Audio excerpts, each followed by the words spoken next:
Chapter 1017. Good, I'll cheer for you. Slow down a bit. Wait for Xiaobei and the others to come back. I still have something I need their help with, so it might take a few more days.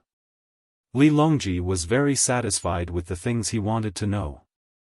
As he walked out, he suddenly stopped at the door and said to Zhang Xiaobao, Mount Huangshan is a large area. There are low and high, big and small. There are many mountains. It must feel good to jump down from them. Thank you, Your Majesty. Please leave quickly and don't reveal the secret. I understand. They don't have hot air balloons, but they still have hang gliders. I have a way to deal with them. Zhang Xiaobao personally pushed Li Longji out. As Li Longji walked, he turned his head and said, There are still parachutes. Even if I tire them to death, they won't be able to use parachutes as hang gliders. Oh, I forgot. I should have found Cuckoo and told her that parachutes can also be powered. They just need to bring a box of batteries. Zhang Xiaobao pushed Li Longji far away. When he returned to the room, he suddenly thought of this problem. Powered parachutes were very useful in light winds. They didn't need to fly for a few hours. After flying for 10 minutes, they would be able to drop a group of combat personnel behind the enemy. With the combination of the wind direction and terrain, they would be able to execute an unimaginable tactic. Not to mention the enemy who had never seen a paraglider before, even if he and Cuckoo were to suddenly see a group of paragliders flying in the sky, they would still tremble.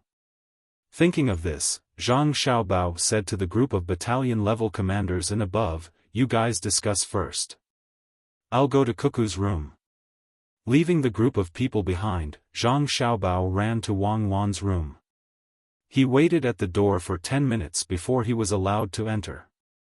When Zhang Xiaobao came back just now, because the emperor was there and they were discussing the political and economic affairs of the country, the referees didn't judge the ratio between the sand table time and the actual time. Therefore, no one stopped Zhang Xiaobao from waiting outside the door, which was a small advantage for Zhang Xiaobao. The real situation was that Zhang Xiaobao used his time to give Li Longji advice. The two sides were even. Even if other generals saw it, they wouldn't be dissatisfied. Zhang Shogui had seen it. Seeing the emperor chase after Zhang Xiaobao and force him to answer his questions, not only was Zhang Shogui not angry, he even chuckled and said to the generals in the room, Actually, we've always had the advantage. We're generals, so we're only in charge of fighting wars. Xiaobao and Cuckoo have to take care of their own businesses, as well as answer His Majesty's questions at any time. Do you see that? Don't know too much. The more complicated things you know, the more tired you will be. You have to take care of your family, your younger siblings, and the country's affairs. Why bother? The other generals said nothing. They could tell that Zhang Shogui was clearly jealous. His Majesty can ask you for advice because you are capable. The more you meddle, the more capable you are. They want His Majesty to ask about economic matters. However, if His Majesty really asks, how should they answer? Seeing that no one agreed with him, Zhang Shogui's face darkened as he ordered, Don't look at each other. When fighting, my vanguard has to fight for a stable territory for the Central Army. Zhang Xiaobao didn't know what the others were thinking. As soon as he entered Wang Wan's room, he said, Cuckoo, I suddenly thought of something. Shouldn't we have the Ministry of Works immediately research the automatic paraglider so that we can experiment with it and use it when we go to fight Duoshi? Wang Wan had just finished setting up a hidden force. When she heard Zhang Xiaobao's words, she paused for a moment before asking, Xiaobao, can't we make a simple airplane in a year? We already have diesel engines, and the place we're going to fight is already cold. Can the soldiers withstand the cold if they fly there? Paragliders can't carry heavy objects, so they're inferior to airplanes. I'm not asking for airplanes to exceed the speed of sound. As long as it can fly faster than hot air balloons, it's fine. The earliest airplanes have 2 layers of 4 wings. In theory, it's fine as long as it has 2 engines. Zhang Xiaobao shook his head. I don't understand. I've never collected such things before. I only like to buy yachts, and I don't like to buy second-hand goods.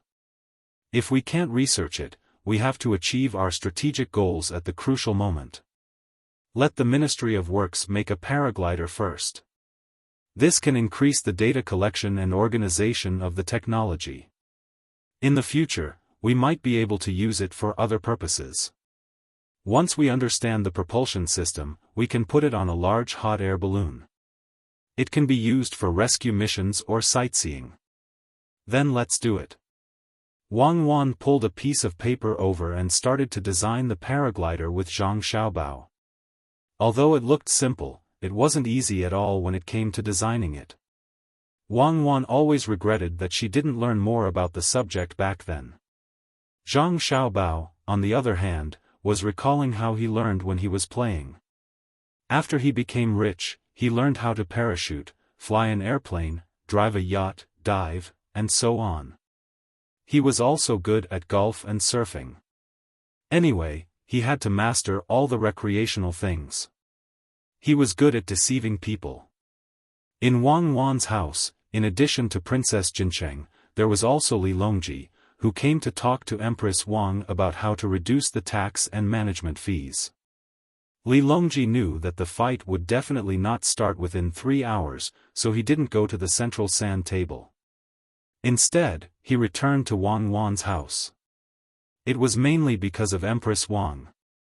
She liked her goddaughter very much. Princess Jincheng was also very grateful to Wang Wan, so she always liked to stay in Wang Wan's house. Even if she didn't talk or disturb Wang Wan, she was happy to see Wang Wan. At this moment, they once again understood the difficulties of Xiao Bao and Cuckoo. They had to consider everything. Although they solved the problems very quickly, there were always problems that kept appearing.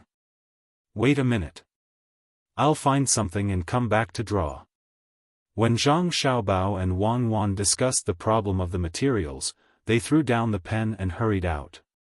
After a while, they ran back. When they were about to enter the door, they were stopped by the messenger. Young master, according to the rules, you have to wait for a moment. The messenger was from the Zhang family and the Wang family. He blocked the door and said to Zhang Xiaobao. Zhang Xiaobao's face showed a very helpless expression. He patted his head and stood at the door. Wang Wan also sat there helplessly. Wu Huifei was unhappy. She didn't have the slightest dislike for Xiao Bao and Cuckoo now. She had long stopped thinking about the past. When she saw that Zhang Xiaobao was stopped and they were not allowed to communicate, she stared at the messenger and said, "You met masters like Xiao Bao and Cuckoo.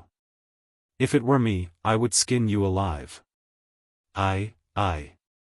The messenger felt wronged.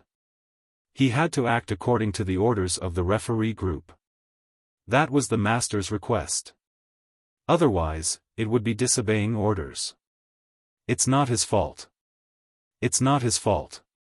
Your Highness, it has nothing to do with him. If it were other messengers, they would do the same. It won't delay anything. Cuckoo and I can think more. Zhang Xiaobao spoke for his people and said to the messenger, "You look familiar. I remember. You are the grandson of Cripple Zhang, right? The old man used to make a birdcage for me. I like the cage he made. It can be flipped back and forth. It's a pity that I haven't been back for a long time. I thought it would be simple during the new year, but they said that I'm old and it's not good to mess around. So I stayed in Zhuangzi. When you contact your family, send a message to Cuckoo and me." The messenger immediately burst into tears. "Yes, young master. They said that my grandfather was lame and that his journey was slow. I even quarreled with them. It's not like we're walking to the capital city. We're in a wheelchair. Young master, if you have anything to say, you can tell me. I'll go in and report it to my wife." "Alright, why are you crying?" It's not a big deal. Just wait. Zhang Xiaobao said to the messenger. He didn't want to see his family members cry. At this time, Li Longji said, "Tell the referee group that Xiaobao and Cuckoo can go anywhere they want without restrictions. The time they save is not enough for other things. If any of the generals have different opinions, tell me." The messenger wiped his tears and ran to the center of the sand table to inform the referee group. The referee group gathered together and discussed for a while before coming to a conclusion. Indeed, Zhang Xiaobao and Wang Wan had to be busy with other things while participating in the military selections. The time spent would be much longer than the time spent on judging the distance. It wasn't that the Tang Empire couldn't do without the military selections, but it couldn't do without the two of them to command other things. Compared to the people's livelihood, the military selections weren't worth mentioning. Thus, they agreed to this preferential treatment and sent people to each room to inform the generals. None of the generals objected. It had nothing to do with who had given the order. They were well aware that the two of them couldn't stay idle and spent less time on the battlefield than the rest of them. If they objected and something urgent happened in the Great Tang and they were too slow to deal with it, who could bear the responsibility? After receiving the feedback, Li Longji said happily, "The generals of the Tang Empire are still reasonable. If something happens and they need to use my money in Zhang Xiaobao's logistics system, Xiaobao will have to deal with it. We can't just ignore it because the military selections are ongoing." Coincidentally, just as Li Longji finished speaking, someone who had nothing to do with the military selections rushed in. He was a member of the intelligence network of the Zhang Xiaobao and Wang clan. When he saw him, he glanced around and whispered a few words into Zhang Xiaobao's ear. His expression was very grave. Zhang Xiaobao had already entered the room and was discussing the materials for the umbrella with Wang Wan. When he heard what the person said, he frowned. Wang Wan also heard it and her expression turned grave. "Are you sure?" Zhang Xiaobao's voice wasn't soft as he asked. "Yes. The snow is heavy, and all the roads leading to Tubo are blocked. All the supplies are blocked. Our special team in Fengzhou is still in the spiritual state, which is closer to Tubo. I've sent an order for deer and dogs troops to reinforce them. However, although the distance is relatively short, it is actually very far. It will take at least 20 days to reach the destination. I'm not sure if the animals can withstand the forceful march. The eagle is very fast and will reach the destination in 2 days. After resting for half a day, it will be responsible for transporting the supplies. However, the weight it can carry is limited. Little young master, what do you think?" The person explained the situation in a loud voice. He understood what the little young master meant. He wasn't afraid of being heard and wasn't guarded against others. Ancestor Cheetah couldn't sit still anymore. He stood up and asked, "You said that it's snowing over there? Very heavy? Even the roads are blocked?" Princess Jincheng also stood up and looked at the person. "Yes, it's snowing. We just received news that our people are trying to open up the roads and transport the supplies to Lhasa City. The breeding industry in Lhasa City has suffered heavy losses." The person answered honestly. "Xiaobao, I just had a good year this year. I can't bear such a big loss again. You have to think of a way." Princess Jincheng was anxious. She ran over and looked at Zhang Xiaobao. Zhang Xiaobao didn't directly reply to Princess Jincheng. Instead, he looked at Wang Wan. Wang Wan sighed and said, "I agree. If there are any changes in Tufan, I will make sure that they don't leave anything behind." When everyone was puzzled, Zhang Xiaobao ordered the person who came to pass the news, "Send a report. Order my family's forces in Tufan to take out all the military reserves and provide emergency support to Lhasa City. My family's ski business in Izhou, mobilize all the forces. Don't let out the sled dogs that are usually used for rescue. Order all the merchants in Pengzhou who have business cooperation with my family. Tell them to bring out the emergency military supplies that we have prepared for Tufan when we signed the contract. Send them to the border and wait for them to receive it. Done. Understood. The person who came hurriedly ran out. Zuzhenchai's eyes widened and he took a deep breath. At this moment, he realized that Xiao Bao and Cuckoo had been keeping a backup plan. This wasn't for disaster relief, but to attack him at any time. No wonder they didn't care about his attitude. It turned out that everything was because of this. He didn't even know how many people they had arranged for Tufan. Princess Jincheng didn't think too much about it. When she heard that Zhang Xiaobao and Wang Wan were willing to take out things to help, her eyes turned red. She pulled Wang Wan's hand and said, "Cuckoo, big sister thanks you. Our people will also know the benefits of Tang Empire.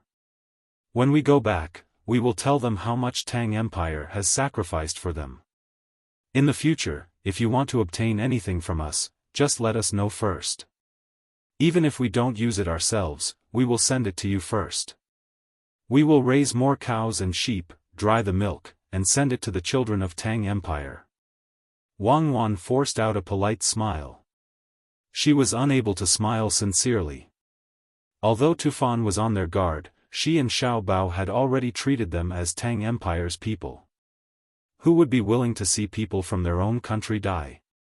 Nodding her head, Wang Wan looked at Li Longji. "Your Majesty, where is your team?"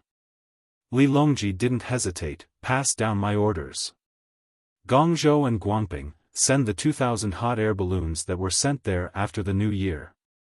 Unload the war weapons and bring along the logistical supplies. Determine the direction of the wind and think of a way to fly there as fast as possible. Treat it as a real war.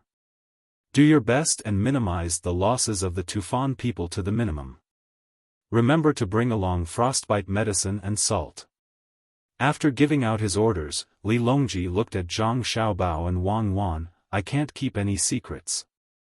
How did you guys find out about it?" "Same here. Your Majesty, you should be clearer about the influence my family has over there." Zhang Xiaobao didn't stand on ceremony. Everyone was thinking of ways to hide things from each other. He wasn't angry because it wasn't important whether they hid things from each other or not. It wasn't because he wanted to deal with the other party and hide things from them.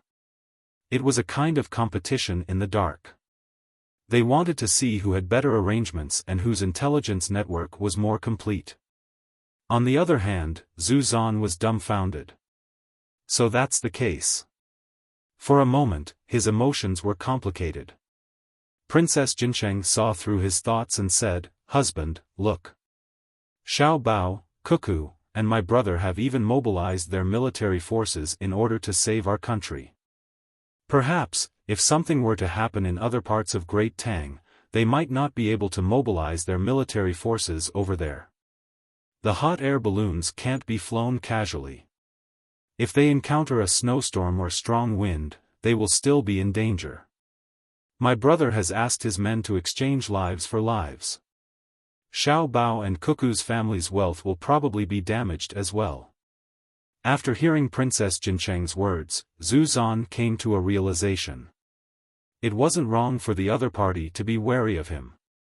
Perhaps, there were such hidden forces in various parts of Great Tang. It was just that it wasn't time to use them yet. After pondering over Wang Wan's words, he hurriedly assured Li Longji and Wang Wan, "Tufan doesn't have an army. They only have a small group of security personnel, and their numbers don't exceed 10,000. If anyone dares to make use of this opportunity to harm Great Tang, I will kill him first. His entire family will be killed, and not even a blade of grass will be spared. I don't expect my men to be able to send the news over. Their speed is too slow.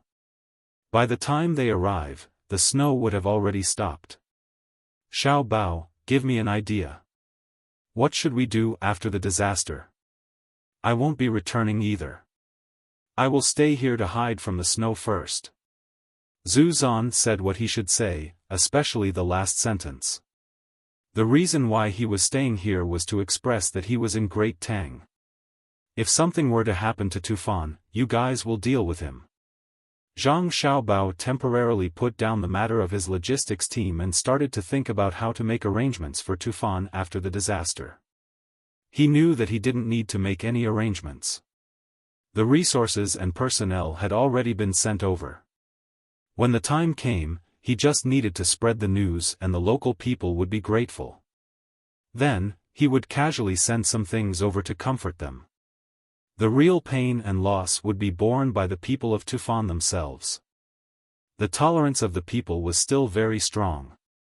No matter if it was the loss of their wealth or the loss of their loved ones, after putting up a front in the imperial court, the people would lick their own wounds. However, this wasn't Zhang Xiaobao's style of doing things. He, Zhang Xiaobao, could kill people without batting an eyelid. He could bring disaster to an entire country. However, he definitely wouldn't be able to ignore it and let the people of his country suffer. Wasn't it just manpower and resources? It couldn't be more precious than the lives of the people of his country. If he didn't have the ability, he would just sigh. If he had the ability to help but didn't do so because he was afraid that it would cost too much, what right did he have to sit on the throne of the country's ruling class? Wang Wan was also considering this problem. How should she make arrangements to ensure the interests of the people of Tufan as much as possible? Even the dog she raised at home knew to build a nest for her when the weather was cold, let alone humans. Wu Huifei didn't have as many thoughts as Zhang Xiaobao and Wang Wan because there were always people dying in the past. A natural disaster wasn't something that humans could resist. The only thing they could do was to send things over and reduce the taxes. Therefore, she continued Zhu Zan's words and said, if someone really causes trouble, we must kill. Kill his entire family. Otherwise, it won't be enough to deter them. Don't just kill. Cuckoo will naturally be responsible for killing people. She has a lot of troops there. First, consider how to compensate for the loss of the people. Don't find excuses for yourself just because of a natural disaster. Li Longji was afraid that Zhu Zan would think too much, so he stopped Wu Huifei from speaking. Speaking of natural disasters, he thought of the matter between Zhang Xiaobao and Wang Zan. No matter what the natural disaster is, people have to save themselves first. Try your best to spread the news to the local people. Tell them that the imperial court has already sent out rescue teams and resources. Tell them not to worry about losses and think of a way to survive. If there are any losses in wealth, I will compensate them. I have nothing, so there will be heavenly punishment. Li Longji clearly knew that the snow had nothing to do with him, but he still took responsibility for it. The people there believed in such things. Then, he said, if the news can be spread, tell the local officials. Don't find excuses for yourself. I don't believe them. I know how Zhang Zhong risked his life in Luzhou. I also know how Zhang Zhong dealt with the flood in Shu province. I want results, not explanations. Li Longji was sad. He had changed a lot because of Zhang Xiaobao and Wang Wan. He was no longer the high and mighty emperor who did not know the people's lives. Now, he was an emperor who traveled or observed the situation of the construction site. He had a deep understanding of the lives of the people. His heart ached for every citizen of Tang. This was because he realized that the real people of Tang treated him well and were willing to protect him. This was especially true when they were outside. The people consciously observed the people around them, afraid that someone would do something to hurt the emperor. At this moment, Zhang Xiaobao said, it's not difficult, but it's not easy either. Disaster relief is not difficult. It's just a rescue. I believe the person in charge will know how to do it. The difficult part is the post-disaster reconstruction work. The most direct way is to give money. The amount of money that the people there have lost will be compensated. This amount of money is not much. Whether it's your Majesty's money in the bank or my family's money, it can be easily sent. When the local people receive the money, they will regain their confidence and continue to do what they originally wanted to do. Then give the money, Xiao Bao. Use my money. I can't spend it all. This time, Li Longji did not ask Zhang Xiaobao for money. It's necessary to give money, but it depends on how you give it. I'll make preparations. I'll get some seeds for the local people to plant. There's also the road construction. When the Ministry of Works was researching technology, they produced a lot of asphalt. We'll try our best to pave the road. Your Majesty, you'll pay for this. Cuckoo and I will pay for the other part. We'll get the medical academy to provide us with the demand for medicinal herbs. Our family will build a series of medicinal herb plantation bases over there, especially the special medicinal herbs. We can't just wait for them to be produced naturally. We have to do it ourselves, Zhang Xiaobao said as he tapped his leg with his hand. When Li Longji heard this, he immediately understood what was going on. Xiao Bao did not acknowledge the might of a natural disaster. He wanted to make a set of actions during a natural disaster.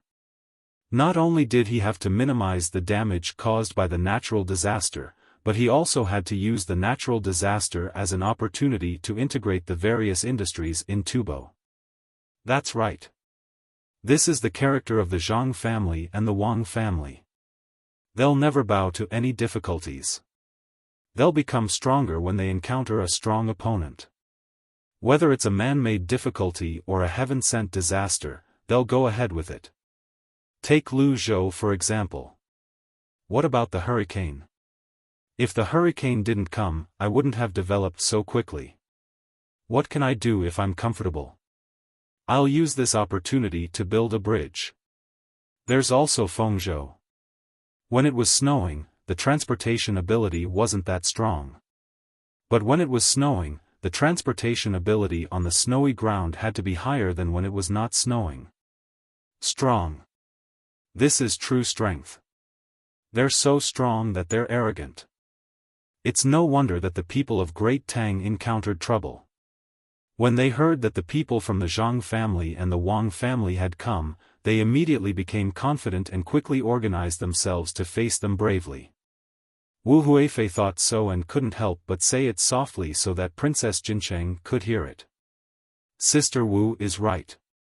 Xiao Bao and Cuckoo represent invincibility, strength, courage, loyalty, and justice. I just don't know what Xiao Bao will do this time. In the past, Tibet suffered from disasters, but I'm used to it. Who lives and who dies is up to fate.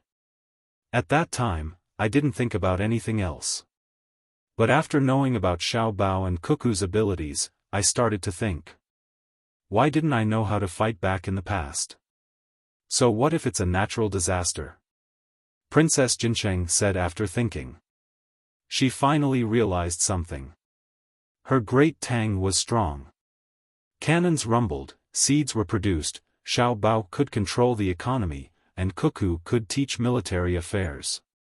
If it was any other country, this might be the main reason why that country was strong. But in Great Tang, this was definitely not the case. Great Tang was strong because of the spirit and backbone that Xiao Bao and Cuckoo had brought up. It was just like the good horses of Tubo. Horses were horses, but some horses and wolves would be afraid. When 5 or 6 wolves met a horse that dared to resist, they would usually want to eat the horse, and they would have to pay the price with their lives. At most, a horse could kill more than 3 wolves. When the horse fell, the wolf couldn't be happy. Therefore, strength and weakness weren't so obvious. What was obvious was the will of the ruler and whether the group below supported him or not. The current Xinhua and Japan were very sad. The people of these two places were very supportive of the ruler, but the ruler was weak. He thought about this and that. In the end, Xiao Bao and Cuckoo only used a little force to deter them, and they became like this. It was just because of Xiao Bao and Cuckoo's will. If you dare to refuse, I will teach you a lesson. Even if I have to pay a greater price when I teach you a lesson, I still want to tell you this. This was like two children fighting. One child was always afraid that his family wouldn't have a good time after he hit the other child, so he would always tolerate it. The other child didn't think about it. After all, if he hit you, you would soften. Then, the child who was always bullied would always be bullied. He had too many worries. He didn't even know that his family didn't want him to be bullied. But some children would go all out. In the end, the other party was afraid and didn't dare to bully them anymore. This was what Xiao Bao had told her the last time she returned to Great Tang. Peace had always been supported by the will to fight to the death. If you didn't have this thought, you could only be bullied. If a child was bullied, it could be said that it didn't matter. But if a country was bullied like this, it was too sad. Could it be that the ruler would only be satisfied when the people became as weak as the ruler? Thinking of this, Princess Jincheng said loudly, "The power of Great Tang lies in the ruler's love for the people, and also in the ruler's never yielding." Her voice was very loud, giving Li Longji a fright. But after hearing Princess Jincheng's words, he understood why the current Great Tang was different from before. It was because Xiao Bao and Cuckoo didn't allow Great Tang to cower in the face of external matters. It was also because the people of Great Tang felt that they were living a good life and were willing to work for Great Tang. Or it could be said that for their own glory and their current lives, they were willing to pay the price with their lives. Just like the 100 people outside, every single one of them was willing to give their all for Great Tang. All of this came from the will of Xiao Bao and Cuckoo. It was no wonder she couldn't treat them like how she treated others. Even if they didn't kneel or kowtow to her, she wouldn't do anything to them. Other than their abilities, there were also other aspects of them. A person couldn't be without spirit or strength, and this was even more so for a country. We have decided. We will pause the military examination and leave 1 or 2 days for Xiao Bao and Cuckoo to think about things. Don't disturb them. Tufan is suffering from a disaster. The various generals can gather together to eat and drink, but they are not allowed to discuss or hint at anything related to the military examination. Otherwise, we will not let them off easily. Tell them that if anyone feels that they can't continue without leaking information to each other, they can withdraw themselves. Don't wait for we to personally make trouble for them. Li Longji watched as Zhang Xiaobao and Wang Wan gathered together once more, muttering to each other. From time to time, they would shake their heads and come up with new ideas. Suddenly, he felt his heart ache. Thus, he gave the order to pause the military examination, afraid that Xiao Bao and Cuckoo would collapse from exhaustion. What was the military examination? Just based on the current situation, which of the other generals of Great Tang wouldn't be convinced? The death toll was almost 1-to-1, and they were using the support of others. If they immediately judged Wang Wan as the Zhuangyuan, who would object? Furthermore, pausing the military examination wasn't the end. Everyone should take a break. They had been standing in front of the sand table for days and were tired. Once Li Longji gave the order, Zhang Xiaobao and Cuckoo heaved a sigh of relief. They didn't want to give up on the military examination, but they couldn't leave Tufan in the lurch. 2 days was enough. Xiao Bao, let's put the matter of the kinetic umbrella aside first. Let's see how Tufan will decide. I know that you don't want to give money directly to the people. Instead, you want to invest in support and let the people of Tufan earn back the money they lost through other methods. At the same time, you have to promote the development of the region.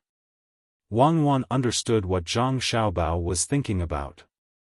It was easy to give money, and it wouldn't cost much. However, Tufan wasn't like Hong Nong. They were two different things. I'm thinking about the climate there. I still have to communicate with the medical college, the Ministry of Works, and the Western Agriculture Temple. If we have to do it, we have to do it well. The crisis is also a turning point. Let's send the survival resources over as soon as possible. After that, we can consider other things. You are right. We should make the airplanes, even if they aren't very useful. If we have large transport airplanes now, we won't have to worry. We can send out 1,000 airplanes, and it will be enough for the local people. Zhang Xiaobao also felt pained about the logistics. The roads had been blocked by heavy snow, and it wasn't something that could be solved with simple transportation. This incident happened too suddenly. Who would have thought that it would suddenly snow in Tufan during spring? It would be good if there were satellites. He believed that with the power of his family, they would be able to react quickly when they discovered that there might be a problem in Tufan. Even if it was just 3 days, they would be able to send the resources over in advance. Wife, there aren't any decent roads in Tufan. I intend to make an asphalt road, which is better than a cement road. It might be able to withstand the changes in temperature to a greater extent. First, let the people in Tufan survive. After that, let them help to build the roads and give them wages. Don't worry if the ground freezes. We can continue to invest money and sprinkle salt. I don't care about the environmental pollution. Let's melt the snow first. Even if we have to invest tens of millions of strings of cash, we still have to carry it out. Send a message to the merchants who have businesses in Tufan or those who intend to do business there in the future. Ask them if they are willing to invest in the infrastructure. When Zhang Xiaobao thought about Tufan, his head started to hurt. It was easy to cause trouble, but difficult to build. Wang Wan also didn't care about how much money she had to spend. After hearing Zhang Xiaobao's words, she pondered for a moment and walked over to Li Longji. Li Longji also discussed with Gao Lisher and the rest about how the imperial court should act to help Tufan. The ones who were most worried were Chai Zuzan and Princess Jincheng. After all, Tufan was their territory. Chai Zuzan scratched his head with all his might. He accidentally scratched his head, but he didn't feel any pain. Your Majesty, I have discussed with Xiao Bao. We request for a certain amount of tax compensation. Wang Wan said to Li Longji. Compensation? Tell me what you want. My Tang dynasty doesn't lack any tax. Tufan can be exempted for 5 years. If your family is willing to fork out a lot of money, you can also be exempted. Li Longji discussed with the others to mobilize the army. The army at the border would be sent out, and the army at the back would move to the border to fill in the gaps. When he heard Wang Wan's words, he thought that they were going to reduce the taxes for Tufan. Furthermore, Zhang Xiaobao and the Wang family were willing to fork out money to give benefits to Tufan. Wang Wan knew that Li Longji had misunderstood and explained, Your Majesty, we are not going to reduce the taxes for Tufan. My family should be able to get a tax reduction. Otherwise, other merchants wouldn't be able to get a tax reduction. Xiao Bao and I don't care about money. I request that the merchants be given a tax reduction based on the amount of money invested. Li Longji was stunned for a moment. He looked at Wang Wan and Chai Zuzan before asking Wang Wan, Tufan is unavoidable? Chai Zuzan was also confused. Tufan was suffering from a disaster. Why shouldn't they be exempted from taxes? The citizens couldn't pay and were forced to rebel? Wang Wan didn't need Xiao Bao to remind her. She knew what Xiao Bao was planning. She said, Tufan's taxes are unavoidable because after the disaster, the citizens of Tufan will have more income this year. Xiao Bao has decided to invite the merchants from Tang Dynasty who are willing to help to build the infrastructure for Tufan. First, the roads will be opened, and in the future, the logistics will be more convenient. The cost of materials and wages will require a lot of investment. In a short period of time, we won't be able to recover the cost. That's why I requested for a tax reduction based on the amount of money invested. The construction of a country is the process of integrating resources. The revenue of the country depends on the purchasing power and logistics. Of course, technology is also involved. We don't care about the latter. It won't have a direct impact on the current situation, so there's no need to consider it. Li Longji understood. Xiao Bao and Cuckoo were planning to use another method to make up for the loss of the citizens of Tufan. He nodded his head. Before he could say anything, Wu Huifei, who was planning to study hard, spoke first. I know your motive. Aya, Cuckoo, you and Xiao Bao are indeed more capable than ordinary people. Thank you, but we still can't send the resources to Tufan in a few hours. We have already tried our best. This is the helplessness of technology not being able to keep up. Wang Wan wasn't happy at all because of Wu Huifei's praise. This was because if it was her and Xiao Bao's time, Xiao Bao wasn't a swindler and had so much money. Coupled with her family's power, if a disaster happened in Tufan, they could work together and send survival resources, medicine, and special rescue personnel accurately to the location within a few hours. Wu Huifei didn't know what Wang Wan was thinking. She continued, Your Majesty, you are indeed capable. Your Majesty, I thought that doing this wouldn't harm the citizens of Tufan. Although we didn't directly give them money, we gave them a chance to earn money. If there wasn't a disaster and we didn't provide the materials and money to build the infrastructure, they would still be farming or growing their own things. No matter which one it is, they would need to contribute labor. There are also some handicraftsmen who help to build things. It's similar to their original job. We just want them to temporarily change to a job that earns more money. The food and medicine sent there will be free. Then, they will earn the money that they should have and the infrastructure will be built. The merchants will pay the money and receive the compensation from taxes. It's nothing more than a loss to the imperial court. Am I right? After Wu Huifei finished speaking, she wiped her sweat. It was very tiring to analyze these things. Li Longji couldn't help but laugh, but he immediately stopped himself.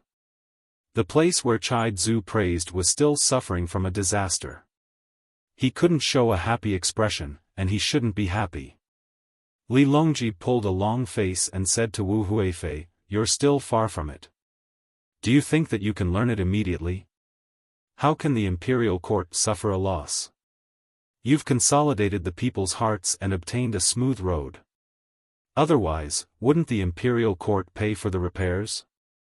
You've paid a period of tax income, and at the same time, you've also increased the amount of tax income in a short period of time. All kinds of resources need to be transported, and there needs to be a process of buying them. The imperial court will still collect the taxes in the middle. However, in my opinion, Xiao Bao and Cuckoo are definitely not so short-sighted. What they want is a direct road from Pengzhou to Lesa City, right? As Li Longji spoke, he looked at Zhang Xiaobao and asked. Zhang Xiaobao had also been paying attention to this side, and he nodded in agreement. Let me think about it again. How much profit can an asphalt road bring? Xiaobao, do you have any supplementary plans? For example, seeds that are suitable for the local climate, breeds for animal husbandry, and specialties for the handicraft industry, such as woolen blankets? Li Longji was much smarter than before. Although he was always in a position of failure, his spirit of learning did not decrease at all. Today, he was able to follow Zhang Xiaobao's train of thought. Zhang Xiaobao continued to nod, yes, without a road, it will affect the shelf life of the goods, and it will also affect the return of profits. I want to let Tufan have a better road than before. It will increase the frequency of the production and sales cycle of the goods, and it will make up for the loss of the imperial court's taxes. Moreover, it will also increase the long-term financial income. See, I didn't say anything wrong this time, right? Xiao Bao, I know that the idea you came up with this time will not be so simple. Let me guess, what other plans do you have? The other plans are for Cuckoo. The two of you are going to hunt for more food. After the military selection, you have 1 year to prepare. You want to let Tufan build the road for 1 year and directly build the supply route, right? Li Longji was used to Zhang Xiaobao's way of coming up with ideas. It was definitely not as simple as it looked on the surface. If he really wanted to take action to solve the disaster, how could he be Zhang Xiaobao? Zhang Xiaobao smiled at Wei Wei and immediately became serious. He cupped his hands at Li Longji. Yes, I have this plan. Your Majesty is wise. Chapter 10:18. Zhu Zhizan listened to the two of them. He was confused for a while, then he thought it through. When he heard Li Longji's words, he thought about it and felt that it was quite simple. It was true. However, as he listened, Zhu Zhizan was shocked again. He finally realized that Li Longji didn't stop the military selection because he was happy. He knew about Xiao Bao's plan. He wanted to give Xiao Bao enough time to think and not let Xiao Bao worry about other things. From the looks of it, he had succeeded. His tubo had suffered a calamity this time, and so many things were implicated. Even the future income of the imperial court, the business of the merchants, the production of goods in tubo, the transportation of goods, and even the compensation for the loss of the people were all included. What's more, the logistic supplies for the war against Polyphaga a year later were used in the post-disaster reconstruction. Were they still human? How long did it take? If Xiao Bao could consider it, Li Longji could also analyze it. Princess Jincheng didn't think too much. When she heard that it could bring benefits to Tubo, she was happy. With this, her position in Tubo would be more stable in the future. In the past, it was because of the military strength of the Tang Empire. After the disaster relief and reconstruction, she won more people's hearts. She thanked them. Thank you, Imperial Brother and Xiao Bao. Without your help, my husband and I wouldn't have received any news until now. Even in Lhasa City, we could only be anxious. Xiao Bao, it's no wonder you have such a good wife like Huan Huan. You're really capable. Huan Huan is really blessed to be with you. Can you start the military selection again? It won't take too much time.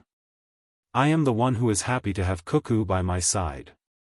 Zhang Xiaobao looked at Wang Wan and said. Wang Wan rolled her eyes at him. He then said, not yet. There are many things that have not been arranged. We have to stop the military selection.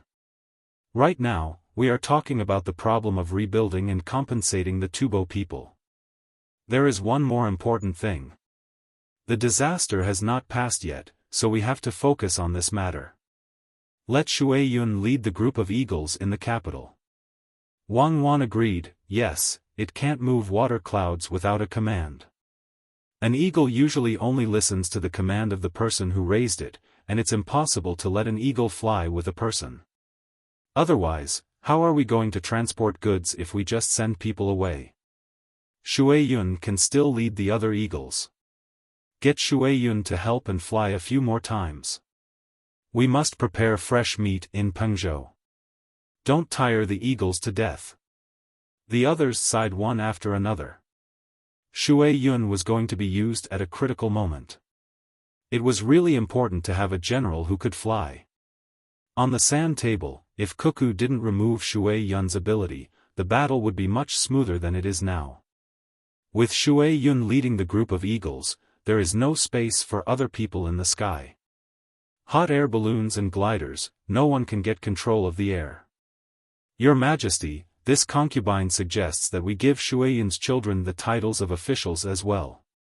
If the children of other people can become officials, why can't Shui Yun's children? There is also Hong Luan. Their children should have learned to fly already. They are much later than the other eagles. Empress Wang liked Shui Yun the most. In her heart, she had always treated Shui Yun as a real general.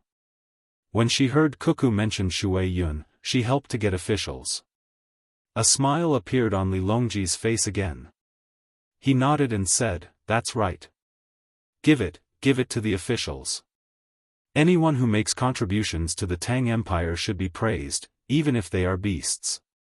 Shui Yun's children, I believe they can learn some skills from Shui Yun in the future.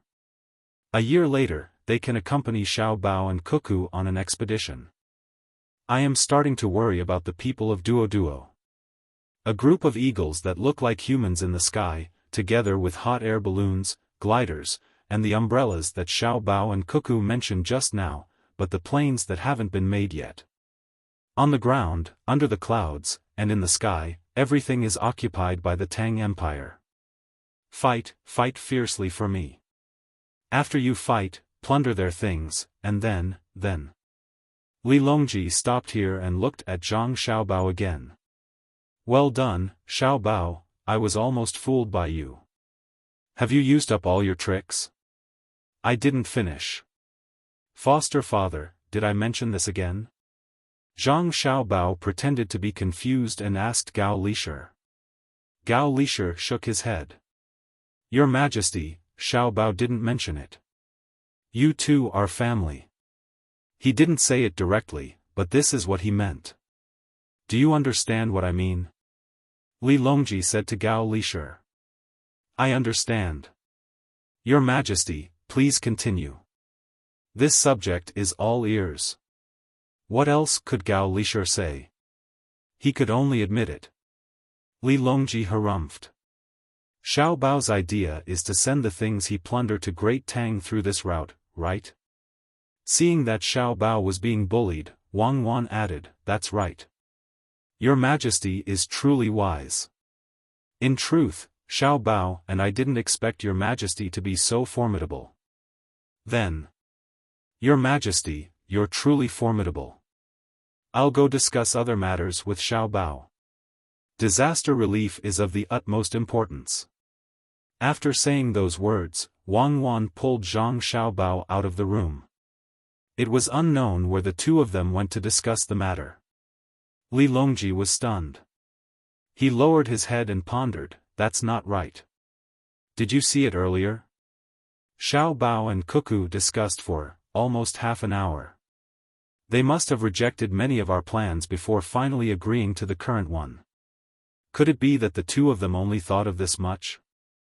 Do you really think that they could come up with something that even I can think of? Do you believe me? I think so, Gao Lisher agreed. I think that your ability to flatter people is much worse. Think of something for me. Men, call Xiao Bao and Cuckoo back. Who knows what they're doing in a secluded place? Is it more important to discuss matters or their matters? Li Longji glared at Gao Lisher. His next words left everyone in the room dumbfounded. Was this something that the emperor should say? What are you looking at? What's wrong with me saying that about them? Why aren't you calling them back? I'm so close to them. If I were to say something about Xiao Bao, Cuckoo would be unwilling to come back. Call them back and tell them to rest for 2 days. What's the rush? Li Longji added. Soon, Zhang Xiaobao and Wang Wan returned. Each of them was holding a fruit pancake. The deep-fried dough sticks were fried so well that crunching sounds could be heard when they bit into them. The two of them were also holding paper bags in their hands. Li Longji swallowed his saliva and said, Cuckoo didn't let me say anything about your husband. Did you drag him outside to enjoy life? Did you put hot sauce in the pancakes? Yes, I did. I wasn't unwilling. I went to make pancakes for your Majesty. One for each of us. Try it. With Xiaobao's skills, I had someone prepare the ingredients long ago, but I didn't have time. If your Majesty hadn't stopped the military exercise, I reckon that by the time you wanted to eat it, the mixture would have been bubbling. Wang Wan handed out the bags to each of them one by one. When everyone heard that the pancakes were made by Xiao Bao, they eagerly took a bite. Before they even tasted the flavor, they praised it first.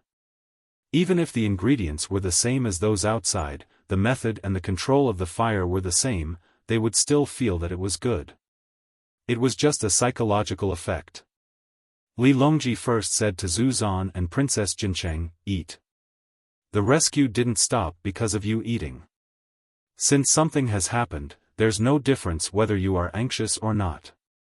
Xiao Bao and Cuckoo are probably thinking of a solution when they are eating. Don't worry. If the two of them can't solve it, it's useless for you to worry. After saying that, Li Longji took a big bite and said, "Okay, I haven't eaten Xiao Bao's dishes for a few days. It's not easy to eat a fruit pancake today. Why don't we stop every few days and rest for a day so that Xiao Bao can cook for us? It's a little sour. It's hot sauce, right? Okay.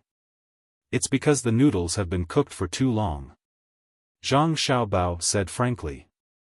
Oh, it's delicious after cooking for a long time. It turns out that cooking for a long time can improve the taste. Xiaobao, your cooking is amazing. It's only a little sour after cooking for a long time. Li Longji didn't mind and continued to praise. The taste was indeed good. Wang Wan continued, Xiaobao added more sweet sauce, eggs, and coriander to suppress the sour taste. Cooking is the same as national affairs. It has to be considered thoroughly. Once you give an order, you change it again and again. The people can't stand the constant changes. Hence, even though we've come up with a plan for the reconstruction today, Xiaobao and I still have to discuss it later. Otherwise, you're being irresponsible. If you're not responsible for the people, how can they trust you? A qualified leader can't always squander trust. You can only think of ways to strengthen it. Otherwise, you will develop a habit of not caring and think that the people can accept it. You will squander your trust. When you need the people to support you, you will realize that you will only get voices of opposition. Wang Wan's words made Li Longji and the others stop eating the fruit pancakes. Li Longji put the fruit pancakes on the small table and instructed the people beside him, "Go and tell the imperial chefs that everyone is eating fruit pancakes today. Make more of them. After they are done, send them to the entrance of the hibiscus garden and give them to the passers-by. Tell them that the opening of the hibiscus garden will be delayed because of the snow disaster in Tubo. I have temporarily requisitioned Xiaobao and Cuckoo to deal with this matter. The military election will be temporarily suspended. The time will be counted together. Let them go to the zoo. Zhang Xiaobao and Wang Wan don't have to fork out money. There is also an ice rink. After the military election, I will build a bigger amusement park in Beijing. There will be no entrance fee, and the entertainment inside will be free for a month. There is no need to wait for it to be completed. Start building now. Gather those craftsmen who can't find work and start working. Give them a salary. You must explain clearly to the people who are waiting to come in to play." Hearing Li Longji's words, Zhang Xiaobao and Wang Wan looked at each other and revealed gratified smiles at the same time. They felt that if the emperor was like this in an imperial country, why would there be a need for a democratic election system? When Zhu Zan saw this, he whispered to Princess Jincheng, "When we go back, we will also learn from His Majesty's method. I think I understand. Sometimes when you sincerely do things for the people and make a mistake, the people don't want to beat you to death with a stick. What they want is your attitude, your sincere and undisguised explanation. You will be able to obtain the forgiveness, understanding, and support of the people. The people are very clear that if you put them in the position of an official, they will not be able to do it. They will have to learn for a long time. When you are in this position, think about the people. If you really do something wrong, you can frankly tell the people and be willing to change. The people will give you a chance. But even if you lie and deceive the people are not stupid. They are clear in their hearts. Just like what Cuckoo said, when you squander the last bit of credibility, you are finished. A rebellion will happen sooner or later." Princess Jincheng nodded. "Our Tang dynasty has Xiaobao and Cuckoo. I am really relieved. Husband, eat. Don't worry about the things on our side. They have done very well. Only they have such a reaction speed. I now know why they earned so little. Compared to Xiao Bao and Cuckoo, they have much less ability. When they have something, they don't immediately use it to make money. They store it in various places. If they don't store it and use it directly, the Tang dynasty's financial income will be far less than their family's wealth. They are another Chongpingcang. Oh, it should be said that their mobility is far beyond Chongpingcang. Tang dynasty's merchants are afraid of Xiao Bao, and it is reasonable to be afraid. But Li Longji heard it. He took a bite of the crepe and slowly swallowed it. He said to the two of them, "What are you whispering about?" Tang dynasty's merchants are naturally afraid of Xiao Bao. I always use Xiao Bao's name to scare them. For example, a few days before the new year, when I showed Xiao Bao's name, the prices immediately fell. Also, this time, we need the Tang dynasty's merchants to fork out money to repair the roads. I estimate that it will cost at least 100 million strings of coins. Is it easy to repair the roads in Tubo? If it is, the railways will be built first. It was unknown whether Li Longji was proud of himself or deliberately flattering Zhang Xiaobao. In any case, when he spoke, he looked at Zhang Xiaobao, causing Zhang Xiaobao to feel uncomfortable eating. But Li Longji knew that the roads were too difficult to repair. Even if the cement was made, it still couldn't solve the problem. Most of the cement was used for construction, and it was done by Zhengzheng Construction Group. Needless to say, the quality of the cement was like steel. Xiao Bao had said before that they cannot use basic necessities to make money. Using such things to make money was the best way to make money. But it was out of the scope. Every extra coin earned would cause more harm to the people. That was why Zhengzheng Construction Group couldn't do that. The real time to make money was when the basic necessities were done. When someone wants to build a garden or a pavilion, the price would not be the same. It would only be slightly higher than the cost. Who asked you to be rich? For example, if the people look for Zhengzheng Construction Group and say that their house is broken and they want to build a new house with 3 rooms, Zhengzheng Construction Group would charge them a very low processing fee. The cost of the materials and labor required to build a house with 3 rooms would be 2 strings of coins. If you look for Zhengzheng Construction Group and say that you want to build a courtyard with 4 rooms, and you want to build a 3-story high courtyard with a pond in the middle, Zhengzheng Construction Group wouldn't charge you 3,000 strings of coins. But building a road was the real deal. No matter who paid for it, Zhengzheng Construction Group wouldn't earn much. Fortunately, they now had a new material. That asphalt seemed to be a good choice for building roads. But the expenses couldn't be low. 100 million strings of coins should be enough, right? Zhang Xiaobao expressionlessly continued eating, pretending that he didn't hear anything. Li Longji spoke again. Speaking of getting the merchants to fork out the money, Xiaobao really has to do it. If we propose to the merchants of Great Tang to build roads and give them tax exemptions, there will be many merchants who deliberately come to cheat us of the tax exemption. Those who are willing to invest wholeheartedly are few and far between. We will keep a list of merchants and assign them one by one. There will definitely be merchants who will find all sorts of excuses to shirk responsibility. However, if we were to change to Xiao Bao and ask for the merchants to fork out the money, there are countless merchants in Great Tang who are willing to invest without asking for direct returns. If Xiao Bao were to appoint a list of merchants, none of the merchants would dare to deceive him. In Great Tang, we can't even compare to Xiao Bao. Let's eat. Once we are full, we won't think about it anymore. Water, water, quickly bring water to Xiao Bao. Your Majesty, can you not say such things when we are eating? Look at how Xiao Bao choked. Wang Wan took the water and fed it to Zhang Xiaobao while speaking to Li Longji in dissatisfaction. Li Longji lowered his head and ate, pretending that he didn't hear anything. After 2 mouthfuls, he said, "It's just a joke." Xiao Bao, tell us, what are the benefits of building a road through Tufan? There is no conflict of interest in this aspect, so you don't have to hide it. At most, we will give you a copper coin as the fee for asking. What do you think? Zhang Xiaobao swallowed the food with great difficulty. Hearing Li Longji's words, he stopped eating and sat up straight. All right, but don't spread it. If someone spreads it, the plan will be stopped. I won't waste my energy to set up another trap. Everyone was silent.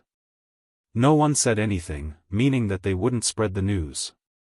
Then let me tell you. Actually, the matter of building a road is bound to happen. It's just a matter of time. Tufan is suffering from a snowstorm, and transportation is inconvenient, so I brought it up. There are many benefits to building a road. Your Majesty has mentioned them before, and they are all correct. However, that is not my final request. Otherwise, it would be too simple.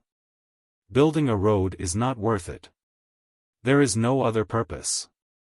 A road is a road. What I need is an asymmetrical income to recruit workers. Once the road is built, we will continue to build it. Then, there will be a problem. There won't be enough workers in charge of transporting goods, especially when we are plundering. Then what should we do? Our great Tang has citizens who can go to Tufan and occupy Qinghai Lake. However, our great Tang has the ability to digest our own labor force. What I want to do is, at this point, Zhang Xiaobao stopped and didn't continue speaking. He wanted to give everyone time to consider. Everyone slowly ate the fruit pancakes while thinking about Zhang Xiaobao's words. It wasn't until they finished eating the fruit pancakes and drank some tea that Gao Lisher thought of it first. Xiaobao, you want to build a road between Tufan and Qinghai Lake. In the process of transporting the goods, you want to attract labor teams that aren't made up of the Great Tang citizens. As for other countries, their currency can't directly buy things from our Great Tang. When you bring the goods over, they will finish their work and earn money from our Great Tang. Thus, they will be able to buy good things. They will buy them back and use them themselves or sell them. The rarer something is, the more valuable it is. Since they can't buy things from the Great Tang with their own currency, the value of the Great Tang's goods will increase over there.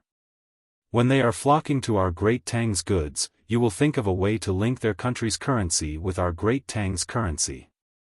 Thus, Xiaobao doesn't have to endure the countless ways to earn money in his heart that can't be used on the citizens of the Great Tang. He can use them to his heart's content in other countries, right? Li Longji continued Gao Lisher's words and asked. Zhang Xiaobao hadn't finished eating yet.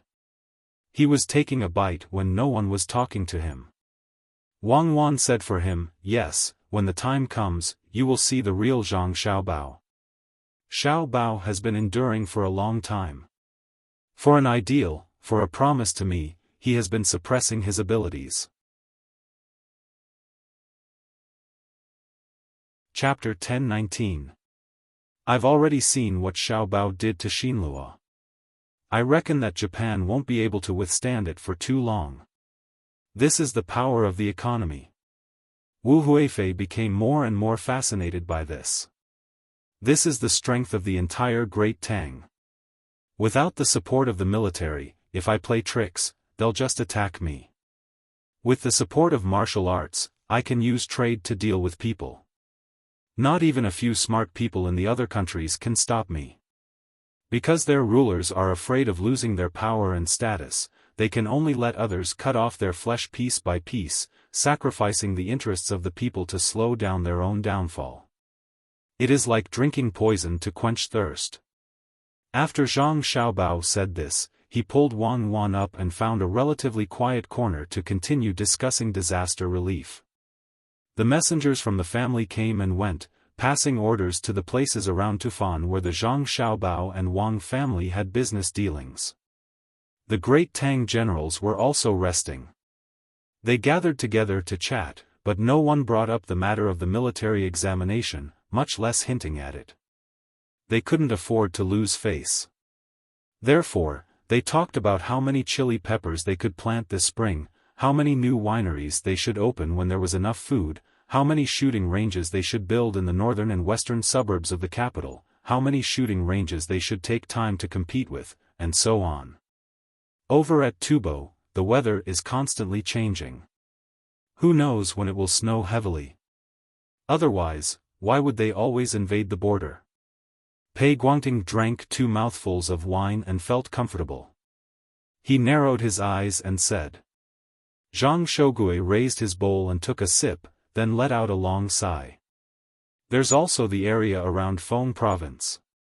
It's raining everywhere else, but there's still ice there. In a single year, there might be dozens or even hundreds of hailstorms. It's just like how when there's too much rain in the south, it's like a flood. Why not? Look at Fengzhou. In the past 2 years, there have been reports of problems with the grass used to feed cattle, sheep, horses, and other livestock. Every year, Sanshui County sends large amounts of flowers and plants to the capital, and it's always early winter. Why aren't there flowers and plants afraid of frost? Secretary Yuan Qianyao's voice sounded. He was in charge of the 6 ministries and was seen as a civil servant by the generals. Recently, he had been extremely busy. At the beginning of spring, the local taxes were directly returned to the capital. Soon, he had to follow the documents submitted by the local government and verify them before transferring the money to the local government. There was also the distribution of seeds from the Sinongsi to local areas for trial planting, as well as the proposals submitted by local officials with ideas, changes in the local development model, and so on. As the head of the secretariat, Yuan Qianyao was too busy. He found Zhang Zhong, Wang Bei, Jiang Cen, 1 minister of works, 1 minister of revenue, and 1 minister of agriculture. As for the Ministry of Rights, the Ministry of Personnel, the Ministry of War, the Ministry of Justice, and the Supreme Court, there was no need for them at the moment. Just as he was in the middle of the discussion with the 3 of them, the intelligence agency of the Imperial Court sent over news that the snow in Tubo had caused all the roads to be sealed. There was no need to mention how depressed Yuan Qianyao was. He had finally managed to get Wang Bei and Zhang Zhong to sit together and discuss matters. In the end, they were interrupted. If Wang Bei's temper flared up again, the meeting would not be able to continue. Therefore, Yuan Qianyao had no choice but to rush to the hibiscus garden to discuss the matter of disaster relief. Zhu Zan and Princess Jincheng returned to their parents' home. Something had happened in Tubo, so they had to pretend to be anxious. Wang Bei thought that he could use the Ministry of Revenue, so he also came over. Zhang Zhong missed his son and also came over. Seeing that the 3 of them had gone, Jiang Cen naturally followed. The moment he walked in, he met a group of generals. Hearing Zhang Shogui's words, Yuan Qianyao, who prided himself on being a scholar, immediately refuted. Without waiting for Zhang Shogui to say anything, Wang Bei helped him and said, Sanshui County is different from other places. They have a perfect disaster prevention system. When the frost descends, they will light a fire in advance. The Yamen of Sanshui County will organize the manpower and fork out the money. The money they fork out is specially for disaster relief. The people there are very obedient. If they want to fork out the money, they will do it according to their actual situation. 1 copper coin for you, 5 copper coins for them. Some will fork out more, some will fork out less. They will only use it to prevent disasters. If it was the people of other places, if someone is willing to fork out the money, they will be worried that the Yamen will embezzle the money. Isn't that right, Lord Zhang? Who isn't afraid of your family there? This time, Zhang Zhong did not deny it. He nodded his head lightly and said, That's right. Sanshui County is my home. How can I allow problems to happen there? When the officials of Sanshui County do things, they have to think about the attitude of my family. They have to think about whether the people approve of them. They have to think about whether they are worthy of their official robes. Lord Zhang is right. For example, in my hometown, I will send seeds to them. It doesn't matter if they say that I am abusing my power for personal gain or that I don't forget my hometown. I will still do it. If the local officials don't do their jobs well, I will also take care of them. Jiang Tsin was biased towards Zhang Zhong and agreed with him. Wang Bei did not say anything. They were saying that he was not capable enough and did not take care of his family well. Zhang Shogui was unhappy with Yuan Xianyao's words just a moment ago. Now, he smiled at Zhang Zhong and said, I didn't finish my words just now. A natural disaster cannot be stopped by humans. It also depends on who it is. If it was Lord Zhang, he might not be able to stop the natural disaster, but he can try his best to protect the people. Lord Zhang, has the Ministry of Works produced anything new recently? The other generals also smiled kindly at Zhang Zhong. They placed Zhang Zhong on the side of military officials and not civil officials. This was all due to the functions of the Ministry of Works and Wang Wan and Zhang Xiaobao. The generals did not treat Zhang Xiaobao as a civil official. Although he was in charge of the economy, he was very aggressive towards external affairs. When the Ministry of Works produced something new, they would definitely consider military applications first. In addition, Wang Wan was in charge of the teaching of the military academy. Thus, they had to show the appropriate closeness. Wang Bei's face became gloomy. His kindness was not rewarded. Zhang Zhong did not care about what Wang Bei was thinking. He thought for a moment and nodded. Yes. Recently, they have been researching a weapon that can be used to fight hailstorms. Hailstorms? When Zhang Zhong said this, even Wang Bei forgot to be angry. When attacking a city, cannons were used. When attacking people, guns were used. How were they going to fight hailstorms? The generals looked at each other. Yu Wenrong, who was in charge of logistics, asked uncertainly, Lord Zhang, are hailstorms ice that fall from the sky? That's right, Zhang Zhong said with certainty. Zhao Hanzhong smiled. Lord Zhang, don't joke around. If hailstorms fall from the sky, don't tell me you're going to make 10,000 machine guns and arrange them into a machine gun formation with different heights and shoot at the sky non-stop. If that's the case, it's better to let the hailstorms fall. If you give me 10,000 machine guns, I'll go to other countries and snatch back things that are worth a few hundred times more than the money lost to hailstorms.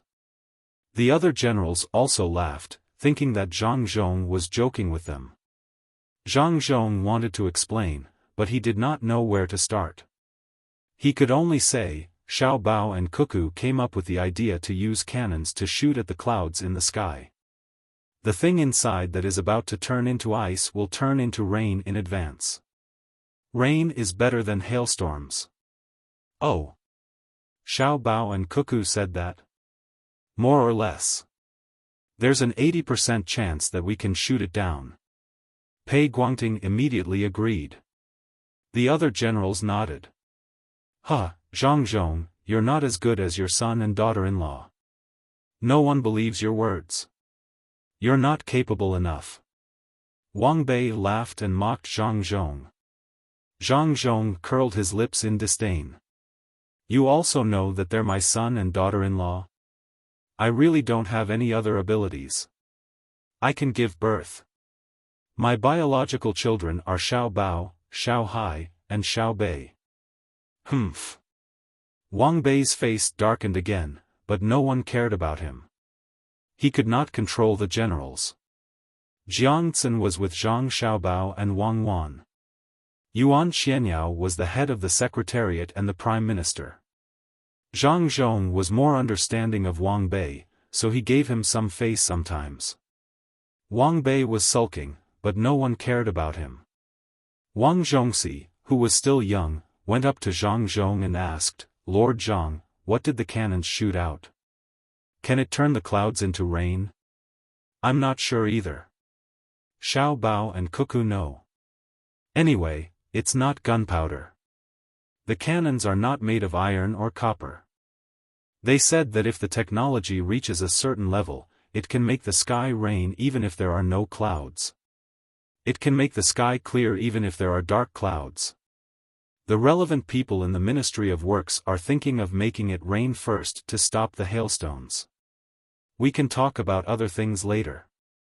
When the technology reaches a certain level, there's nothing that can't be reversed. Zhang Zhong said it very boldly. They could not do it now, but they had to think about it. Wang Zhongxi showed a yearning expression. He was not thinking about the good weather in Tang. That was something that Yuan Xianyao and Jiang Tsin should be looking forward to. Wang Zhongxi was thinking that if there was a sudden downpour on the enemy's march during a war, the enemy would be exhausted to death before they could reach their destination.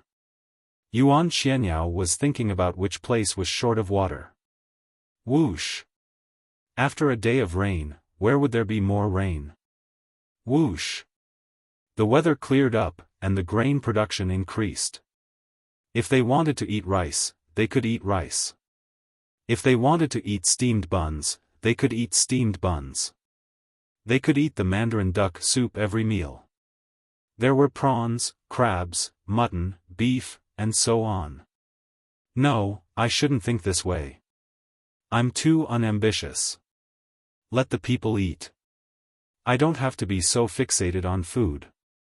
Zhang Zhong, Xiao Bao and Cuckoo asked the Ministry of Works to make it, right?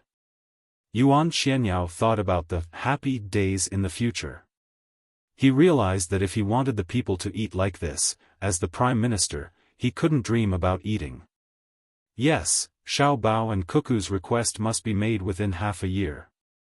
Then, they will measure the propelling data of the gunpowder fired into the sky and calculate the limit of the parabola. They also made a request. The cannons can be bigger in the early stages and smaller in the later stages. The firing speed must be fast, and the gun barrel must be able to withstand the temperature and friction. No matter if it is air-cooled or water-cooled, the cannons must be able to withstand 2 minutes of continuous firing. In order to achieve the effect of a machine gun, they named it autocannon. It will be useful after more than a year. If they can't figure it out, it might cause the Tang Empire to lose many outstanding men. Zhang Zhong knew that those who could be selected for the martial arts competition were loyal. Therefore, he explained it to Yuan Xianyao in detail. As Wang Ke listened, his eyes widened. When Zhang Zhong finished, he leaned over and whispered, "Zhang Zhong, do your son and daughter-in-law want to make it into anti-air weapons? I know that there are many man-eating eagles. They are worried about losing their air superiority. With the autocannon, they can cooperate with the victory of the Tang Empire and destroy all of the enemy's victory. If the hot air balloon can take off, a portion of the autocannon with relatively smaller power can even directly attack the enemy in the air." At this moment, Wang Ke, who was also a high-ranking official and knew that Zhang Xiaobao and Wang Wan wanted to use military force against Doshi, temporarily put aside his feelings towards Zhang Xiaobao and Wang Ke to analyze the situation. Chapter 10-20. Maybe so. Zhang Zhong didn't know what his son and daughter-in-law were planning. He casually responded to Wang Ke and looked around for his son. It had been a long time since they last saw each other. Strangely enough, both the young and the old were not around, and the old one was always looking for a group of idle old men and old women in the capital to find a place to play chess, drink tea, or play gateball. It was right beside the canal in the capital. There was a greenhouse in the winter and a pavilion in the summer. When it was slightly cold in the spring and autumn, they had to use a cloth curtain to cover half of the area. They didn't dare to say it and had to arrange for people to protect them. They also had to provide them with various entertainment tools and food expenses. The old men and women who came along to play were all very happy. The group grew bigger and bigger. Some of the wealthier families wanted to fork out some money, but the 4 elders in his family wouldn't let them.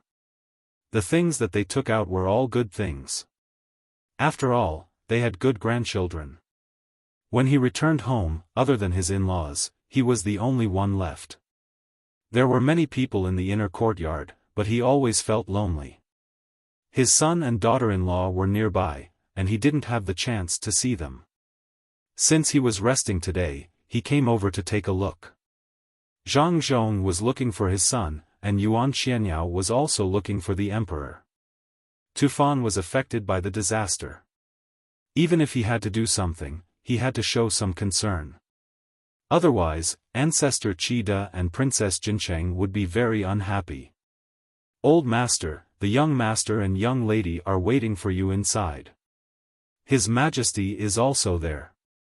Are you going over now? Or have you eaten? Before Zhang Zhong could ask, someone immediately ran over to speak. Zhang Zhong was very satisfied. This was the inner courtyard of his family. Look, he had just arrived and they had already finished notifying him. He patted the shoulder of the person who reported, "Take a look at Xiao Bao and Cuckoo first. Eat with them.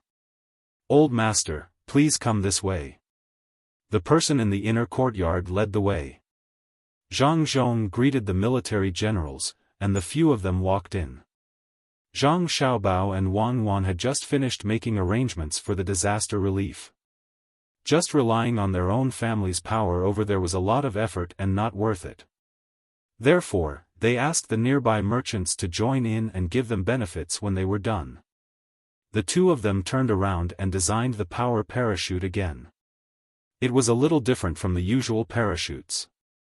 The structure and material of the parachute were different. It needed to be able to support itself during normal times so that it could fly easily. As soon as his father came out, Zhang Xiaobao already knew. He immediately sent someone to wait for him. By the time Zhang Zhong entered the house, Zhang Xiaobao had already spread out the pancakes on the pancake rack. 4 important officials came over and spread out the pancakes for 4 people. Wang Bei also brought a portion for himself. Political differences could not be brought to the scene, as it would appear too stingy. Wang Wan did not believe Zhang Xiaobao's explanation at all. "You are not stingy. You stopped their supply. Oh, it was your younger brother and sister who stopped it, but you still supported them. You even schemed against them." In the end, a group of people who were against the family paying for the imperial court to do things had no choice but to pay for a business under the Ministry of Works to shut their mouths. Fragrant. The things made by the young master of the Zhang family are fragrant. As soon as they entered, Jiang Tsun took a sniff. When she saw that it was Zhang Xiaobao who was busy, she praised. Wang Wan quickly took a pancake and placed it in front of Jiang Xian. "Xiaobao only has this much ability. Official Jiang, try it." Then, she gave pancakes to Wang Bei and Yuan Xianyao. Finally, she gave pancakes to Zhang Zhong. Although he was the last to make pancakes for his father, Zhang Xiaobao was the most attentive. The pancakes were round, and the thickness was even. He beat 2 eggs and placed them symmetrically with the center of the circle as the center. There was no need for a spatula. He used a brush dipped in oil to brush the area where there were no eggs. When the pancakes were medium rare, 2 spatulas moved together. The 2 eggs seemed to be tightly glued to the pancakes. He flipped them over steadily and used his fastest speed to brush the sauce to this side. Then, he placed a youtiao. With a slight shake of his hand, chopped green onions and coriander were scattered. He rolled the pancakes left and right. Then, he placed a radish stick from Hebei into it. He wrapped it in oil paper and personally delivered it to his father. The 2 medium-rare fried eggs were exposed outside. They were trembling without breaking or spilling. "Father, try it. I put more chili sauce on it. I know you like spicy food," Zhang Xiaobao said with a smile. Yuan Xianyao and the other 2 looked at the pancakes in their hands and then looked at Zhang Zhong's pancakes. They had to admit that their son was indeed their son. It could be seen from the way he ate it. Why did he spread the eggs evenly on the pancakes? Good craftsmanship. Ever since Sanshui County's pancakes were first made by Zhang Xiaobao and Wang Bei, I have tried many places. However, I have never seen the way to hang the fried eggs on the pancakes. Just based on this craftsmanship, it is not expensive to buy it at 10 times the price of others. Jiang Zhen did not dare to eat this flavor with Zhang Zhong. He took a bite and praised before swallowing it. Zhang Zhong's eyes narrowed. He was already satisfied without eating. He took a bite of the egg. It was medium rare. His son knew that he liked to eat medium rare fried eggs. After being praised by others, Zhang Zhong was too embarrassed to continue. He had to be humble and act as if he was teaching his son. Xiao Bao, you should put more effort into the affairs of Tang Dynasty in the future. You actually learned such fancy and impractical things. It is not beneficial to your work. Yes, father. You are right. I will learn more useful skills in the future. Zhang Xiaobao acted as if he had done something wrong. Alright, Zhang Zhong, don't teach your son in front of me. Which of Xiaobao's dishes have you not eaten? Is the Ministry of Works not busy today? Li Longji could not stand it anymore. He felt that Zhang Zhong was a hypocrite. If Xiao Bao did not do his job properly, would he be willing to do it? Zhang Zhong used his fastest speed to finish the egg. He stopped temporarily and replied, the Ministry of Works has already formed a system of management. It is not too busy. Sir Yuan is looking for me to discuss the construction matters submitted by the local government. At this point, Zhang Zhong did not say anything. He looked at Yuan Xianyao and his hands did not stop moving. He had to eat quickly. The taste would be bad if it turned cold. Yuan Xianyao was just about to take a bite of the pancake when he saw the emperor looking over. He stopped helplessly, that's right. A portion of the local officials have become smarter. They raised different requests according to the development of their respective areas. They also sent over plans and supplementary explanations, requesting for the local government to increase the amount of funds allocated. This involves the infrastructure that the Ministry of Works is in charge of, the seed varieties of the Agriculture Temple, and the finances of the Ministry of Revenue. I can only find 3 managers to discuss this together. While we were discussing, we suddenly received news that something big has happened in Tubo. The snow is thick and the roads are blocked. There are many houses and tents that have been crushed. There are also commoners buried in the snow and many livestock have died. There is a problem with the food supply. I am anxious and came to find your Majesty to ask how to deal with this. If there is no other way, we must urgently activate the Chongping warehouse in the northern area of Jiannan Road. We cannot let the commoners there be alone without help. Yuan Xianyao's eyes looked back and forth between Li Longji, Zhu Zan, and Princess Jincheng to see their reactions. He also wanted to see from the emperor's face if he was sincere in saving them. Li Longji revealed a gratified expression. However, Zhu Zan and Princess Jincheng did not look anxious at all. This made Yuan Xianyao very puzzled. You guys are not anxious when there is a disaster? Zhu Zan knew what Yuan Xianyao meant and was unhappy. It was all thanks to Xiao Bao and Cuckoo, as well as His Majesty. Otherwise, how many people would have died if the officials came to save them? Li Longji looked at Zhang Xiaobao and said to Yuan Xianyao, we already know about this matter. Xiao Bao has already made arrangements 2 hours ago. There is no need to activate the Chongping warehouse. I have also sent people there to help at all costs. Oh. Yuan Xianyao suddenly understood. The information was already in his hands. How could Zhang Xiaobao not know about it? It's over, I said the wrong thing. I should have been more proactive. Then. I will go back and continue working. Yuan Xianyao wanted to leave. No need. It is the same everywhere. Just do it here. I will also listen. Li Longji asked him to stay and said, "Eat first. It will not taste good when it is cold." "Yes." Yuan Xianyao replied and sat on the chair that someone brought over. He lowered his head and ate. He was really hungry. Even if he was not hungry, he still wanted to eat Zhang Xiaobao's food. It tasted good, but it was not easy to eat Zhang Xiaobao's food. His status was there. Zhang Zhong sat beside his son. Zhang Xiaobao quickly placed the jar of chili sauce over and let his father brush it with every bite. Zhang Zhong was not like other people who ate Zhang Xiaobao's food. He felt that it was right for his son to cook for his father. It was very convenient. He would let Zhang Xiaobao brush some chili sauce and let Wang Wan stuff some chopped green onions and coriander into his father's mouth. "Father, what are most of the plans that were sent up?" Zhang Xiaobao served his father and asked about the situation of the local officials. Zhang Zhong was eating when he heard his son's question. He stopped and said, "Some say they want to build roads, some say they want to build bridges, and some even want to set up a large trade market specifically for the wholesale of handicrafts. There are also railways. Various places are busy building them.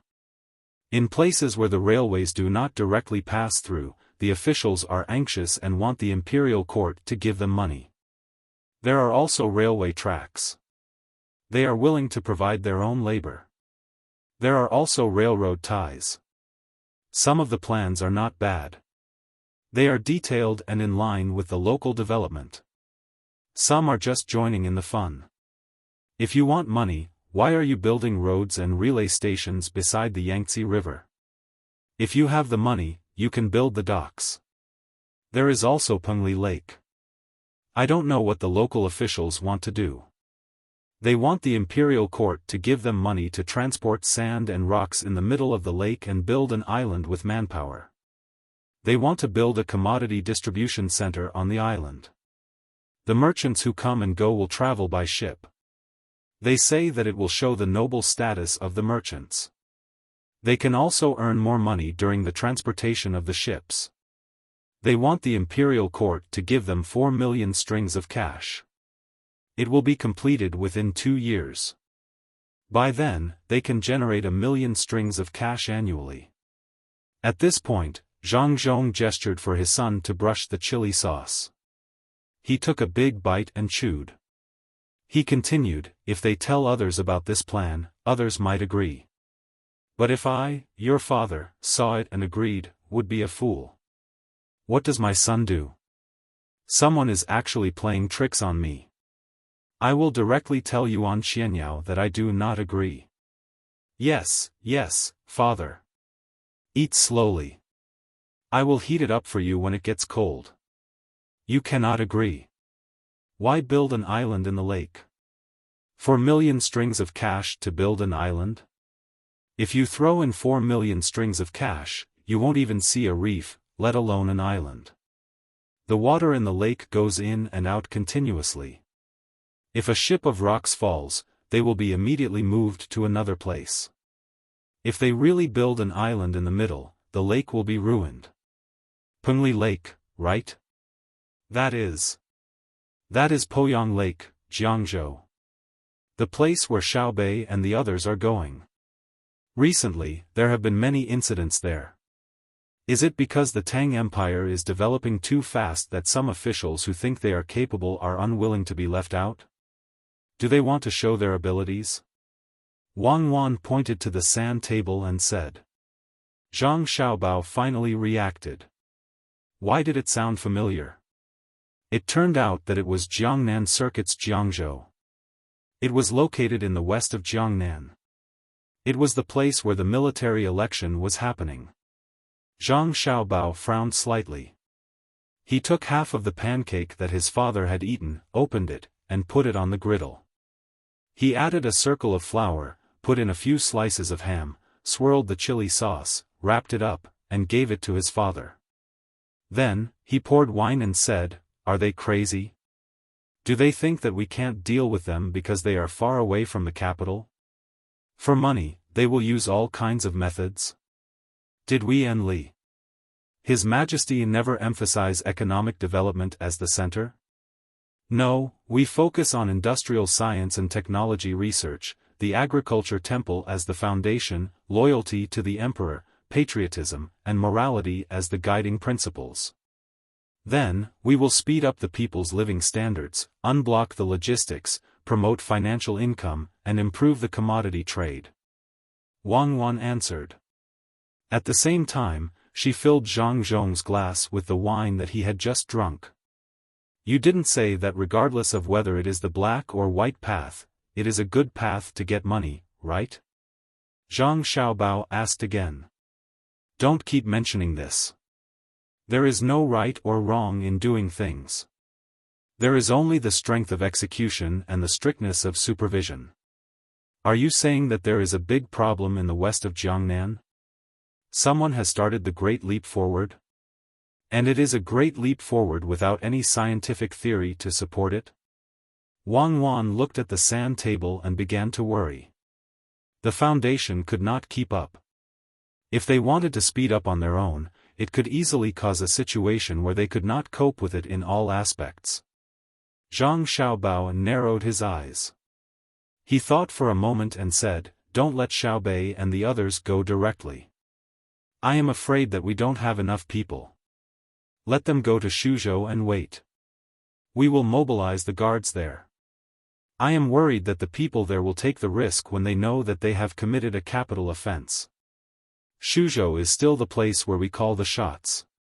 My family's forces around the area, send people to gather in Shuzhou and form a defense team of at least 5,000 people for me. On the Yangtze River front, my family's shipping forces will conduct an internal investigation. After the investigation, keep a close eye on all the docks and ships on both sides of the Yangtze River in the west of Jiangnan. From Jili Prefecture, send the soldiers from Qianzhong Road there on fast boats. They are locals and are familiar with the local environment and climate.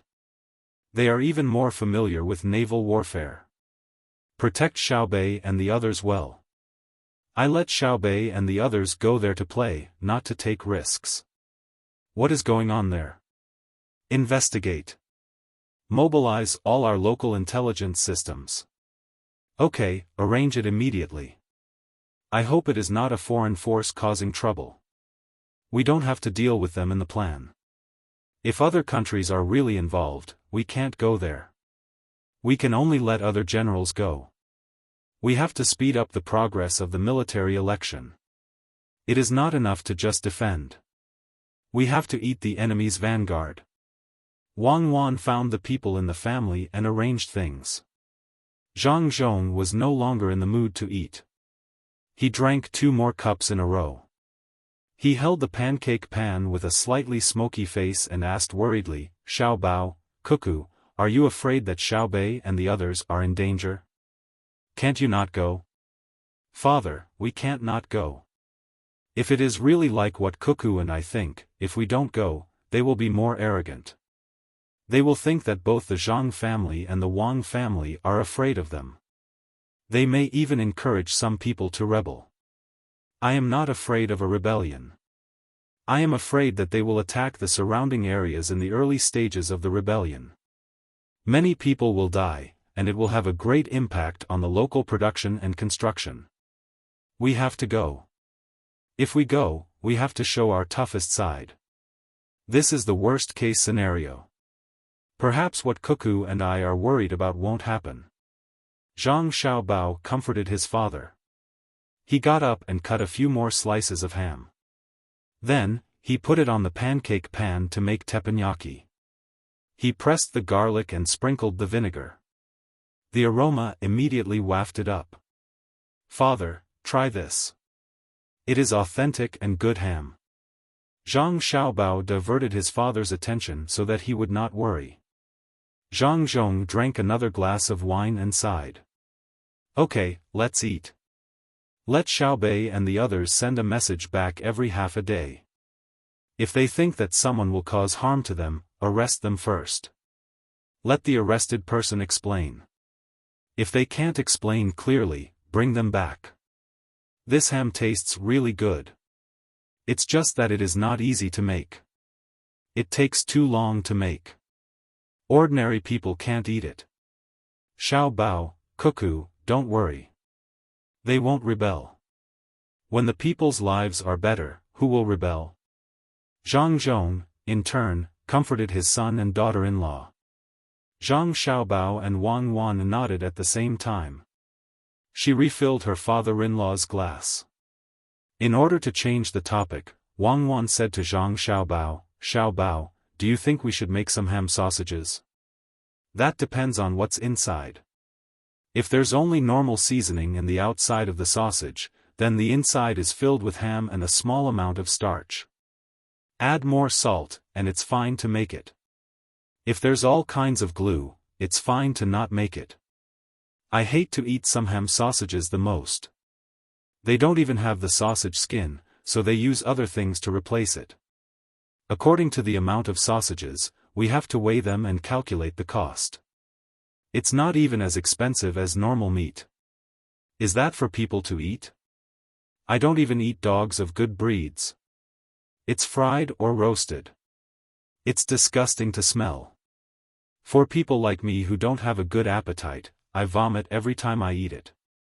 Zhang Xiaobao began to feel uncomfortable as he spoke. The taste in his memory was unforgettable. Wang Wan nodded. I don't eat it either. Let's make it according to the instant noodles in our inner courtyard. Use enough ingredients. Whoever dares to cheat will be dealt with first and be charged with endangering public safety. Is that okay? How can there be such a crime now? It's better to say that it's premeditated murder. Zhang Xiaobao laughed. Zhang Zhong didn't understand what the two of them were talking about. The only thing he understood was the sausage. He took a sip of wine and said, that's because the two of you didn't exist. When I was young, my family was poor. Unlike your mother, they weren't ordinary. When I was young, my family bought some meat back. If the price was cheap, they would buy pig intestines. At that time, we didn't come up with so many ways to make sausage like you. Most people didn't eat it because it was too smelly.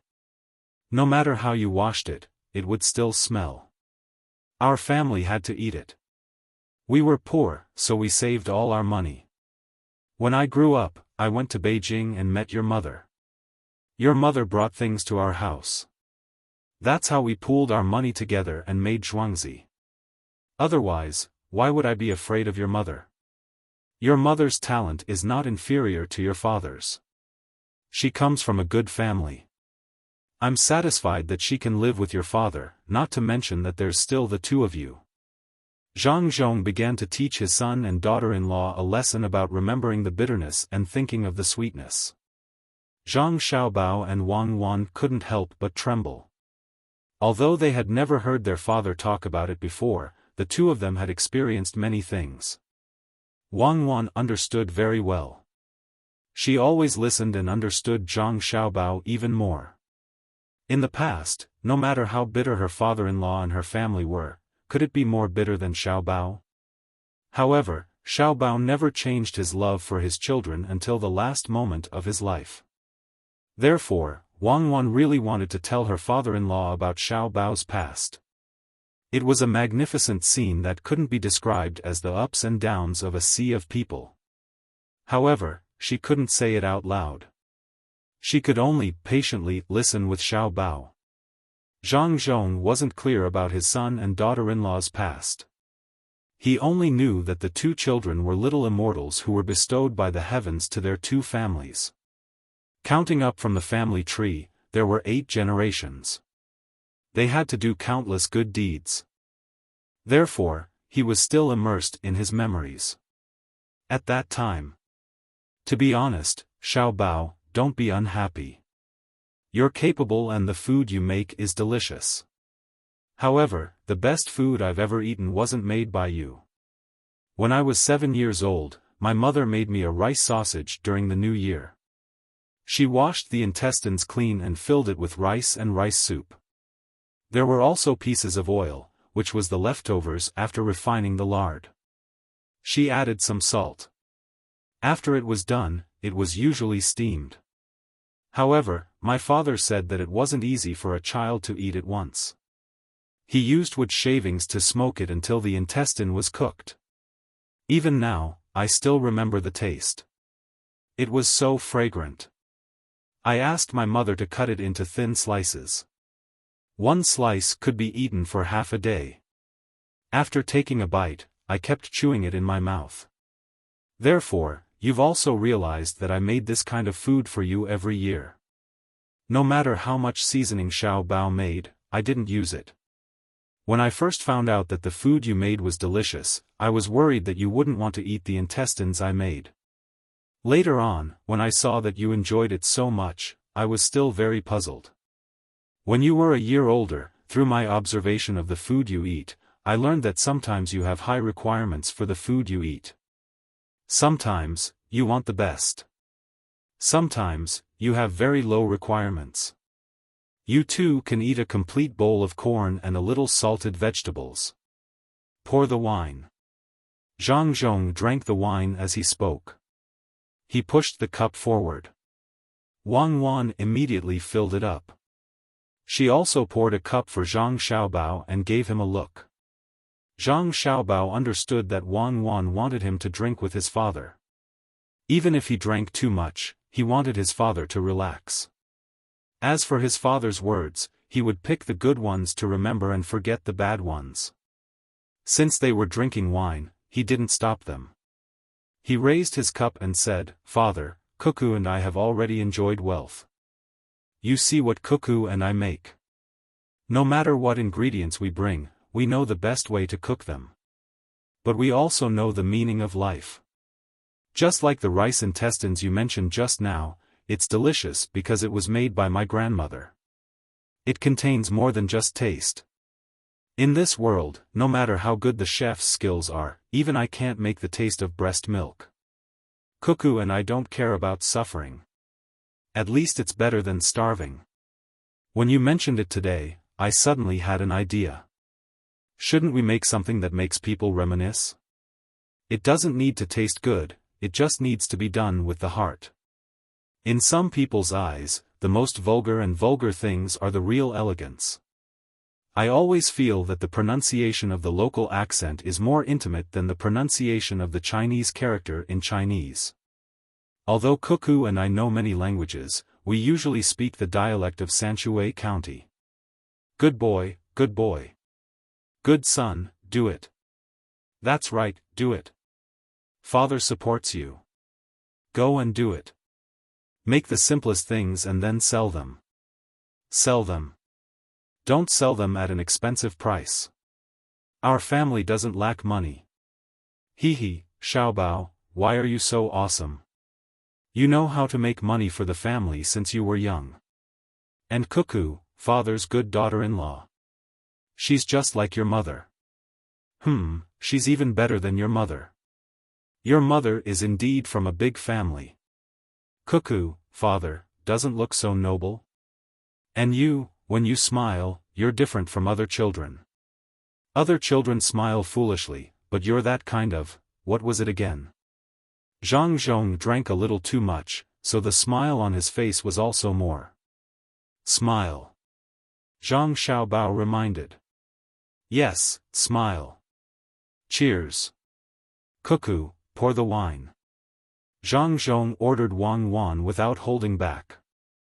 Others might be afraid of Demoness Cuckoo, but he wasn't. In his eyes, Wang Wan was still that little brat. Wang Wan liked this the most. She immediately filled the wine and glared at Jiangcen, who came over, and asked, "Lord Jiang, is there something you need?" Jiangcen also drank a lot of wine, and it was white wine. He drank it with Ancestor Qi. He promised Ancestor Qi that the Sidong Temple would cultivate new good seeds for tubo, such as corn. Then, he drank it. After drinking 2 bowls, he was confused and ran over to get some scallions to dip in sauce. After drinking white wine, there was no taste in his mouth. If he wanted something stimulating, cucumber and liangpi would do. However, Wang Wan wasn't happy. Her husband and father-in-law were drinking, why did an outsider come over? Jiangcun wasn't drunk and knew what was going on. He picked up the wine cup in front of Zhang Zhong and drank it in one gulp. I want some sauce and scallions. Do you have cucumber? Son, cucumber, sauce and scallions are here. Zhang Zhong was drunk, but he wasn't drunk. Seeing that there were no cucumbers on the small table, he said to Zhang Xiaobao. Wang Wan ordered the people beside her, men, go and serve them. Prepare the dishes and the hangover soup. Jiangcun went back happily. Before he left, he said to Zhang Zhong, Lord Zhang, you are blessed. Look at your daughter-in-law, she didn't take care of Xiaobao. Of course, let's drink another cup. Zhang Zhong pulled Jiangcun to drink another cup. He had been drinking wine the whole time. Jiangcun mixed it with white wine first. After drinking a cup of wine, his body swayed and he left with a smile. Son, why don't you drink with Lord Jiang? It's okay, I know he can drink more than me. You see, he is drunk now. If he drinks more, he will still be drunk. Unlike me, your father, I will be drunk in a while. When the time comes, you and Cuckoo will serve me. Zhang Zhong knew his own alcohol tolerance, so he spoke first. Zhang Xiaobao had a high alcohol tolerance. Not to mention a few cups of wine, even a few cups of white wine would be fine. After hearing his father's words, he nodded vigorously. Father, you don't have to worry about drinking too much. You drink. Mother is not here, and Grandpa and Grandma are out playing. No one will say anything about you. Let's drink. Okay, let's drink. Under normal circumstances, Zhang Zhong rarely drank outside. Even if he drank, he did not drink much. Recently, he had not been able to see his family. Now that he finally saw his son and daughter-in-law, the pressure in his heart was reduced a lot. Moreover, because he was beside his son, he did not care. If he drank too much, his son and daughter-in-law would take care of him. He picked up the wine and drank. After drinking, he asked his son, where were we just now? We were talking about the rice sausage you ate when you were young. Zhang Xiaobao still had to remind him. Yes, rice sausages. It's good stuff. You have to sell it. As a brand, I understand now. Some rich people don't care about how good the food is, but how comfortable it is to eat. Even if you give them some cucumber strips or garlic, they will be willing to spend money if they are happy eating it. I have observed a lot of people who suddenly become rich. They are afraid that others will look down on them and say that they have no money. Therefore, when they order outside, they will order the most expensive dishes. In the end, even if they are cheated, they will not dare to say anything. They are afraid of losing face. After all, they are treating others to a meal. How can they lose face? Tell me, son.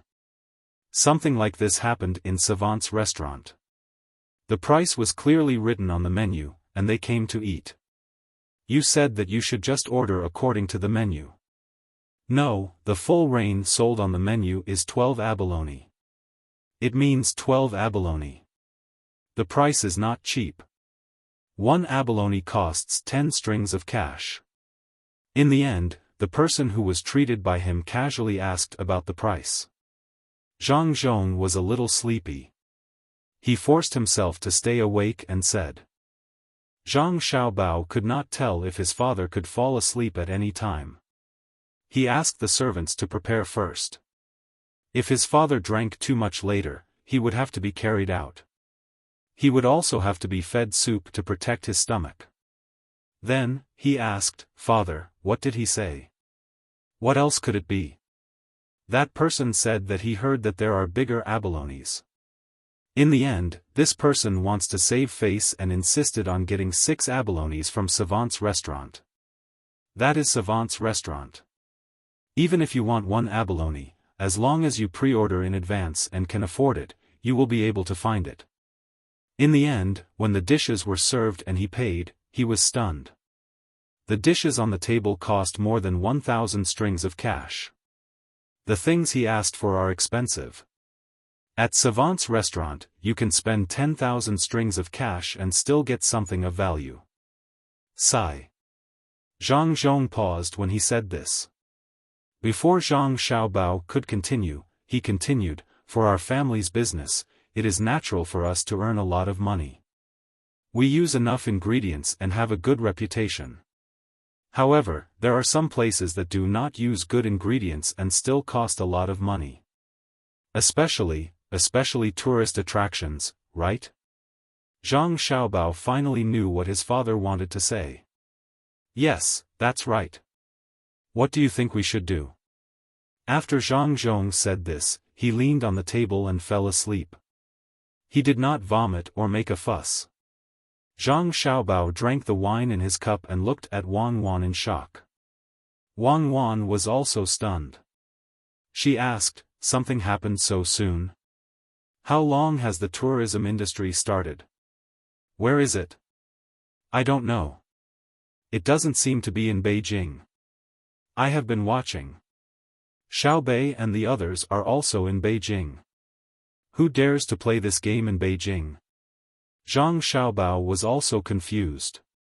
After pondering for a while, Zhang Xiaobao filled the wine and brought it to Jiang Xian. He interrupted the conversation between Jiang Zhen and Princess Jincheng and asked, "Lord Jiang, I'd like to ask you something. Do you know which part of the Great Tang is the worst place to travel? Is it the place where people get cheated?" Jiang Zhen was still bragging about the seeds of the Sinongxi and was very unhappy to be interrupted. He turned his head and saw that it was Zhang Xiaobao. He became sober again. He rubbed his face vigorously with his hands and said, "Yes, there really is. The people sent by the Sea Agriculture Temple to that place replied to me. They said that Jiangzhou was originally very close to Shuzhou, and there was also an iron chain bridge that you guys built there. Then they collected money. There were all kinds of ways to collect money.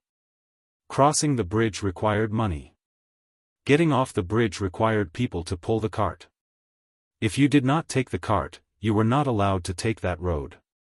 The other roads were very difficult to travel. If you took the cart, it would be expensive. Your family also wants to open a tourism place there? No, your family has a place in Shuzhou. If your family opens a business there, it will be difficult for others to do it." Jiang Zhen was confused. After talking to Zhang Xiaobao, he raised his cup to Zhu Zan, "Qi de. Just now we were talking about the planting of corn, right? Now let's talk about potatoes. Potatoes are delicious. You can fry them or stew them. Even if you roast them, there is another benefit. Listen to me." Zhang Xiaobao was no longer in the mood to see how drunk Zhu Zan and Jiang Zhen were. He glanced at Li Longji who was sitting next to him. Li Longji didn't seem to care who drank too much. His expression was indifferent and he occasionally added a few words. Seeing Zhang Xiaobao looking over, he asked, "Xiaobao, have you found the problem?" "Yes, I want to know who is behind Jiangzhou. It gives me the feeling that everything is for money. This won't do. The local government seems to have been kidnapped by a force. You have to send an order to Xiaobei and the others. That is to capture and kill people at will. Because there is someone there who is embezzling the revenue of Tang Dynasty through various means. It is just that the means are very subtle. Even I didn't discover it directly. If we don't control it, it will cause a lot of harm. This person is definitely not ordinary. He is much stronger than the people from Tibet and Japan." Zhang Xiaobao didn't care if this fee was high or that place was expensive. What he cared about was why so many things pointed to one place in the end. Hearing Zhang Xiaobao's solemn words, Li Longji also became serious. He asked, "Why, Xiaobao, are you worried that you can't deal with it?" "What do I have to worry about? It is easy to deal with the people behind this. I am afraid that by the time I make a move, they will have caused too much harm to that place. Even if I catch them all, it won't be able to make up for the loss of the people. Do I have to ask the imperial court to pay for it? Zhang Xiaobao was very angry. The problem he encountered was not big nor small. If he took care of it, it would affect his energy. If he didn't, the other party would slowly form a force. From the current situation, the other party already had a certain foundation. It was just that he didn't know what level it had reached. If he didn't take action now, when the other party continued to grow, it would be painful for him to take action. Li Longji saw that Zhang Xiaobao's words were serious. He thought for a while and said, "I will listen to you this time. Pass down my order. Tang Dynasty's 9-man patrol team will investigate the situation in Jiangzhou. If there is a need, they will have full authority to deal with it. Kill first and report later. Do not investigate." After the order was passed down, Zhang Xiaobao heaved a sigh of relief. He greeted the others and returned to the place just now. Looking at his father who was sleeping, he instructed the people around him, "Bring a cushion over and put my father on it. Carry him to a quiet place. Don't wake him up." "Xiaobao, who do you think it is? Which faction is it? The local officials give me the feeling that they are very obedient." Wang Wan waited for Zhang Zhong to be carried away and asked, "I hope it is not a religious faction. That is the hardest to get rid of. Humans are always easily deceived." Zhang Xiaobao said worriedly.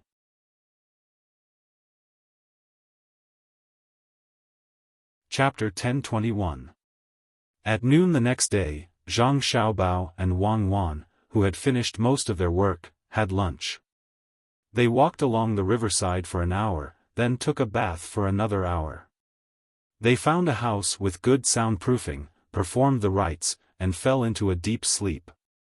At around 8 o'clock in the morning, they woke up, washed up, and had lunch. At 9 o'clock, everyone was in position and the military exercise began again. Zhang Xiaobao returned to his command center and recalled the arrangement before resting. He passed down orders. 4th Division, 3rd Battalion, 4th Battalion, pick up the pace and head east. Start the construction work at 225 Highland. Build 2 layers of hidden fortifications. After that, 3rd Battalion will attract the enemy's firepower. 4th Battalion will rest. When the first layer of fortifications is destroyed, continue the construction work. The messenger ran out to pass down the order. Zhang Xiaobao played with the binoculars in his hands. He looked up at the ceiling and continued to give orders. 3rd Division, 1 Brigade, 1 Regiment, make a large number of scarecrows. Everyone take 1 scarecrow and cooperate with 225 Highland. Go to the left side of the Highland and set up an ambush. Every 15 minutes, a team from each battalion will spread out and arrange the situation. Move in a small area. The rest of the team will move the scarecrows around them to create the illusion that they are alive. 3rd Division, 1 Brigade, 3 Regiments, go to the side of the 1st Division, 313 Highland. Start the construction work and make a layer of cover. Make scarecrows with the same number of scarecrows. Leave 1 battalion to shake the scarecrows. The other 2 battalions hide on both sides of the hill.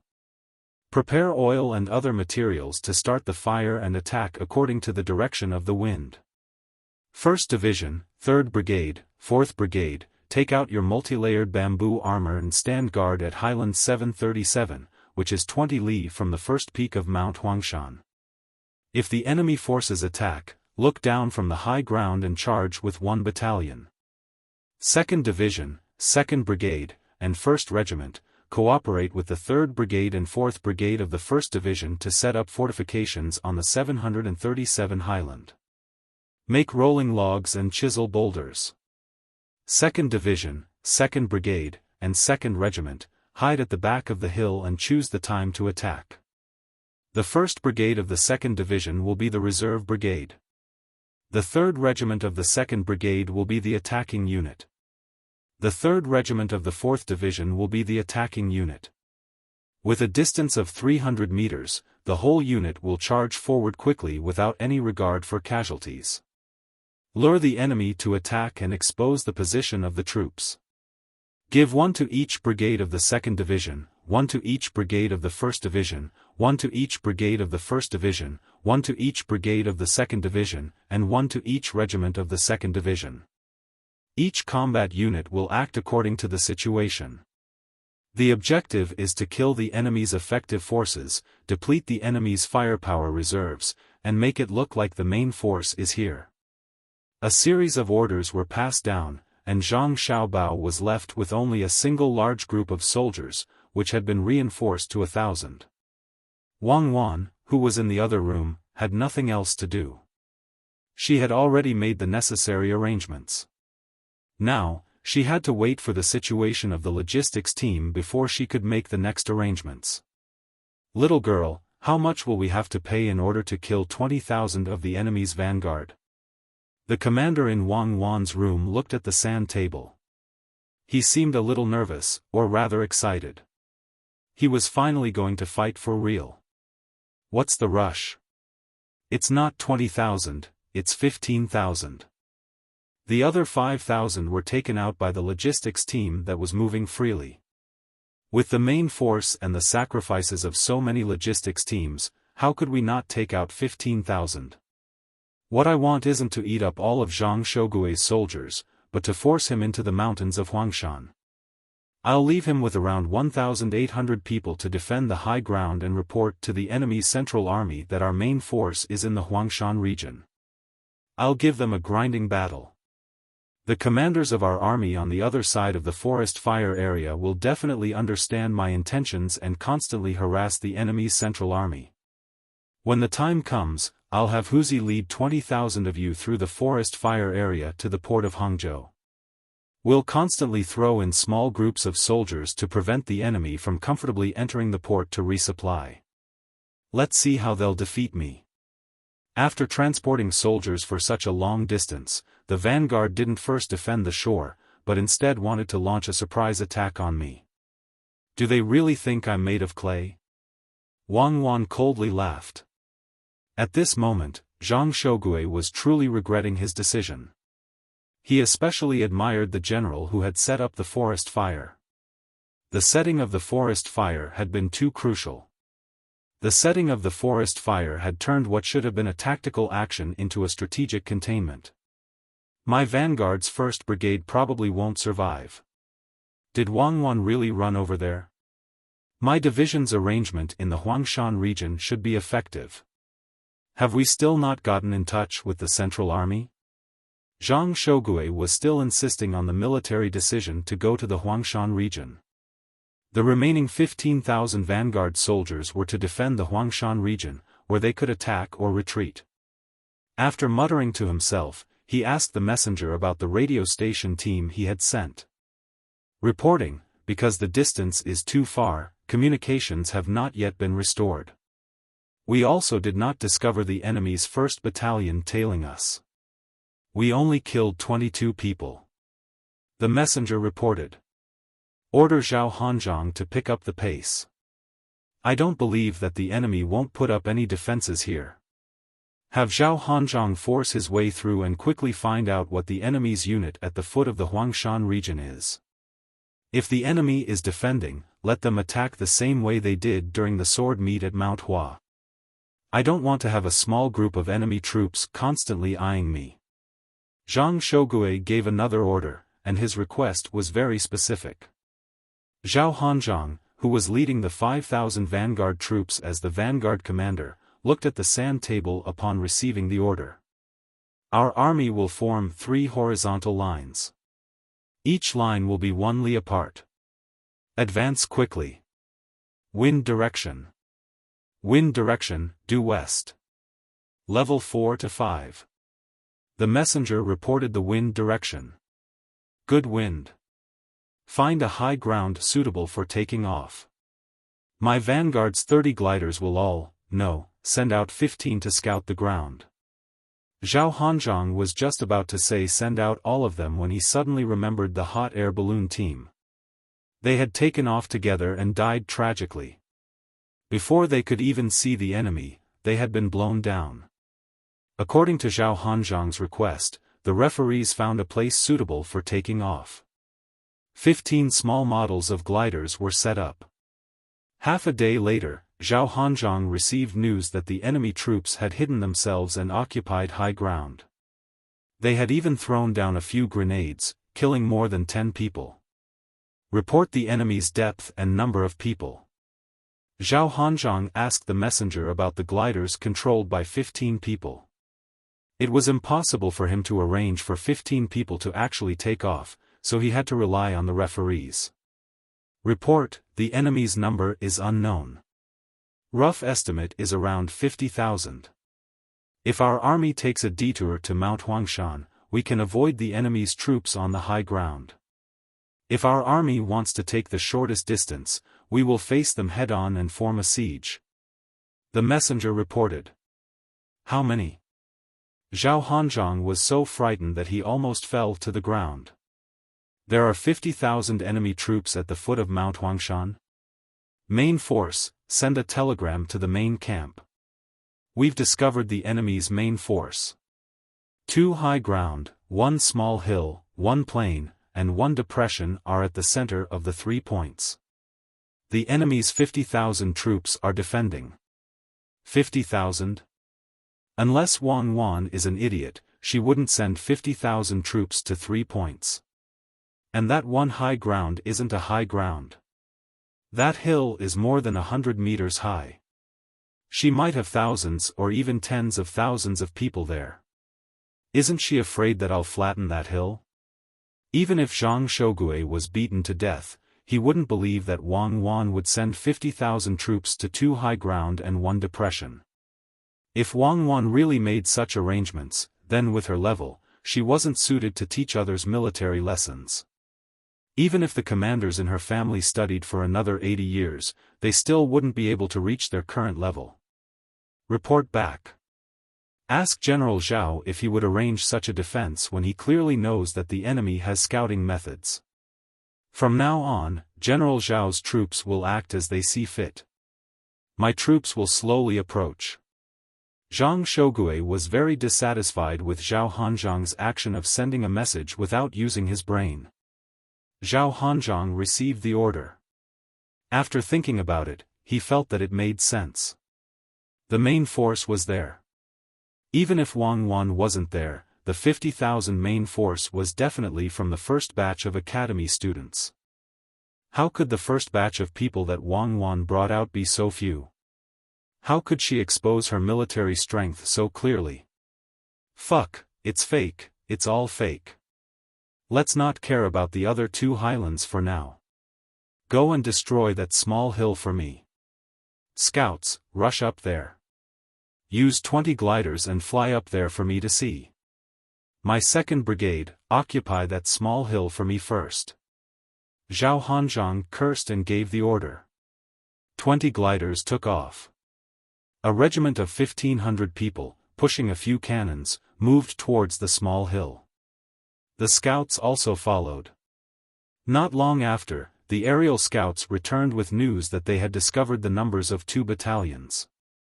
The estimated number of people was 1,000. They also determined that some of them were fake. 2 battalions, 1,000 people. That's the configuration of a regular army. It's not Zhang Xiaobao's logistics troops. He always likes to have 700 people in a battalion. Could it really be a regular army? There are even fake people? Scouts, rush up. Gliders, continue to investigate.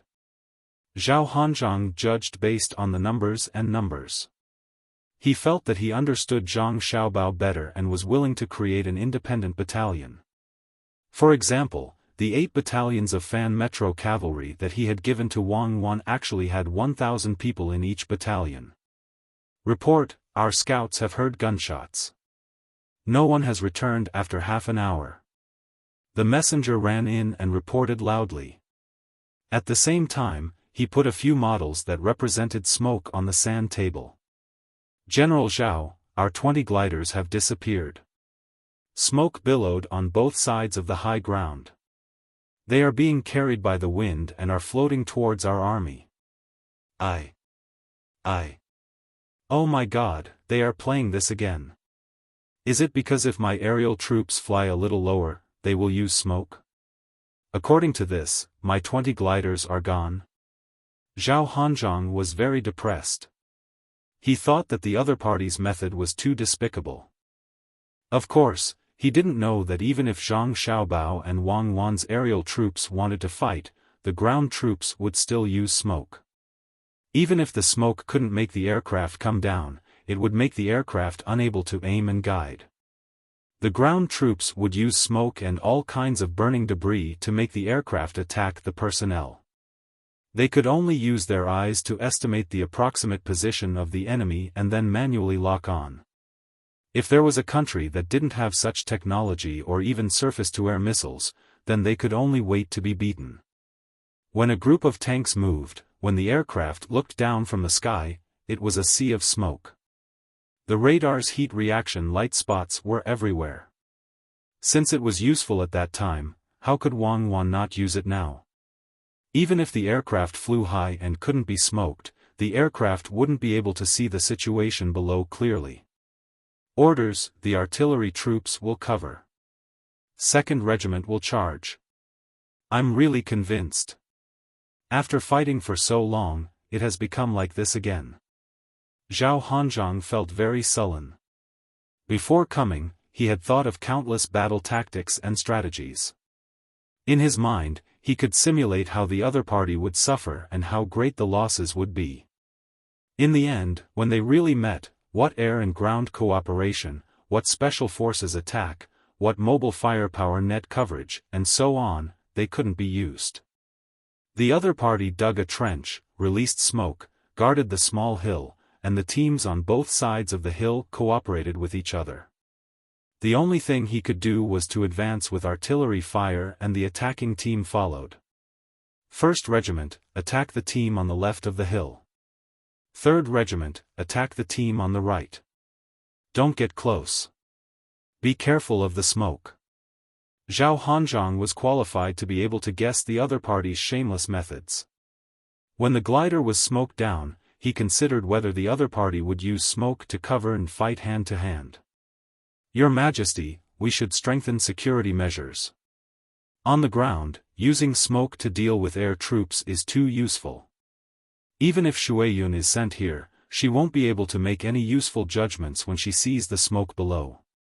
We can't let anyone spread this. Otherwise, when Cuckoo leads the army to war in the future, how many good men will the Tang Empire lose? Which child isn't born to their parents?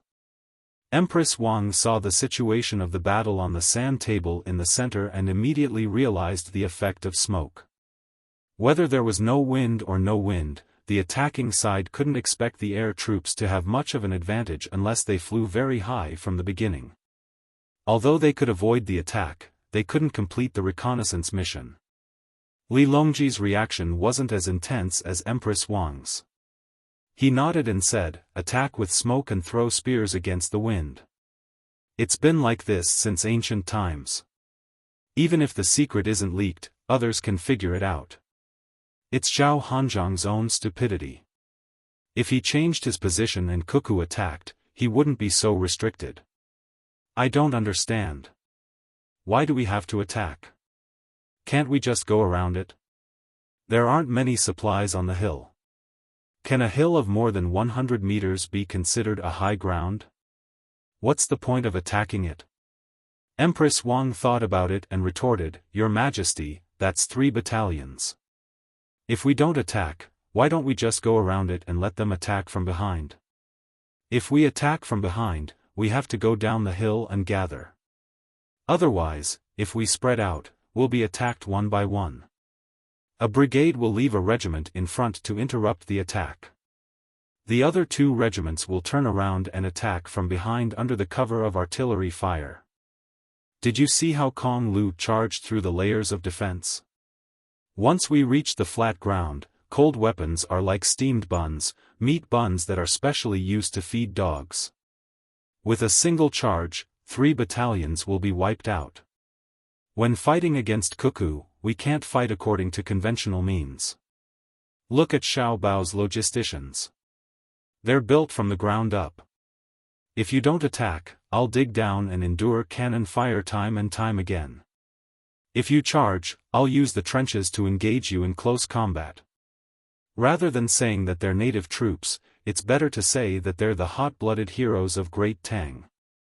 They're guarding a place and are willing to fight to the last man. With such an army, I don't want to send them out to invade. No matter how well they fight, there will definitely be casualties.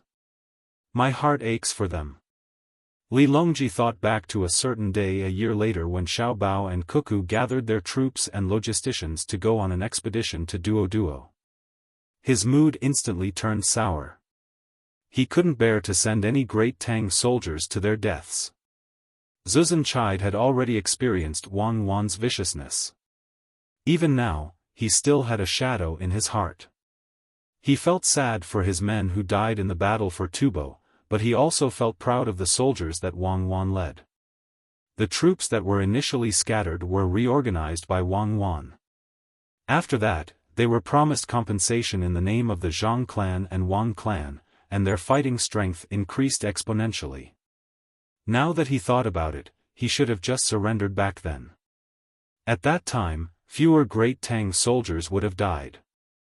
Thus, when he heard Li Longji's words, he also felt sad.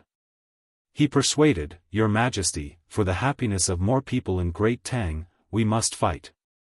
However, logisticians must follow up. For example, artillery fire. This subject admits that it is difficult to fight a civil engineering team. However, Cuckoo said that for the safety of a single Great Tang soldier, she is willing to throw down millions of artillery shells. This subject will issue a military order. If Cuckoo's team attacks, the logisticians will pass through this subject.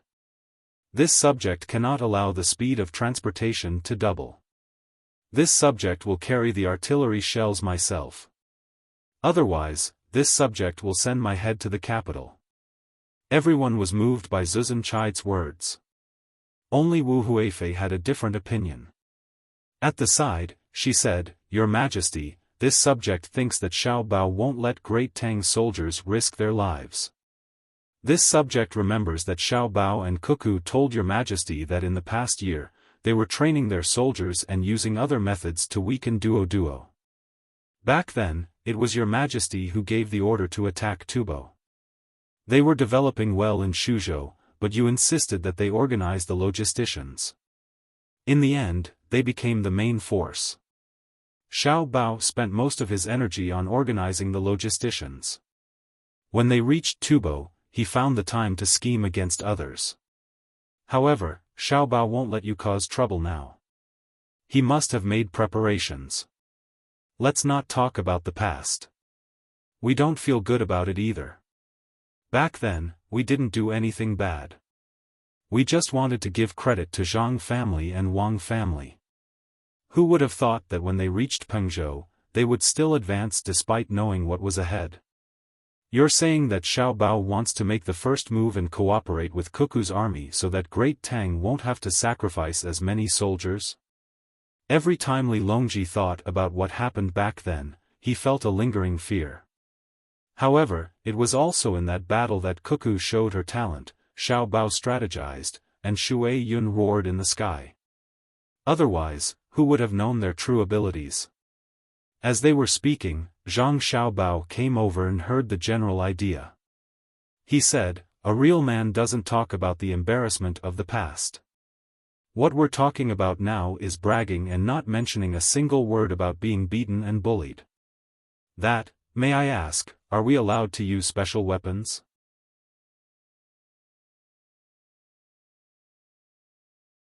Chapter 1022. What weapon? The others asked in unison. It's. Many diseases are contagious, and people die.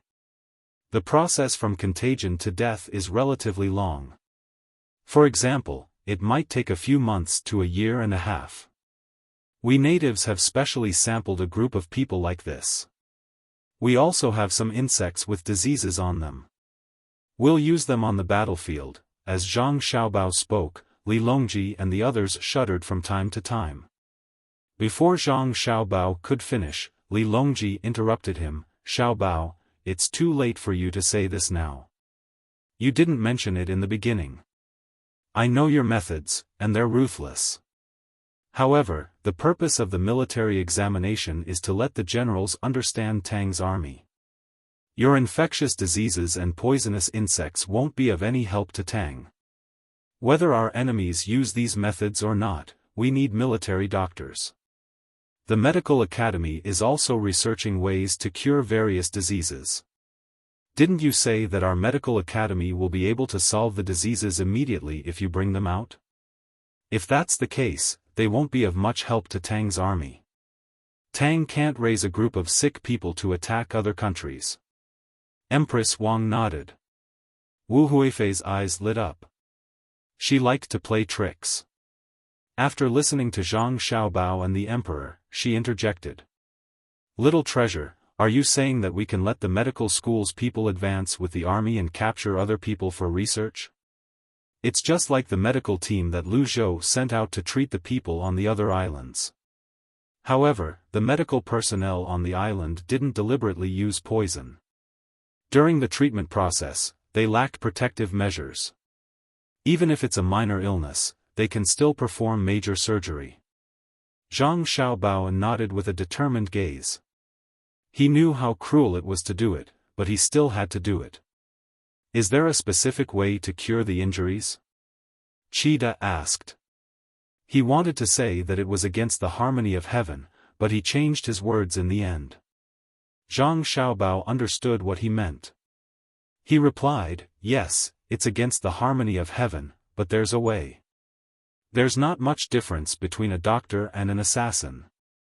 For example, Cuckoo and I, we feel that we've earned every extra day we live. We don't care about the heavenly punishment.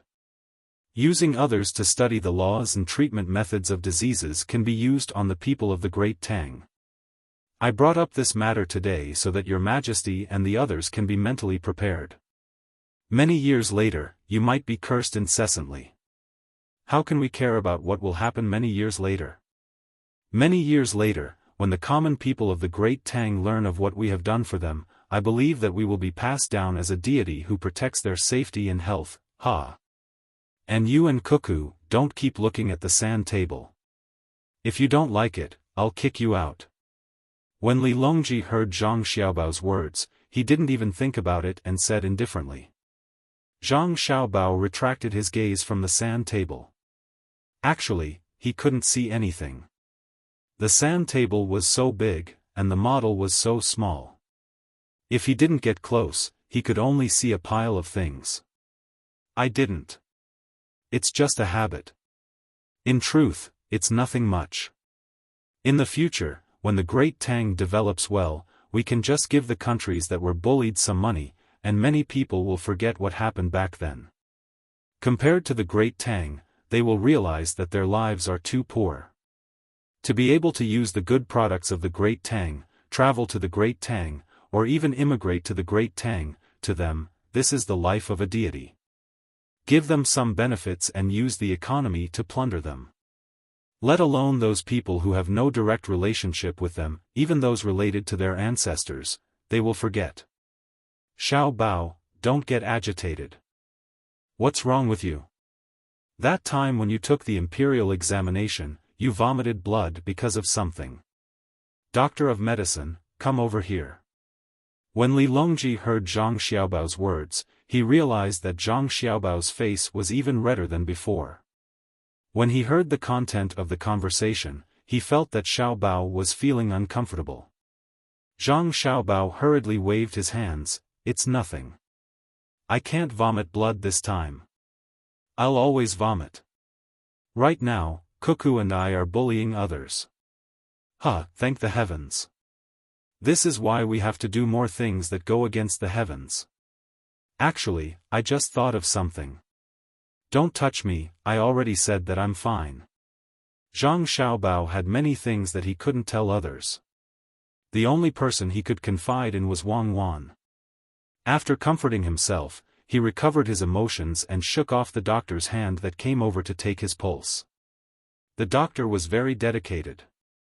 Even if he couldn't take Zhang Xiaobao's pulse, he didn't force him. He stared at Zhang Xiaobao, looking at his complexion and breathing rhythm. He didn't dare to be negligent. If something really happened to Zhang Xiaobao, the emperor wouldn't need to do anything. The emperor would just throw him out on the streets and say that he didn't do his best. In this short period of time, Wang Wan had already heard the news. She hurriedly ran over and looked at Zhang Xiaobao, asking, "Who provoked you again?" "No, no one. They said that the military doctors followed the army to fight. In addition to treating their own people, they also used other people to study the virus." As they talked, I became happy and thought of a new weapon. Zhang Xiaobao reached out and pulled Wang Wan to sit on his lap as he explained. Wang Wan didn't break free. When she heard Zhang Xiaobao's words, she understood what the other party thought of. She followed up, "You thought of a biological weapon? It's more difficult to collect poisonous gas than oxygen. It's not easy to take protective measures, but we can use incendiary bombs." "Good idea. Let people study it as soon as possible. When we go to war, we can destroy all the trenches and bunkers. If they're really benevolent and righteous, how can they fight a war? You came over just to talk about this? You're so free that you're chatting with people instead of commanding. Let's see what you're going to do if you can't complete your tactical objectives. Let Dr. Ho feel your pulse." Wang Wan took Zhang Xiaobao's hand and handed it to the doctor surnamed Ho. She knew that he had reached the position of doctor. It was impossible not to pay attention to him. When they wanted to establish the Tang Academy of Sciences, they had to get him in. The doctor first felt Zhang Xiaobao's left hand, then his right hand. After feeling it, he said to everyone, "It's nothing. It seems that he was a little tired yesterday or in the last few hours. There's no need to get medicine. When it's time to eat, it's fine to have more meat." The doctor said it calmly.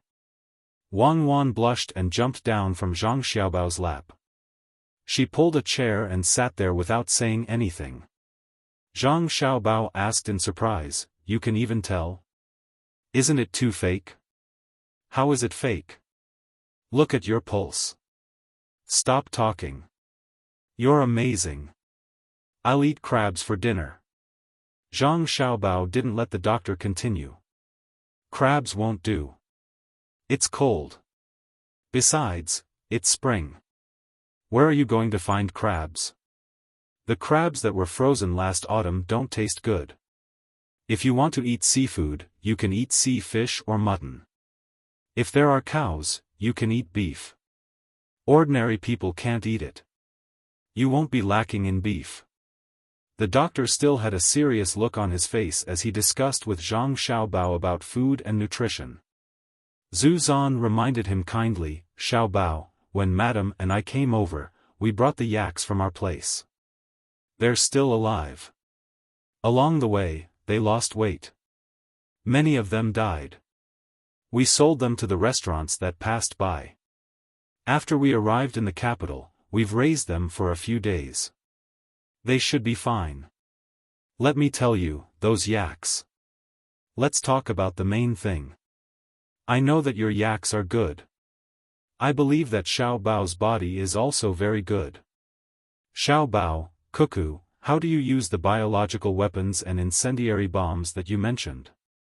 Li Longji saw that the topic had changed and quickly corrected it. He was very interested in war weapons. He was always afraid that others would use advanced weapons to attack the Tang Empire. He felt that with every step forward in the research of weapons, the gap between the Tang Empire and the Tang Empire would shrink. Zhang Xiaobao and Wang Wan began to explain the functions and effects of the two weapons. Zhang Xiaobao wasn't as professional as Wang Wan. Wang Wan had a very thorough understanding of the weapons. As she explained the functions, she also explained the tactical coordination around the weapons. Zhang Xiaobao mainly explained the reaction of the human body after being hit by the weapons. For example, the incendiary bombs. They burned for a long time and covered a large area. During the burning process, they produced poisonous gas and caused a lack of oxygen to the shallow underground fortifications. Hearing this, Li Longji and the others broke out in cold sweat. Qi de Zuzan was also glad that his Tufan didn't persist. Xiao Bao, according to what you said, there isn't an army in the world that can defeat a team with such weapons. Hurry up and research it. Li Longji wiped his sweat and said excitedly.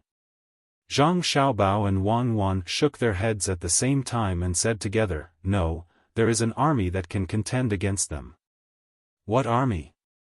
Li Longji asked in disbelief. Our Tang Empire's army can do it. Perhaps the number of casualties will be several times more, but the enemy will definitely not retreat. Even if someone can blow up the mountain that our Tang Empire occupies and think that it is a land of death, if he dares to attack, he will still have to suffer a fierce counterattack. Zhang Xiaobao looked at Wang Wan and said to Li Longji with a smile. Wang Wan replied with an affirmative smile, yes, our Tang Empire's army can do it. Even if we have to sacrifice several times more lives, in the end, what we are fighting for is not only the weapon, but also the soul of an entire nation. On the battlefield, what we display is the soul of an army. When 10 lives are exchanged for one of the enemies, what we are testing is the other party's will. The more advanced the weapon is, the more people cherish their lives. Some people fight for wealth, while others fight for glory. I am most afraid of encountering enemies who fight for survival. Thus, I have always requested that the soldiers of the Tang Empire have 2 things. First, they must learn knowledge so that they can immediately take over the position of the commander after his death. Even if they are alone, they must be clear of the strategy and tactics of the team. Second, they must have family members. It would be best if they have a few brothers with a wife and children. This kind of team is the strongest. In front of them is the enemy, but behind them is their family. So, they must use their lives to exchange for the enemy? Princess Jincheng asked. Yes, use their lives to exchange for the enemy until they tremble. Even if blood flows like a river, they must not retreat. If the soldiers of a country are afraid of death and turn around to flee or surrender when they see the enemy's ferocious attack, then that country deserves to be bullied. Zhang Xiaobao said. He thought of many small countries that were bullied. Basically, when the enemy's attack was a little fierce, they would be scared to death. They would invest tens of thousands of soldiers to defend the place, and hundreds of them would die. In the end, in 2 to 3 days, the place would be taken down by the enemy. If they were afraid of death, who could they blame? Sometimes, Zhang Xiaobao would think, and he had also discussed it with Wang Wan. If it was their national army, how could an army of tens of thousands be taken down in 2 to 3 days? They could just throw an atomic bomb. Otherwise, how big of a price would the enemy have to pay? Zhu Qide was unhappy. He thought that Zhang Xiaobao was talking about him. However, his men were not afraid of death. The main thing was that they lacked a good commander. Therefore, he said, Xiaobao, there are times when human strength is not enough, right? Oh. Zhang Xiaobao understood. I'm not talking about you. We are fighting because of internal conflicts. We are a family, just like brothers sometimes fight. When Cuckoo and I go to war, you still have to help take care of the logistics. We can rest assured. Li Longji also said, if I'm not talking about you, are we enemies? My sister is married to you. I'm talking about the enemy of the great Tang without a princess. Yes, that's what I meant.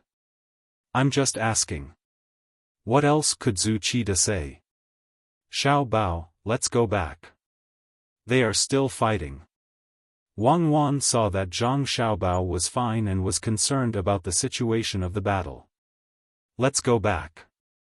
I wanted to use other methods, but they didn't agree. Zhang Xiaobao stood up and pulled Wang Wan out. Li Longji and the others watched the two of them leave. They gathered together to discuss the matter that the two of them had just mentioned. The battle was still going on. Zhao Hanzhong was facing the same problem as Yang Chang. There were a total of 3 camps on the 100-meter high ground. There was one on the top of the mountain and one at the bottom of the mountain. With only 3 regiments, they were unable to charge over. After the cannon fire, they charged. Surprisingly, the enemy could still counterattack, and it was very fierce. However, Zhao Hanzhong already knew what was going on. There was a problem with the fortifications and the direction of the wind. The wind blew against them.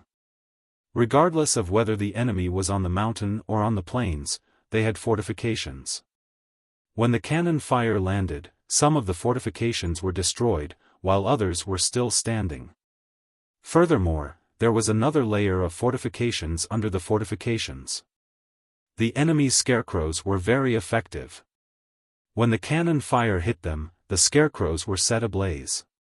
When his troops charged, other than the smoke from the cannon fire, there was also smoke from the scarecrows. If they charged too slowly, the effect of the cannon fire would be weakened. Moreover, if they were too far away, the smoke would be very uncomfortable. But if they charged too quickly, they would be in close contact with the enemy. They felt that the most shameless method of the other party was to not run when they countercharged. Instead, they would lie on the ground and quickly crawl and roll horizontally to change positions to advance. This was too demanding of their own marksmanship. There was already smoke, and they still had to hit the ground.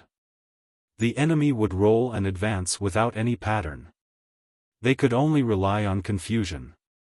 When they came into contact with the enemy, it would be a bayonet against a broadsword or a spear.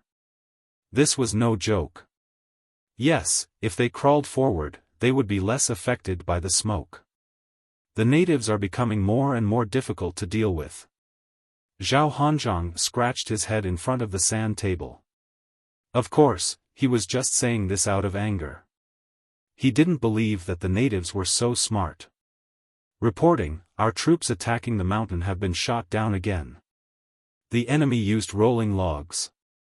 The messenger reported to Zhao Hanzhong. Rolling logs? Are there any nails on the logs?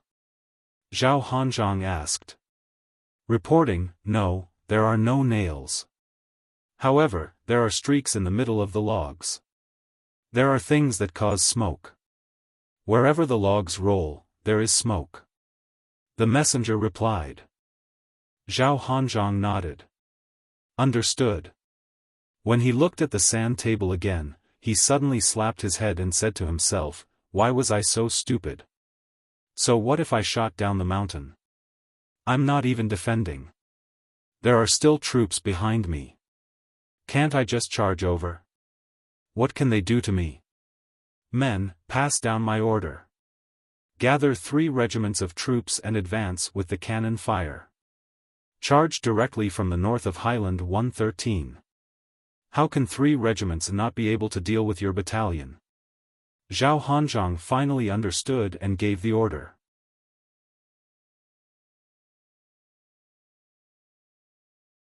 Chapter 1023. Once Zhao Hanzhong changed his strategy, the results were immediately apparent. Of the 3 battalions of the 3rd Regiment, 1 battalion was directly facing Zhao Hanzhong's charge, while the other 2 battalions were on the other side of the hill. The battalions on the hill were hit by a wave of cannon fire and were forced to retreat into their fortifications. When they reappeared, Zhao Hanzhong's troops had already left the range of the hill. The other battalion had been waiting to engage in positional warfare. When they saw the enemy retreat, they waited for the next wave of attacks. However, after waiting for a while, they did not see the enemy attack again. Only the rumbling of cannons could be heard. For a moment, they did not know what was going on. This bastard has learned to be smart. Motherfucker, they're all coming for me? I think there are at least 3 regiments. Is there a need to use cannon fire to advance? Order all the troops to hide. After the cannon fire, retreat immediately. We're not going to fight anymore. Go up the hill and meet up with the 1st Battalion. Sun Quan looked at the sand table and cursed as he gave the order. His battalion was facing the charge of Zhao Hanzhang's 3 regiments. When he retreated to the hill and met up with the 1st Battalion, there were only about 160 people left out of the original 500. He also went to the room of the 1st Battalion's commander and stared at him speechlessly. Brother, this battle is not going to be easy. The tiger finally knows how to climb a tree. 3 regiments against 1 battalion, and I've been judged to be injured. Sun Quan said to the commander and regiment commander of the 1st Battalion, Fan Zhu. Fan Zhu nodded. My troops can't do anything. The range of the long-range weapons is not enough when we're on high ground. If I bring people down, we'll be facing a rain of bullets. Then, he relaxed his eyebrows and said, but it's not a big deal.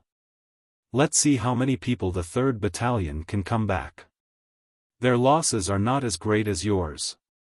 If we gather our troops again, we should have at least 600 to 700 people. My losses are not small either. Cannons, after all, they are cannons. They don't have 3 full regiments now. We've lost at least 500 to 600 people. Our losses are slightly higher. Once we reorganize our troops and continue to defend here, there will be more troops behind them. That's the only way. Did you send the news? Sun Quan did not insist on beating the enemy into a pulp. The enemy's guns and cannons were not for decoration. Yes, Fan Zhu replied. The 3 battalions of the 3rd Regiment of the 1st Brigade of the 3rd Division began to regroup. The 3 leaders did not follow behind Zhao Hanzhang's troops. That would be no different from courting death. They were not worried that the enemy would turn around and attack from the other side of the hill to seize the high ground. At this moment, Zhao Hanzhang was also not very happy. He had made a mistake in commanding the troops in the previous battle. Instead of losing 500 or 600 men, they had lost more than 1,000 men. According to the data given by the referees, 460 people had died in battle, while the rest had died from the smoke and had lost their ability to fight due to the smoke. In total, there were more than 1,000 people. As for those who felt uncomfortable due to the smoke, their accuracy and reaction speed were affected as well. He had also lost hundreds of guns, as well as some ammunition. He wasn't sure if it would affect him in any way. After all, his opponents weren't really natives. After losing 20% of his troops, Zhao Hanzhang felt that the road ahead would not be too smooth. He looked at the sand table and found that there was a depression in front of him. Looking around, there was a high ground with a height of 225 meters. Looking at the other side, there was nothing on the other side. The terrain was flat, so he had sent out scouts to scout ahead. If they were not attacked, then they would just leave from the other side. Obviously, they would not come into contact with the enemy. Scout ahead. The first group will advance slowly. The second group will spread out and guard the surroundings. The third group will rest here. Zhao Hanzhang gave the order and began to wait for feedback. Half an hour later, the scouts had advanced for 15 li. They came back and reported that they were not attacked along the way. All troops, move out. Zhao Hanzhang composed himself and gave the order to advance. The troops did not advance quickly. As for the scouts, they constantly came into contact with the enemy. Some died in battle, while others sent back information. Zhao Hanzhang did not hear any reports of enemy attacks or ambushes for a long time. Instead, he felt uneasy and felt that something was wrong. Is this still Wang Wan's main force?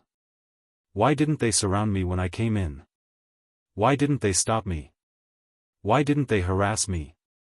Have the commanders of the Zhang family and Wang family suddenly become stupid? Can't their scouts keep up? Then they should have heard the sound of cannon fire. I don't believe that they can't analyze it. Zhao Hanzhong mumbled, his heart feeling more and more uneasy. When Zhao Hanzhong passed, the commander of the 3 RD Division's 1st Brigade's 1st Regiment, Lu Dong, was also looking at the sand table. It was not that he did not want to make a move. He wanted to stop the enemy or chase after them, but he could not move. He was guarding the depression and had already arranged everything.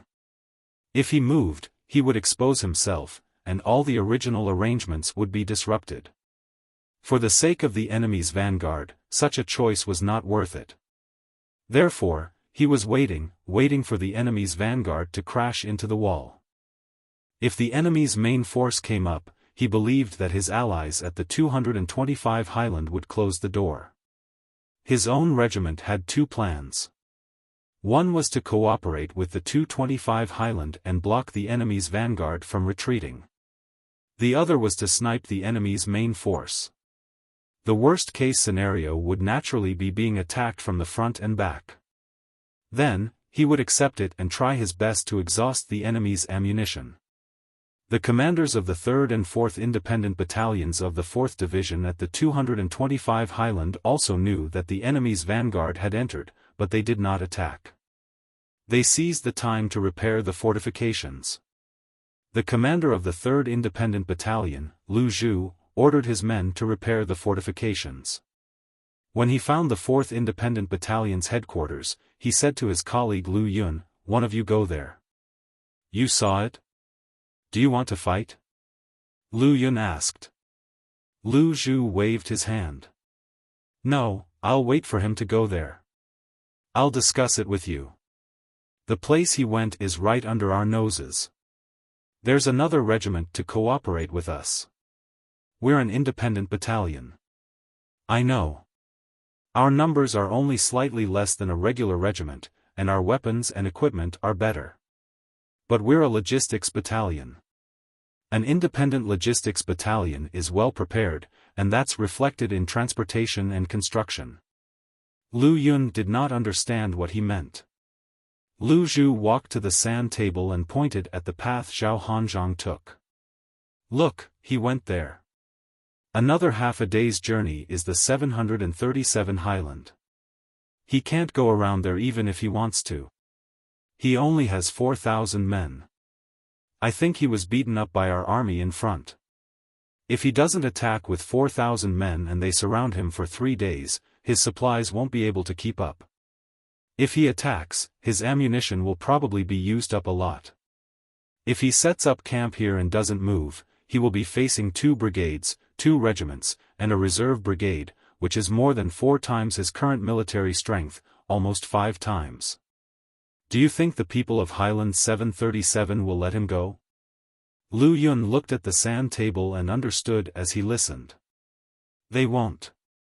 If the enemy really dares to set up camp, the 737 Highland will organize a night battle with scarecrows and use smoke to cover the attack. They'll use the tactic of injuring 1,000 of the enemy and sacrificing 800 of their own to force the enemy to attack or retreat.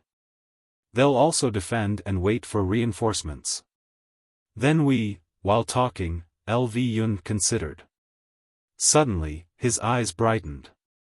He patted Lu Zhu's shoulder happily and said, "Yes, that's right.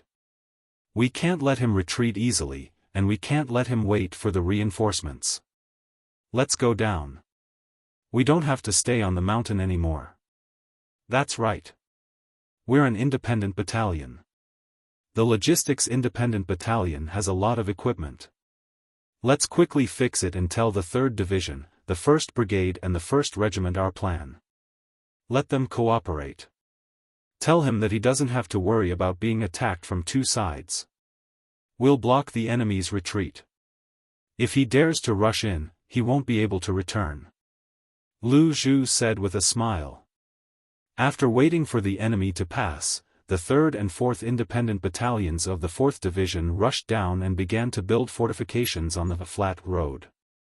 Lu Dong, who was guarding the depression, was still giving orders to arrange his own area more carefully when a messenger ran in. Reporting, the 225 Highland, the 4th Division, the 3rd and 4th Independent Battalions are here to report. Let us hold our position and leave the enemy's retreat path to them. Good, I told you. We can't let them pass easily. They dare to go around the road. Do they think they're fighting a flat Yuan Zhan? Do they think that our hinterland is empty? The main force of 60,000 hasn't moved yet. If we rush in with 4,000 people, we'll tire you to death. Lu Dong laughed and knew what to do. Order my regiment to continue to fight. Dig fortifications. Give me as many scarecrows as possible.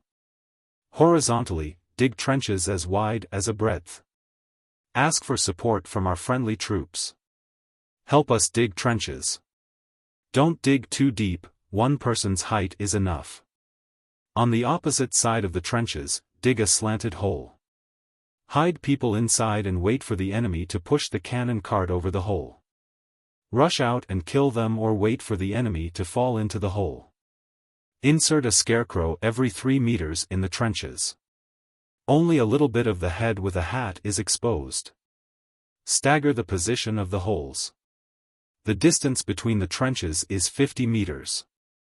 Within 50 meters, place them irregularly. After Lu Dong finished giving orders, his whole body relaxed. He didn't expect to be able to defeat the enemy. As long as he could consume more of the enemy's ammunition, it would be fine. When the guns and cannons ran out of ammunition, it was better to use fire sticks. The fire sticks could be made longer, but the bayonets on the guns were only that long. Moreover, bullets weren't too terrible. The speed was fast, but they had to hit the target. There weren't so many machine guns. If they used rifles, wouldn't I be able to dodge? If I suddenly lay down, roll and get up again, walk around the zigzag route, and lay down again, could it be that they were all sharpshooters? Lu Dong's request was sent out by the scouts. Soon, he received a response. The 3rd Regiment of the 2nd Brigade of the 4th Division, which took the initiative to attack, came. It was arranged by Zhang Xiaobao to quickly charge forward in groups, every 300 meters, to expose the enemy's position. The regiment commander, Su Gu, also wanted to follow the order. But before he could move, the enemy's vanguard came in first. He thought about it. If he still followed the young master's order and rushed in, he would definitely be scolded by the young master. Su Gu could think of the scolding words, "Are you stupid? You just entered when I told you to. Don't you know how to observe the situation? You're the regiment commander, not the group commander. Don't you have a brain? I've arranged everything. Do I still need you? You can just find an obedient dog." So Su Gu made his own judgment.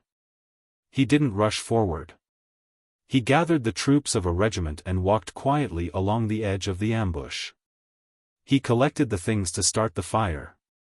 He planned to take advantage of the enemy's vanguard to go to the front and throw the things to the ground before the enemy's middle army came. He planned to let the enemy's middle army make a choice. Either you ignite the things yourself, and then be blocked by the fire and can't come over, leaving your vanguard isolated and helpless. Or you go directly, and I will ignite the fire and burn you all together. Just as they moved to the depression, each soldier carried a large bundle of firewood, wooden sticks, hay, and dried grass. When the time came, they would be able to burn it and it would even emit smoke.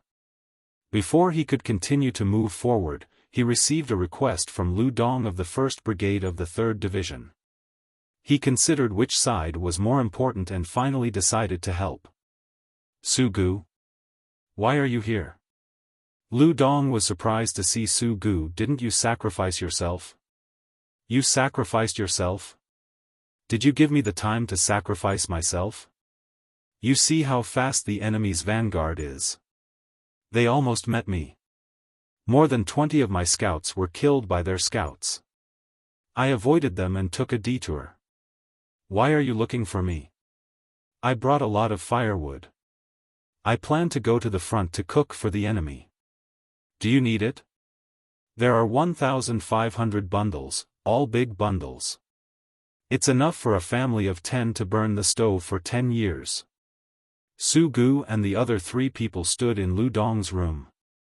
In addition to him, there were 3 battalion commanders.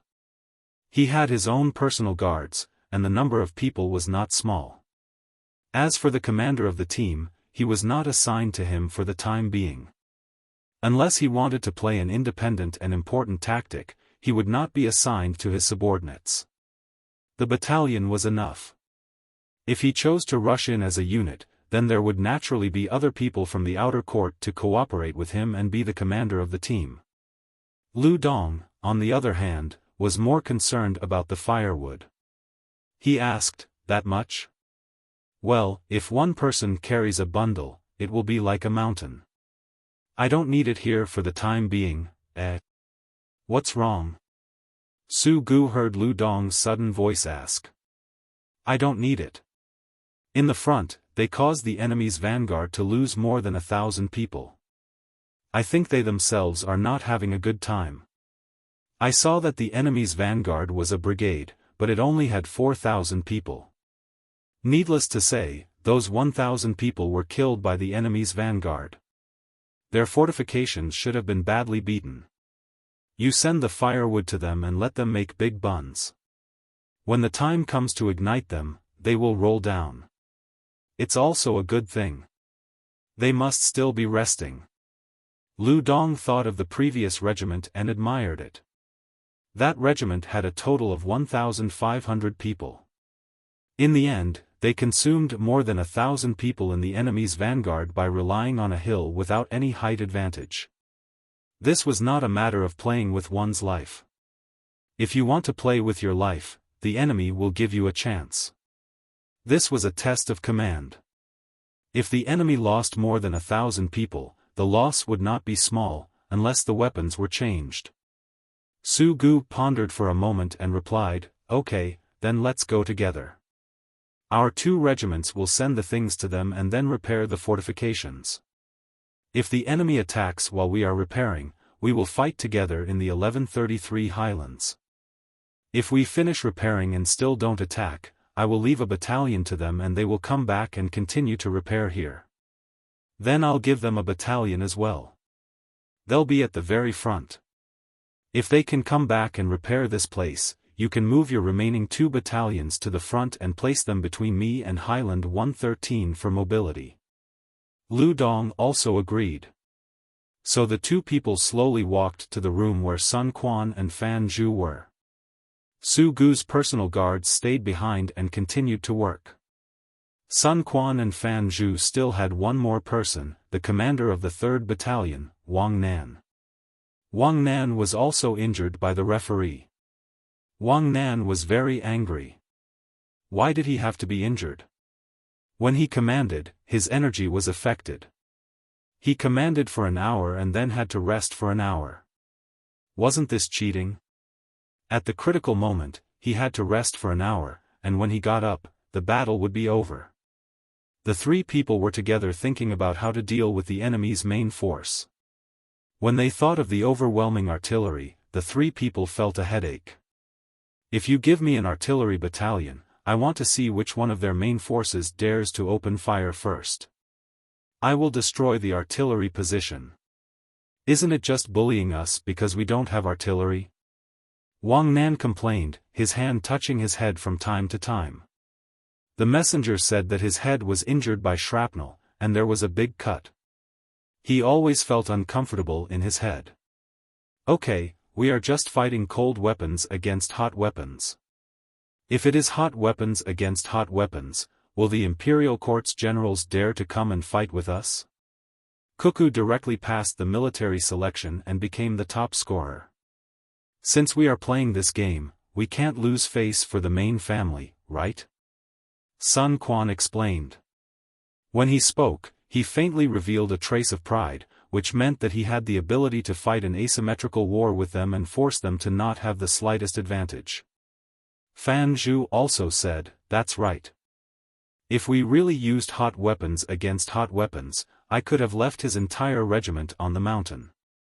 But since we have chosen this road, we have to go down it. I think that after the battle, we, the people on the periphery, will be allowed to enter the inner courtyard. The main family doesn't only look at combat ability. If your ability is not good, you can be trained. If you really can't, you can also be arranged to do other things. The main family has always emphasized that there is no bad inner courtyard, only unsuitable positions. What the main family really looks at is our spirit and breadth of mind, as well as the choice between life and death and brotherhood. If the main family is satisfied, we can enter the inner courtyard and be like Xiaobei and the others. We are them. The other two nodded. They thought of the education that Xiao Bao and Cuckoo had given Xiaobei's 9 younger brothers and sisters. Their philosophy was that there were no stupid children, only unsuitable education. If that's the case, we will work harder and work in the inner courtyard in the future. I have to change my surname. Should it be Zhang or Wang? Or continue to be Sun? Sun Quan began to think about what to do with his surname. He felt that he had done well by cooperating with the 2 battalions and defeating more than 500 of the enemy's people while losing more than 800 people. He could enter the inner courtyard. Let's not think about that for now.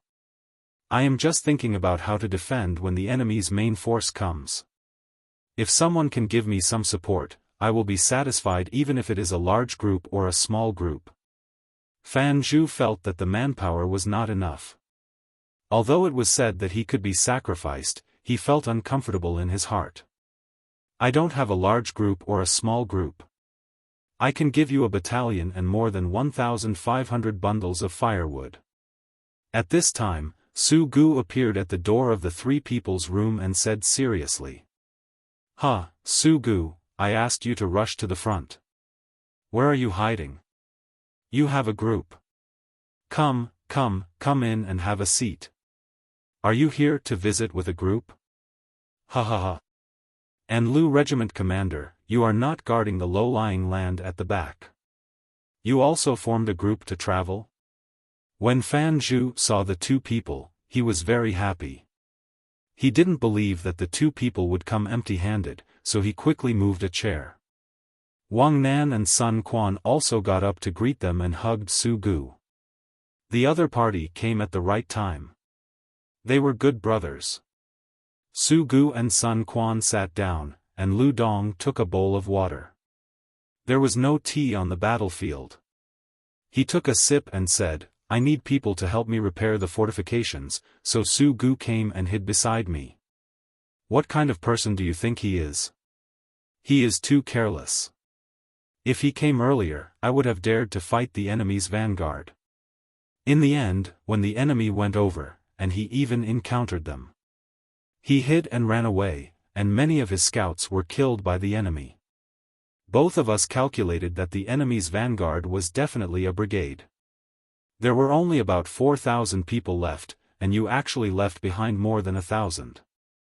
Your losses were definitely not small. So, I sent you soldiers. Su Gu and I each took out a battalion for you to fight. We will help you repair the fortifications first. Later, we will continue to defend there. When your whole army is dead, we will become the front. 1,000? So many? We estimated that it was 500, at most 600. Fan Zhu and I thought that we would suffer a little loss. The loss was 800 against 500. How can it be 1,000? Sun Quan was happy and surprised at the same time. Su Gu said with certainty, it is indeed less than 1,000 people. In addition to the dead scouts, there are some who came back alive.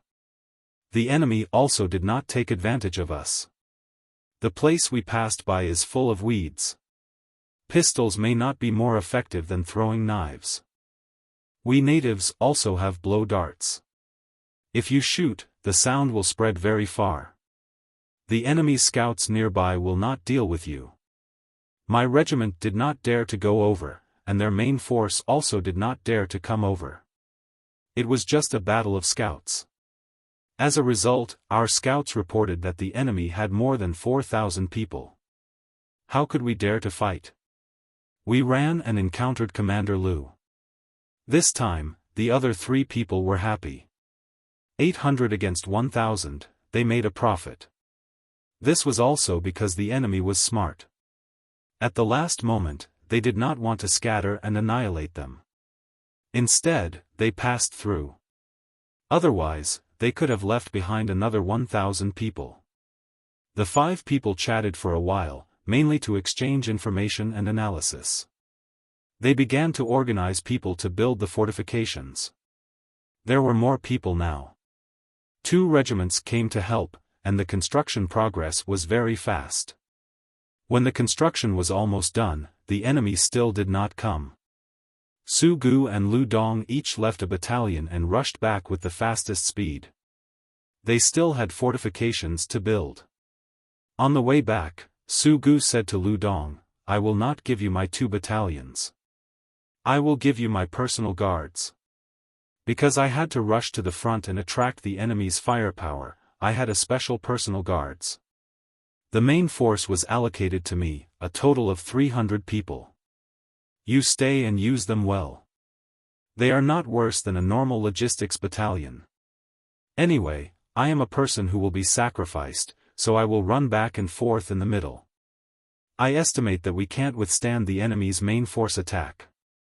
I will go first. See you later. Well, wait for me. Not to mention the sand table, even if it is real, once I die, the main family will help to raise my children. Let's go." Lu Dong was not pretentious.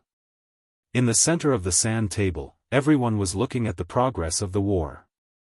Yang Chang and Li Ji were happy for Zhao Hanzhang's choice. He was finally not like them, who foolishly fought the enemy and immediately changed tactics when they found the situation was not right. At the same time, they were worried for Zhao Hanzhang. His opponent was too difficult to deal with. What was difficult was not only the opponent's combat level, but also the friendship between the opponents. The army, it was the army. How could they easily give it to others? In the Tang army, there had never been such a case where colleagues took the initiative to give the army away without the orders of the higher-ups. Only with soldiers in hand would one have more authority. But looking at the other party, they were not thinking about their own authority, but the interests of the whole. When the first 3 Highlands team was defeated, the people at the back immediately thought that the brothers at the front needed more manpower, so they sent them over. In history, how many generals who fought for themselves did not go to their allies? How many times did they watch the fire burning across the river? How many times did they gloat? How many times did they stand by and do nothing? How many times did they add insult to injury? But the people of the Zhang family and Wang family did not. They took the initiative to send the soldiers and supplies and even help to repair the fortifications. If Zhao Hanzhang sent a report to Zhang Shogue would definitely misjudge the situation. He thought that there were not many people left in the highlands and that the fortifications were almost destroyed. Then, based on this judgment, what would the consequences be if he directly rushed up?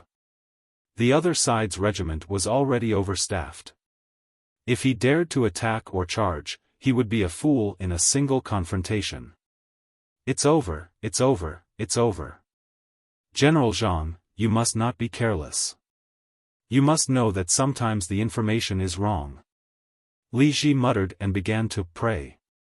Yang Chang also frowned. He was worried for the main force and for Zhao Hanzhang. Li Longji's expression was indifferent. He knew that the generals of the Tang Empire might not be able to do things that would make the army happy. However, there was no need to doubt the Zhang family and Wang family. Their requirement for the inner courtyard was to be united. If Su Gu and Lu Dong did not make such a choice, they would not be able to enter the inner courtyard. "Husband, look, aren't they very good?" Princess Jincheng said to Zhu Zan. She wanted to praise Su Gu and the others. Zhu Zan took a deep breath and replied, it's not good, it's strong. How can they disregard life and death and make several choices in the secular world? Husband, then do you think Xiao Bao and Cuckoo can win? Princess Jincheng liked to hear people praise Zhang Xiaobao and Wang Wan the most. That will depend on how the generals choose. If I were them, I wouldn't completely rely on the radio station. If this thing isn't used well, many people will die. They have to imagine themselves as the weak and then fight. Otherwise, they will realize that they definitely can't be considered strong. Zhu Zan's eyes were fixed on Zhao Hanzhang and the deployment of Zhang Xiaobao's logistics army. He was worried for Zhao Hanzhang. He estimated that Zhao Hanzhang would not be able to come out. There were too few people, and too much ammunition was consumed in the early stages. If he was really eaten, the blow to the entire army would be too big. Princess Jincheng was still happy. Suddenly, she pointed at the sand table and said, Zhang Shougui's army is about to meet.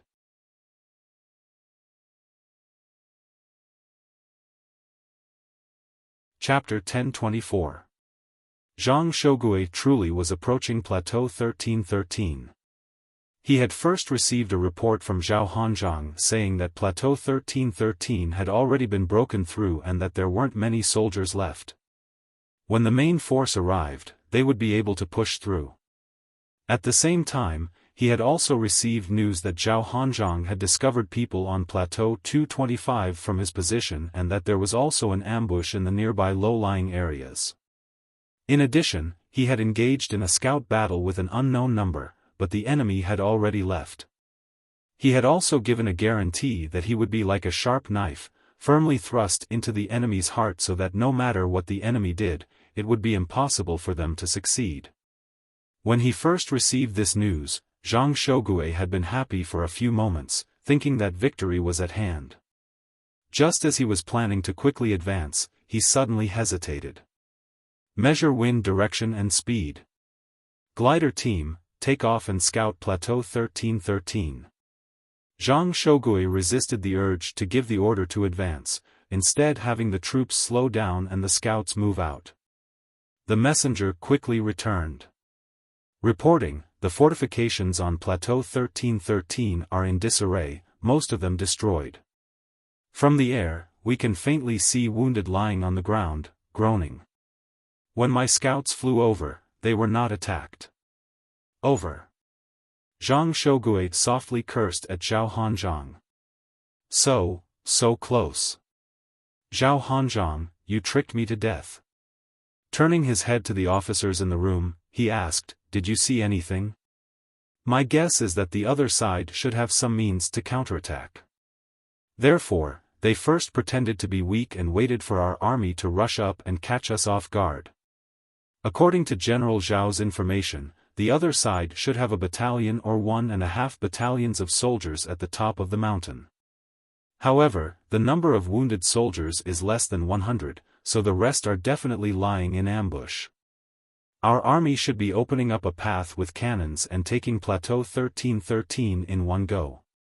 This is called beating them at their own game. A general voiced his analysis and waited for Zhang Shougui's approval.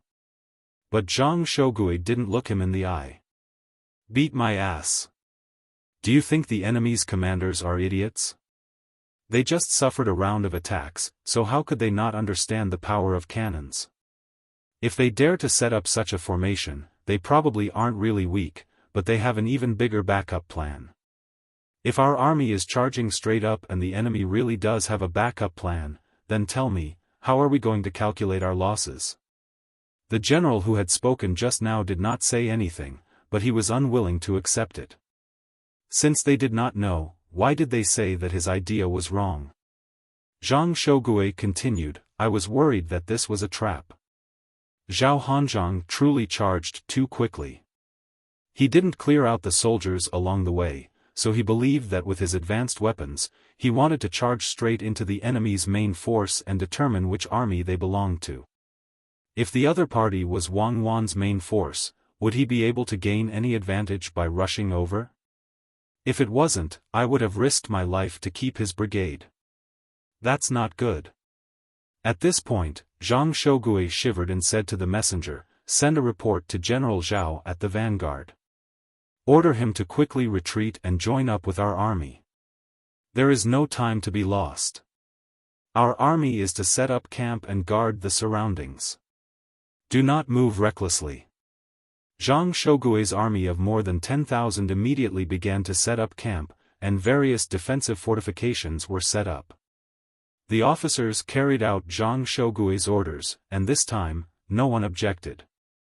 This was because they recalled something. Yang Chang's 1st Brigade had charged too quickly in the Fuyang region. They didn't even set up camp before they launched an assault on the enemy. The result was that the enemy had managed to withstand cannon fire after cannon fire, and in the end, they had successfully ambushed and surrounded the enemy. Even now, it was still unknown if anyone from that brigade had survived. My opponent is the outstanding commander of the military academies of the Zhang family and Wang family. Outstanding, very outstanding.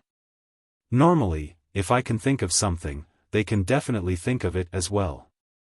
If worst comes to worst, I can just advance step by step. Zhang Shougui had once more emphasized who his opponent was. At this crucial moment, he had actually changed his disposition as a commander, no longer constantly searching for opportunistic opportunities to inflict massive damage on the enemy. He had begun to walk a steady path.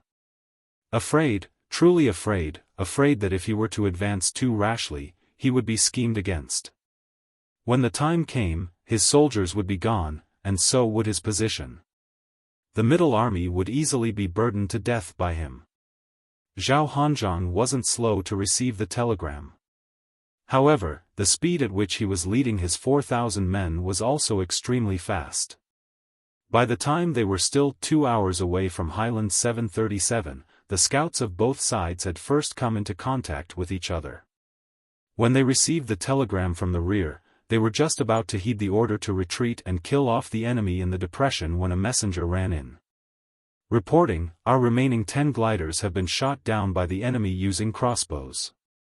One person managed to survive, but he was heavily injured. Reporting back, 2 enemy regiments have appeared behind us and to our left. They are advancing extremely quickly and will soon cut off our path of retreat.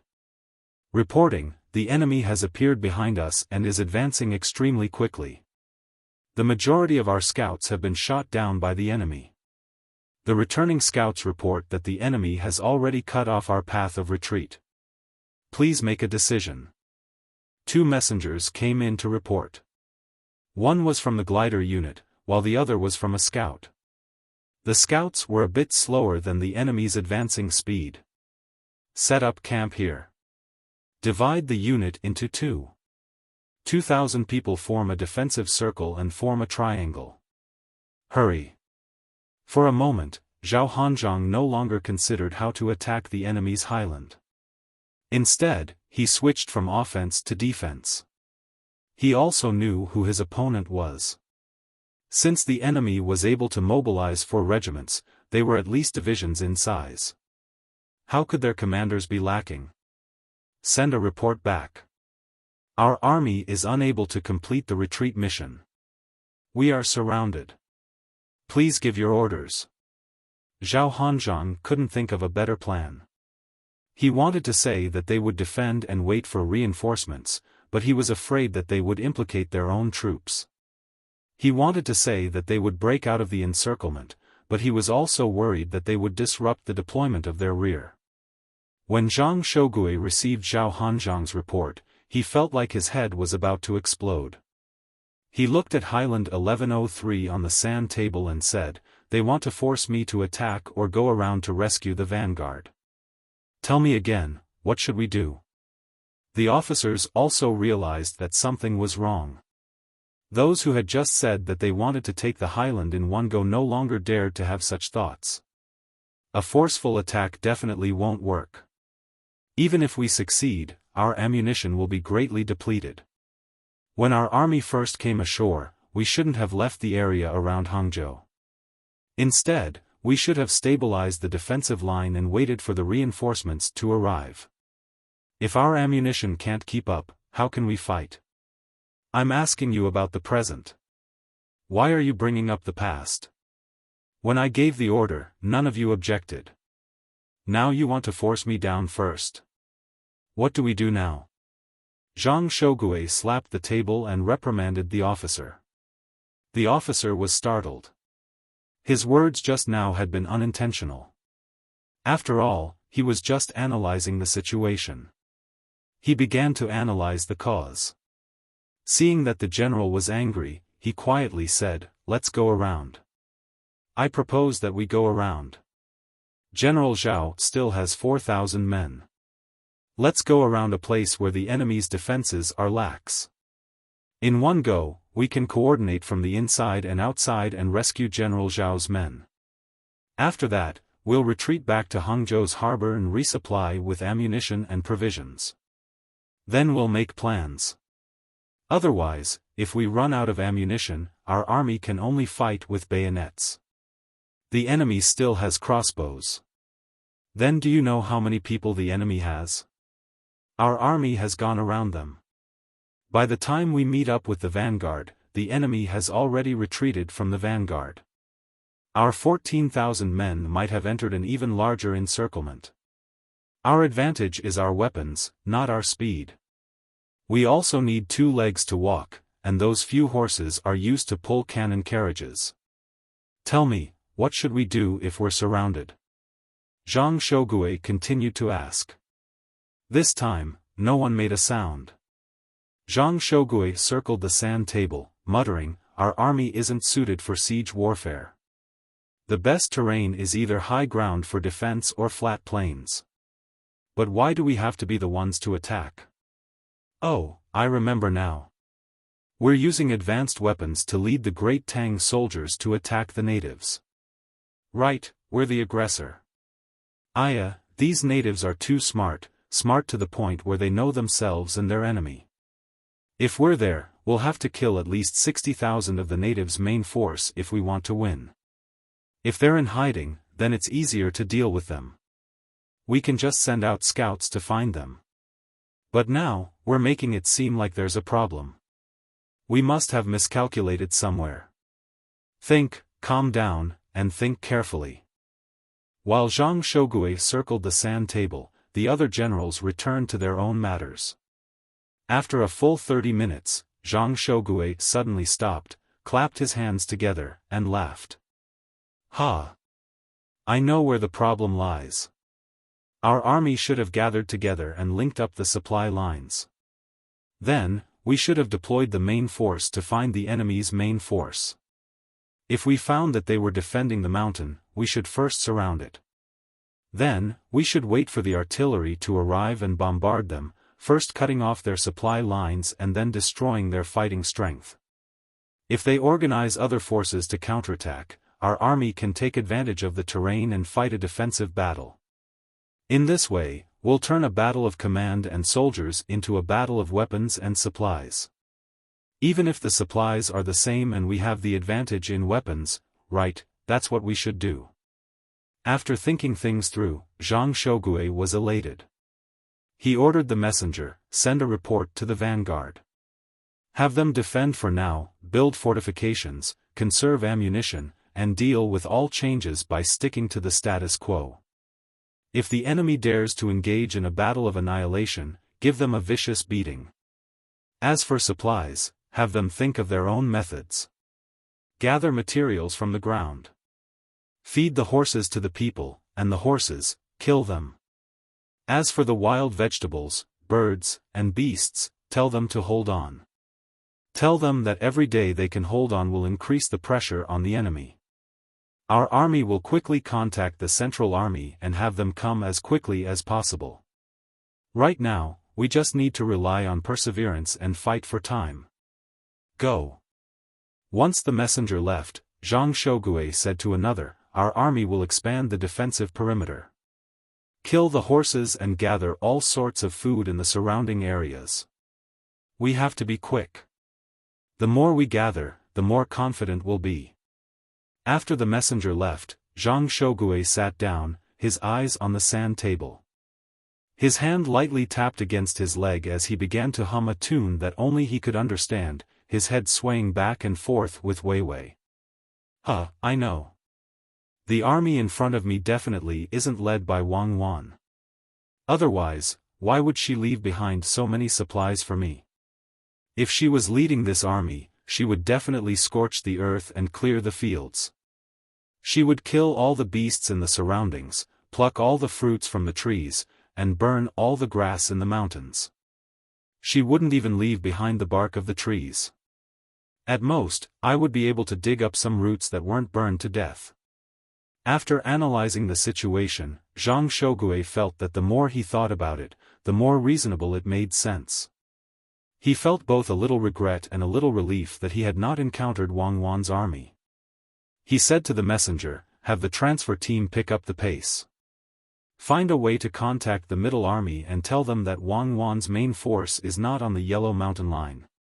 However, there are at least 30,000 enemy soldiers on the Yellow Mountain line. I hope that the middle army can pick up the pace and work with my army to wipe out the enemy on the Yellow Mountain." Zhang Shogui's army stabilized. They did not provide reinforcements, nor did they attack, and they certainly did not retreat. They acted as if they were the ones being attacked, and began to fight a defensive battle. In the center of the sand table, Li Longji had just closed his eyes. When he opened them, he saw that Zhang Shogui's army had stopped and that Zhao Hanzhang's army had been surrounded. After asking the people who were paying attention to the situation, he nodded and said, "Zhao Hanzhang's army has already been dealt with. They charged too quickly, so it's too difficult for them to get back to the rear. Unless they also gather all their weapons, then they can escape with a small portion of their army. But if they escape like this, on the actual battlefield, they will definitely be punished and beheaded. So why is Zhang Shogui not daring to advance?" It turns out that a powerful opponent can also make a person mature. It actually made a person who likes to attack and launch surprise attacks learn how to defend. Just defend and see how Xiao Bao and Cuckoo respond. "Your Majesty, this concubine believes that if Zhang Shogui really does not move, Xiao Bao and Cuckoo will be able to quickly eat up his army. Your Majesty, look at the weapons on both sides." Empress Wang could see that Cuckoo had a chance of winning from the situation and happily told Li Longji this. Li Longji said nothing, waiting for Empress Wang to continue. Empress Wang continued, "Your Majesty, look. If Zhang Shogui does not move, Cuckoo and Xiao Bao will quickly eat up one of Zhao Hanzhang's brigades in front of them. They can surround them and then attack them every night. When the wind blows, they can release smoke upwind to cut off the water source of the river where they set up camp. They can also organize small groups of soldiers and use crossbows to shoot. Should Zhao Hanzhang fight or not? If he fights, he will use up his ammunition, and once he runs out of ammunition, he will die. If he does not fight, he will be ambushed every day. How long can he last?" "Correct. The Empress understands." Li Longji was in a good mood. He hoped that Wang Wan and Zhang Xiaobao could win so that the generals of the imperial court would calm down. They should not think that they were invincible just because they had a few weapons. Every small mistake would result in the deaths of many great Tang men. Gao Lishur added, "While wearing down Zhao Hanzhang's army, Cuckoo will be able to determine Zhang Shogui's situation and send out her main force to circle around from the side and surround Zhang Shogui as well. Encircling but not attacking, only defending. Once they were done with Zhao Hanzhang, they could send over some logistics to harass Zhang Shogui's army, preserving the strength of their main force while using the logistics to wear down the enemy's main force." Now that the enemy's entire population was a soldier, transferring manpower and transporting supplies was no problem. Just like the weapons of the Great Tang's attacking side, according to the rules, every once in a while, a batch of ammunition and cannons can be shipped over. If Zhang Shogui, the vanguard, is eaten up, the Great Tang army will be greatly affected. Gao Lishur was excited. His son and daughter-in-law were formidable, and he also felt proud. But what he hadn't expected was that a single military examination would produce such an effect. At the start of the battle, no one could have imagined that Zhang Shogui would suffer such a huge loss. Of course, the current situation was good. The great Tang generals would know that their advanced weapons were not as effective as they imagined in the desperate resistance of the enemy. Just as Cuckoo had said, in war, it wasn't just weapons that mattered, but people as well. If the general was incompetent, the army would be exhausted to death. When the enemy gathered the strength of an entire race to stake their lives against you, you had to be extremely careful. See, the current situation was like this. Zhu Zizan was the one who was watching the battle the most seriously. In this military examination, he had seen that sometimes, cannons and guns couldn't directly decide the outcome of a battle. There were many ways to deal with them. If he had dealt with them properly, he might have been able to achieve the results of Wang Wan's side. Of course, the reason why Wang Wan's side was so formidable was not because of the desperation of the natives, but because of the excellence of their commanders. If the commanders of every regiment, every battalion, and even the commanders of every squad could display their own abilities, they would be able to slowly obtain the results they deserved, gathering small victories to create a great victory. On the battlefield, opportunities change too quickly. Don't underestimate the strength of every single soldier, Zhu Zizan concluded. Then, she whispered to Princess Jincheng, Nunu, don't you think I was very embarrassed at that time? When I was on Mount Hua, I saw the power of the cannon and the advantage of the hot air balloon flying in the sky. I was directly scared. But look at Cuckoo. She and Xiao Bao weren't afraid. Their military academy commanders weren't afraid either. In a situation where their weapons were inferior, they thought of all sorts of methods and didn't back down. Husband, there's no need to be so upset. Others were also afraid. The Turks and the tribal leaders of the northern Hebei province were all scared stiff. In the end, our great Tang was able to so easily take back the land. The weapons were man-made under the command of Xiao Bao and Cuckoo, so they naturally knew the strengths and weaknesses of the weapons. How could they be afraid? Also, before the military examination, how much effort did they spend to gather intelligence on the enemy commanders? They already did everything they could. When they realized that the weapons weren't good, they tried everything. If you want to blame someone, you can only blame the generals of our great Tang imperial court for being too arrogant. Princess Jincheng consoled Zhu Zizan. Yes, if you want to blame someone, blame Zhang Shogui. Why did the vanguard charge so quickly? Weren't their supplies limited? If I were him, I would first think of a way to annihilate a portion of the enemy and then steal their weapons. Once I ran out of ammunition, I wouldn't be slaughtered by the enemy. Zhu Zizan slapped his thigh and loudly spoke, placing all the blame on Zhang Shogui.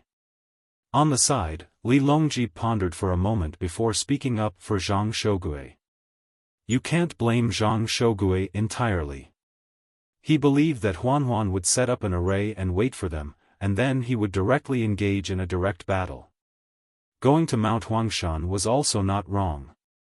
If you want to talk about a mistake, it's that his opponent was Huan, and there's also Xiao Bao. His personality and fighting style have all been figured out.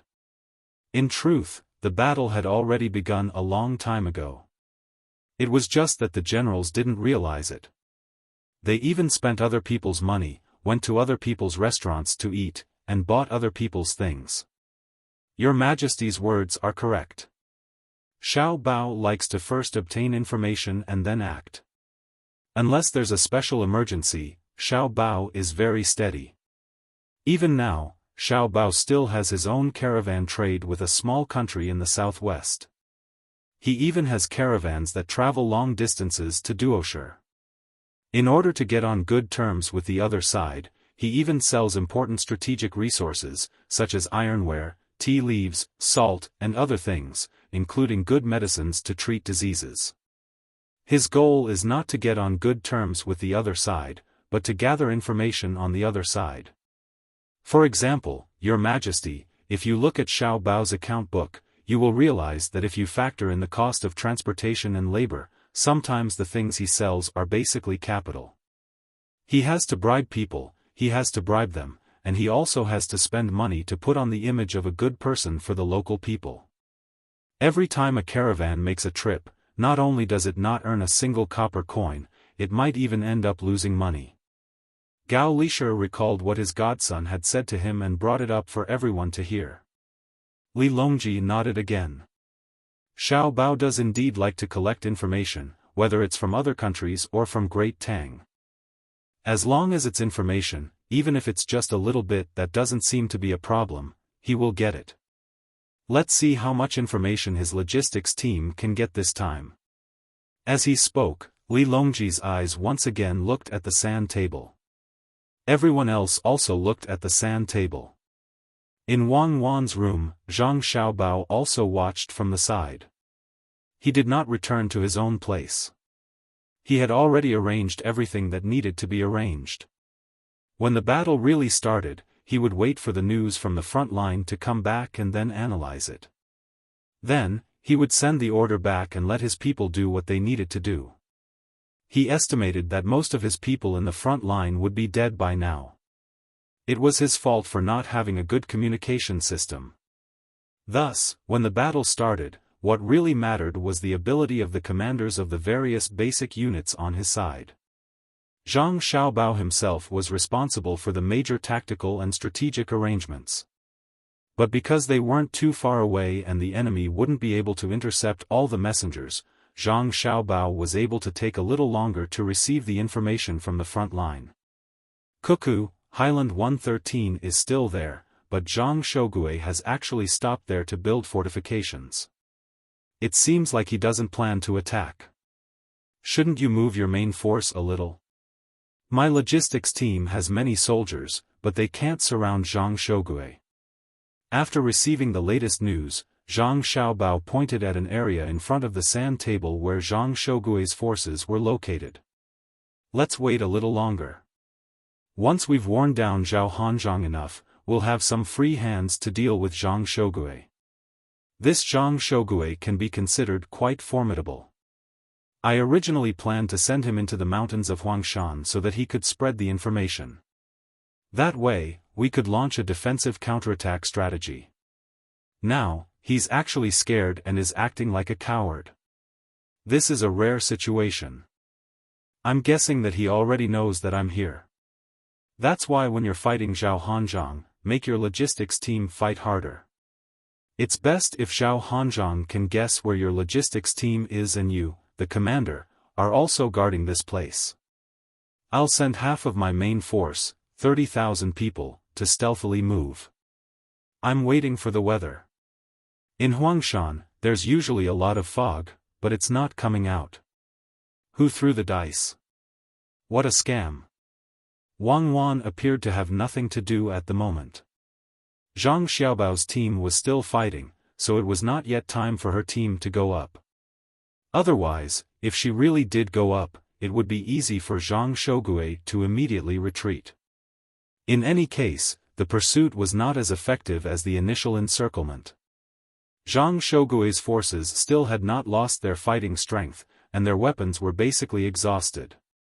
If she gave chase now, the enemy would come out to stop her. Oh. Zhang Xiaobao replied, that's fine. I'll slowly grind him down. There's no rush. In any case, Zhao Hanzhong can't escape. Through his mouth, we can make Zhang Shogui make a mistake in his judgment. This will give Zhang Shogui some confidence so that he won't run too fast. Don't you think he's a fool? He dares to charge all the way at the vanguard. I hope that their middle army can learn from him and speed up their advance. It would be best if they reach the Yellow Mountain region. We'll fight here and eat up his middle army. Then, victory will be in sight. Then I'll go back and wait for a while. If Xiaobei and the others send a message, you should receive it first. There's no need to rush to send it to me. I'll fight until I find a safe distance and meet up with Zhao Hanzhong. I'll scare him to death, As he spoke, Zhang Xiaobao ran out to make arrangements. He no longer needed to wait outside the door. This could be considered a privilege, and he could make up for the time he had spent giving Li Longji advice. Xiaobei's group, which his older brother and sister were worried about, had already arrived at Kaifeng. They were buying local goods, and if they were lucky enough, they could sell them in Jiangzhou and make a fortune. If they left Kaifeng, they would continue to travel along the waterway, following the Bian River to the Huai River and then into the canal.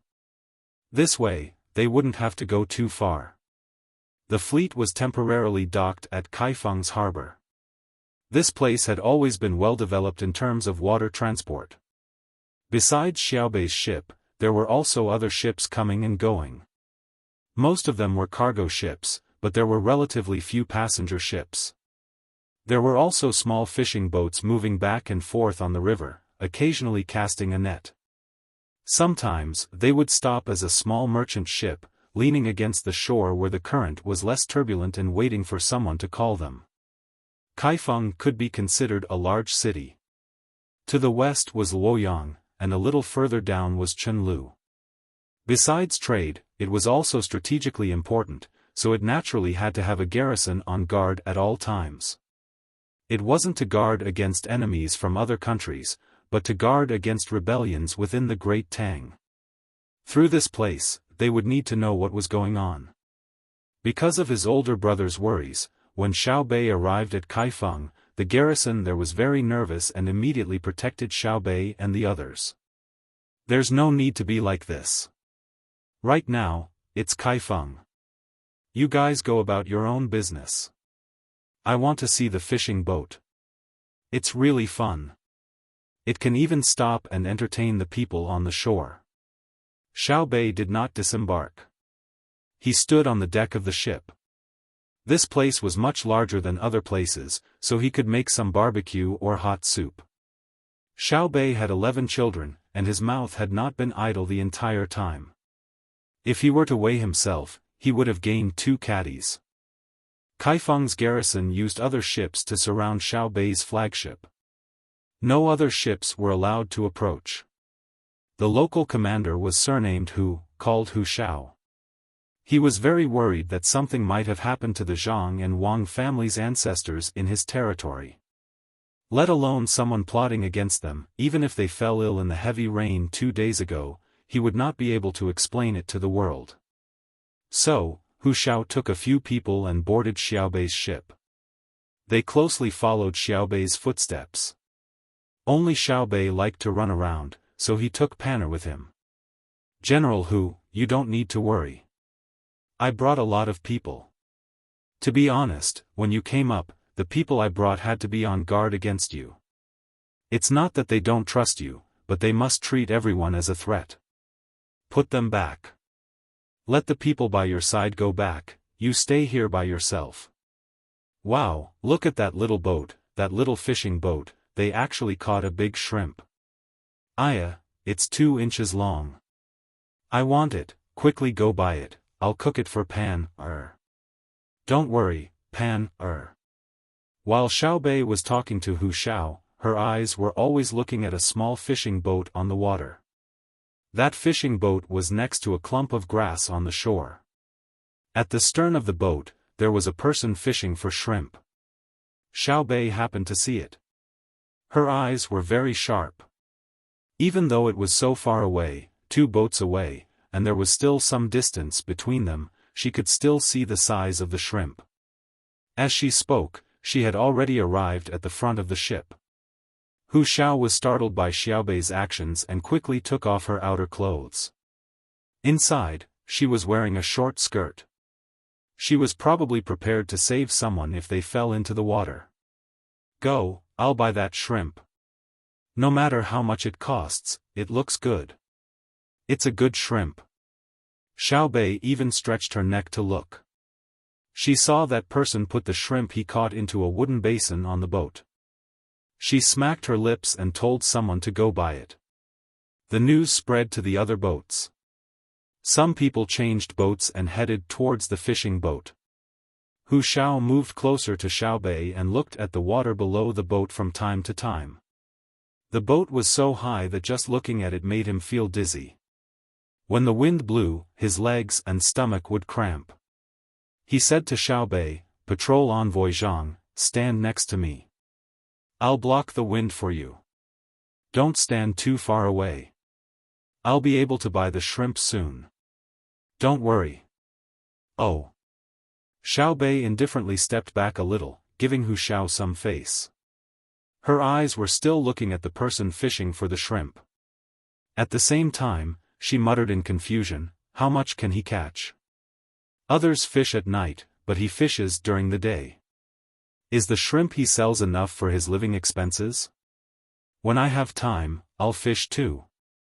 I'm not as stupid as him. I'll fish at night and see how much I can earn by selling the prawns I catch." "General Hu, stop right there. Don't come near me. I can see that you can't even stand properly. If you accidentally fall, I'll have to save you. For my sake, you have to take care of yourself. I don't want to always jump from such a high place. After that, I have to take a shower and change clothes. It's a waste of my time." Xiaobei muttered and said a few words to Hu Xiao, who was about to come over. Hu Xiao was stunned and asked uncertainly, "Patrol Envoy Zhang, you know how to swim?" "No, I only know how to walk in the water. It's so tiring to swim." "Do you know the only difference between the water and the shore? It seems that you don't know either. That is, when you are walking on the shore, when you are tired, you can rest and stop. When you are tired in the water, you can continue to walk with the water and save your energy." Xiaobei winked at Hu Xiao and said, "Ah." Hu Chang replied in astonishment. Xiao Yuan, who was nearby, shouted to Hu Xiao, "Don't worry about Xiaobei. Let me tell you this. Everyone on this boat fell into the water. If only one person can survive, it will definitely be Xiaobei. You should stay away from Xiaobei. Otherwise, if you push her down, she'll get angry." "Oh." Hu Xiao understood. He thought that he was a good swimmer, but he didn't expect that this little girl was so good. No wonder she wasn't afraid at all when standing at the bow of the boat. Even if she fell, she could still get back up, even if it was from such a high place. While they were talking, the people on the other side had already come into contact with the people on the fishing boat. However, from this side, it seemed that things weren't going well. It seemed that there was some kind of dispute. After waiting for a while, the two boats separated. The small boat that went to buy the shrimp turned back. The people on the boat made a helpless gesture and spread their hands, indicating that they didn't buy it. "Ah. Not selling? I already said, no matter how much it costs, I bought it. I like that shrimp and want to give it to Pan Air. I'm not afraid of spending more money. People are fishing for shrimp in the middle of the day. If they don't sell it for a good price, how can they eat and wear clothes?" Xiaobei thought that the people she sent over didn't pay enough, so she was a little unhappy. Hu Xiao saw that his opportunity to show off had come. He glared at them and said, "Who is so bold? How dare they not give me face on the river in Kaifeng? I ruined his business. Someone come. Stop it. If you dare to ruin his business, I will arrest you. You are bullying people in front of me. Are you looking down on us?" Xiaobei was unwilling. If she really let Hu Xiao use force, her reputation would be ruined. People would think that it was the result of her connivance. Only then did Hu Xiao react. Xiaobei was a person who specialized in investigating officials, so he quickly explained, "That's not what I meant. I just asked someone to persuade the person who was fishing for the shrimp and to speak nicely. No need. I will remember this person.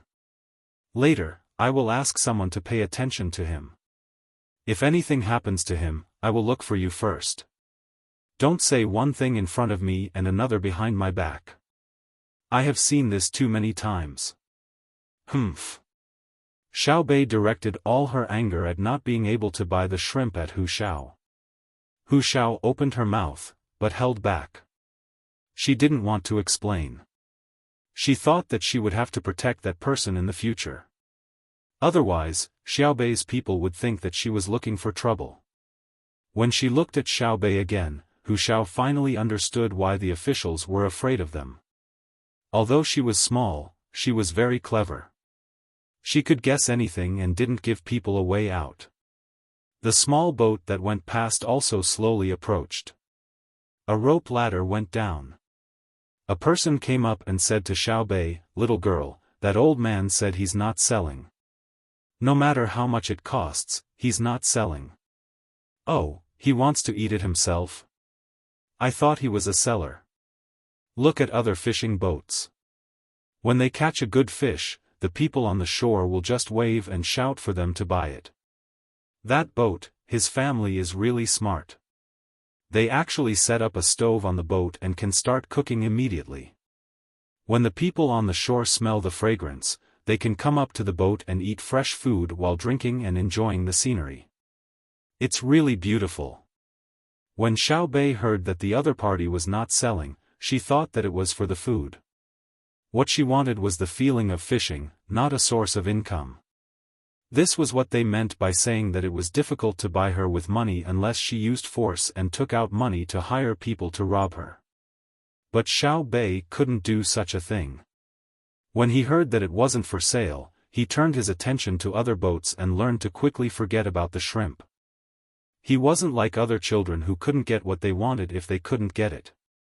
Xiao Yuan overheard and asked the person who just passed by, "Did you mention who we are?" "No. You usually don't allow me to mention it, right?" the person replied. "Then you go again. Tell that old man that Xiaobei wants to eat that prawn. Ask him if he's willing to sell it," Xiao Yuan instructed. The person really went down. The people on the boat watched to see what the outcome would be. This time, it was indeed different. The old man said a few words to the person who went over, then raised his head and looked in their direction. Then, he nodded to the person who went over and said a few more words. The person who went over showed a troubled expression and finally came back empty-handed. "Xiao Yuan, it seems that our reputation is not useful. The old man isn't selling." Xiaobei was really disappointed this time. She didn't care that she couldn't buy anything with money, but she cared a lot about the power of her reputation. In the past, no matter where she was, even in the palace, once her name was announced, she would be treated differently. When she was outside, it was even more so. If she said that she was Xiaobei, she wouldn't have to pay for anything. She would have to accept anything that she liked. Although the value of the gift was higher than what she had bought, she was in a good mood. Why didn't it work today? Xiaobei was very regretful. Xiao Yuan's expression was not good either. Hu Ming was even angrier. He hated that old man. Xiaobei had already revealed her identity, but he still didn't give her face. Why was it so difficult for such a cute girl to eat your shrimp? The person who went came back and climbed up. Without waiting for others to ask, he quickly said, "That old man said that he could give it to you for free. However, he had conditions. I didn't dare to make the decision, so I left it at that. He said that he could give it to you? That's good. What are the conditions?" Xiaobei was happy when she heard that the other party was willing to give it to her. She could eat all of them. He said that he caught quite a few shrimps and gave one away. As for the other shrimps, he asked if I wanted to exchange. I said that I only wanted one, but he said no. He could only give one away, but the condition was that the other shrimps had to be exchanged. The person who came back had a helpless look. It was probably his first time meeting such a person. When he didn't hear the name of Xiaobei and the others, he directly refused. Now that he heard it, he had conditions. Xiaobei was also surprised. Exchange? Exchange? What does he want to exchange for? It can't be gold, right? That would be too tacky. No, he wants to exchange for a poem. A poem for each shrimps. That means that if you eat his shrimps, you have to compose a poem for him. The person explained to Xiaobei with a confused look. You can play like that? Poem? What's a poem? Little Yuan, it's up to you. I don't have to eat his shrimps. I just feel that he isn't very spirited. We can't let him look down on us, right? When Xiaobei heard that it was a poem, his eyes immediately froze. He could only ask Little Yuan for advice. Little Yuan didn't care, but she wasn't happy. She said, "You can give him the poem, but his price is too high. What kind of shrimps are worth a poem? Is my poem that worthless? Go down and bargain with him. A poem costs 10 shrimps. If you can recite 3 shrimps, it'll be considered a success. Go on." The person went down again. Thankfully, the person running the errands was usually trained. Otherwise, he would have fallen down after a few rounds and had to be rescued. Patrolling Inspector Zhang, I have an idea. What do you think? Hu Qiao felt uncomfortable when he heard that. That old man was a bully. Hence, he said to Xiaobei. What's the idea? Xiaobei turned his head and asked. Isn't it just a poem? We can spend money to buy a poem. With a shout, a poem, regardless of whether it's good or bad, we can buy it for 10 copper coins. This old man just wants to show how different he is. He doesn't need money to appear elegant. Let's not give him the chance and use the poem we bought to deal with him. In that case, on the surface, it looks like he is exchanging the poem, but in fact, won't it still smell like money? Right? We can eat the shrimps and humiliate the old man. What do you think? Hu Qiao said his idea with a look as though he wanted to claim credit. Xiaobei immediately turned his head back and didn't look at Hu Qiao. He acted as though he was very angry. Little Yuan said by the side, then why don't I just let my inner courtyard find a group of people and let each of them sing a poem? I don't need to give the inner courtyard any benefits. Wouldn't it be cheaper if we calculate according to the cost? The old grandpa isn't doing it for the poem, he just wants to play with us. He probably wants to see what we look like. He has never seen us before, but has always heard of us. Now that there's a chance, he wants to meet us. It's not like we can't meet him, right, Xiaobei? At this moment, Little Yuan understood. After some consideration, he felt that his poem wasn't for sale. He felt a lot better. That's right. Wait for him to come over. I'll discuss with him and say if singing a song will work. I reckon it will work. Xiaobei went along with Little Yuan's words and said. Hu Qiao was touched and helpless when he heard that. He sighed and said, Xiaobei, Little Yuan, the both of you are too kind. It's easy for you to be bullied and cheated. That's right, that's right. I'm that kind. Sometimes, I wonder why I'm so kind. Later on, I figured it out. It's because I have a benevolent heart. Xiaobei puffed out her chest and patted her chest with her small hand. Little Yuan and the inner courtyard members of the nearby Zhang Wang family turned their heads at the same time. They didn't look at Xiaobei. They knew very well whether she was kind or not. They also felt sorry for Hu Qiao. Little Yuan wanted to tell Hu Qiao that he hadn't seen Xiaobei when she was ruthless. If she attacked someone, it would mean that he was too kind or a fool if he could see the slightest bit of kindness in her. While they were talking, the old man's boat approached. There was also a person who was in charge of rowing the boat. The old man didn't request for anyone to go down to fetch him. He casually climbed up and was in good health. The moment he appeared, he stopped and sized them up. When he saw Xiaobei and company, he smiled. You've grown so big? Good, good. How many years has it been? Sigh. Eat some prawns.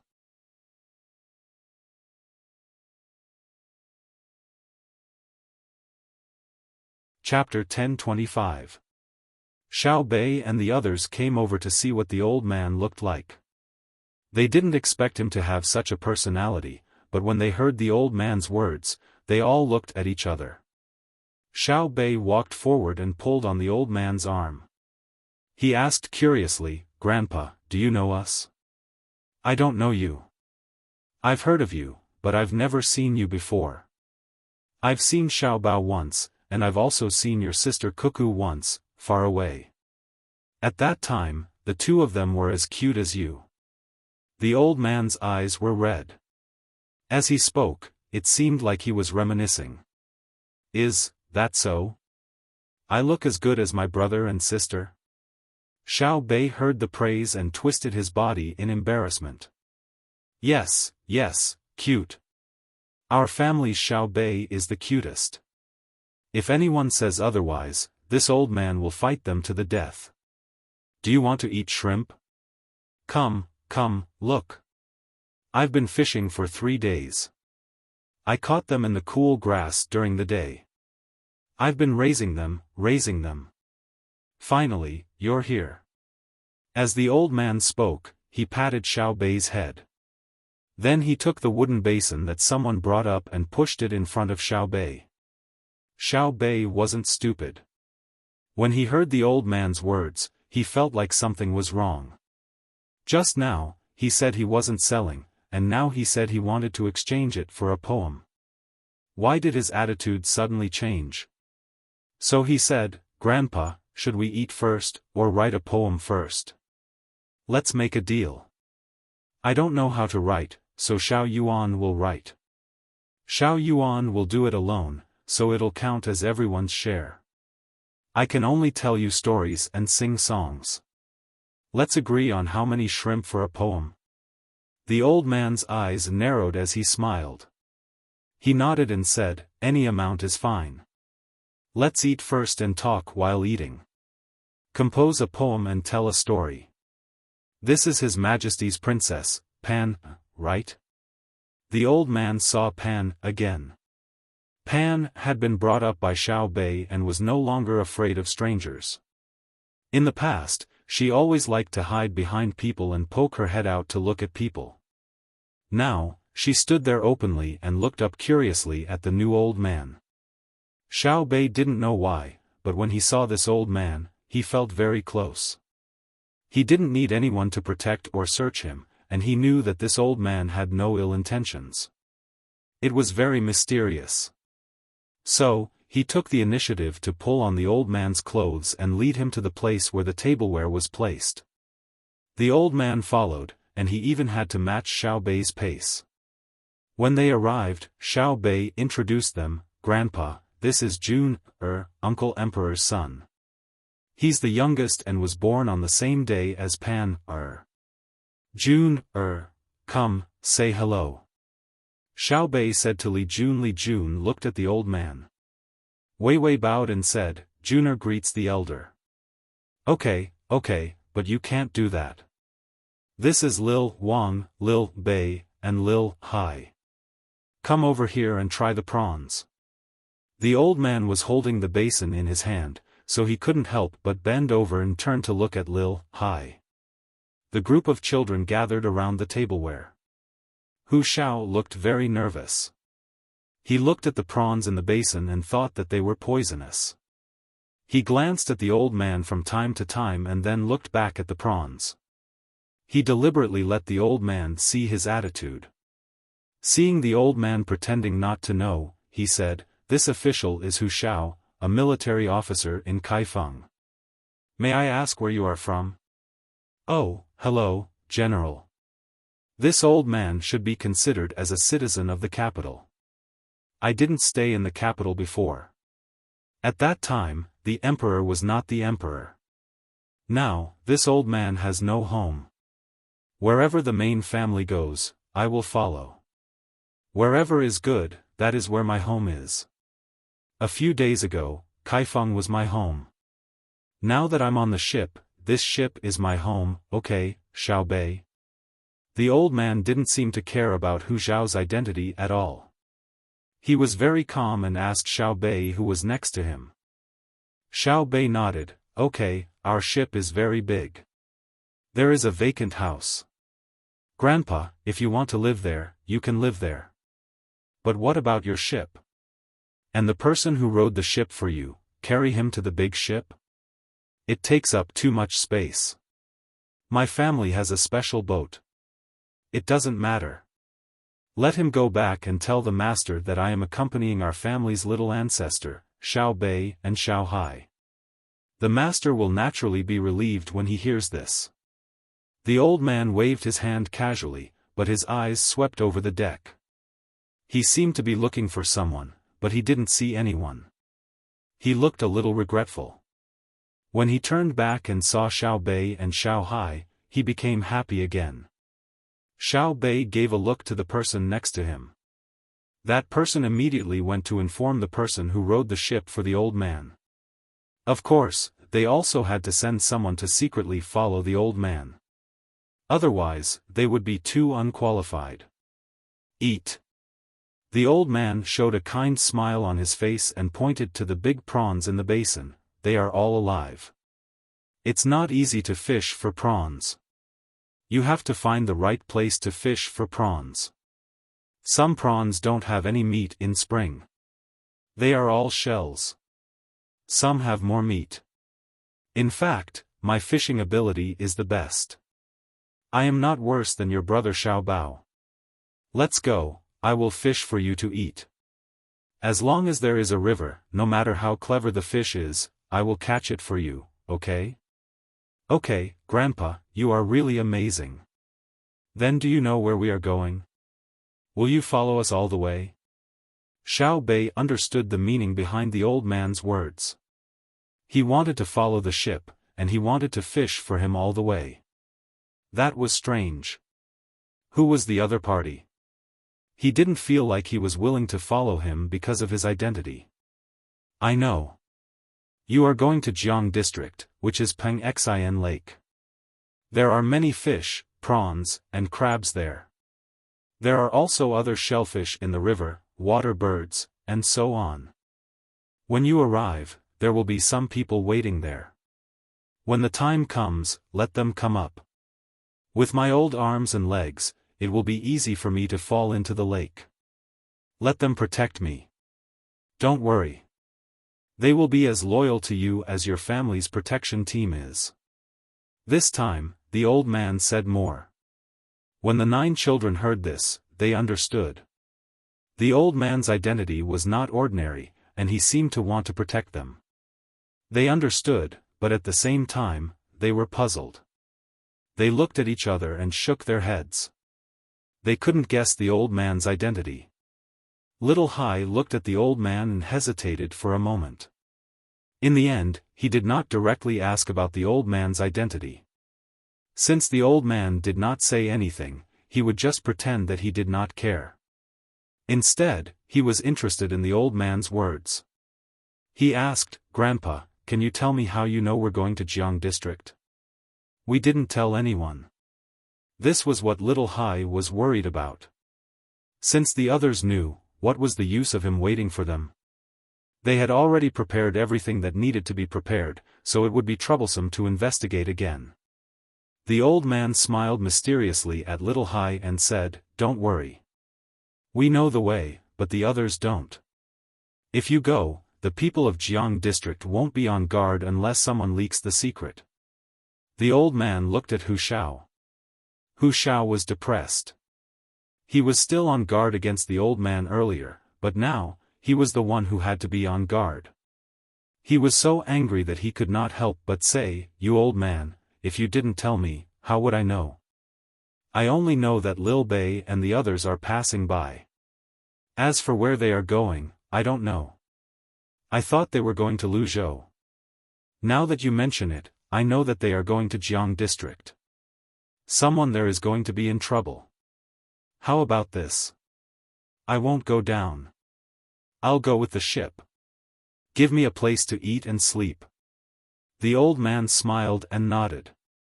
"I think so. It's said that you, Adjunct Hu, have a good aim. Within 300 meters, you can shoot wherever you point. None of your shots missed.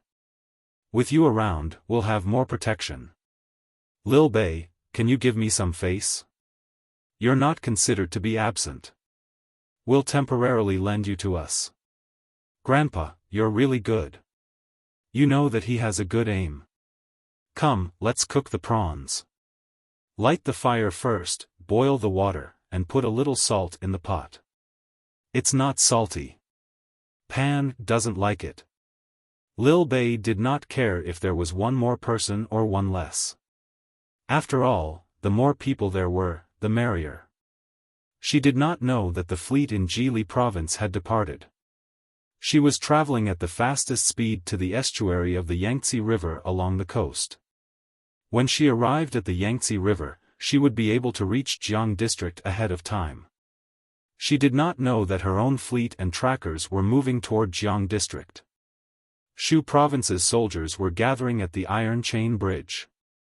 Her explanation was that it was a drill. Ships were joining them from time to time along the way.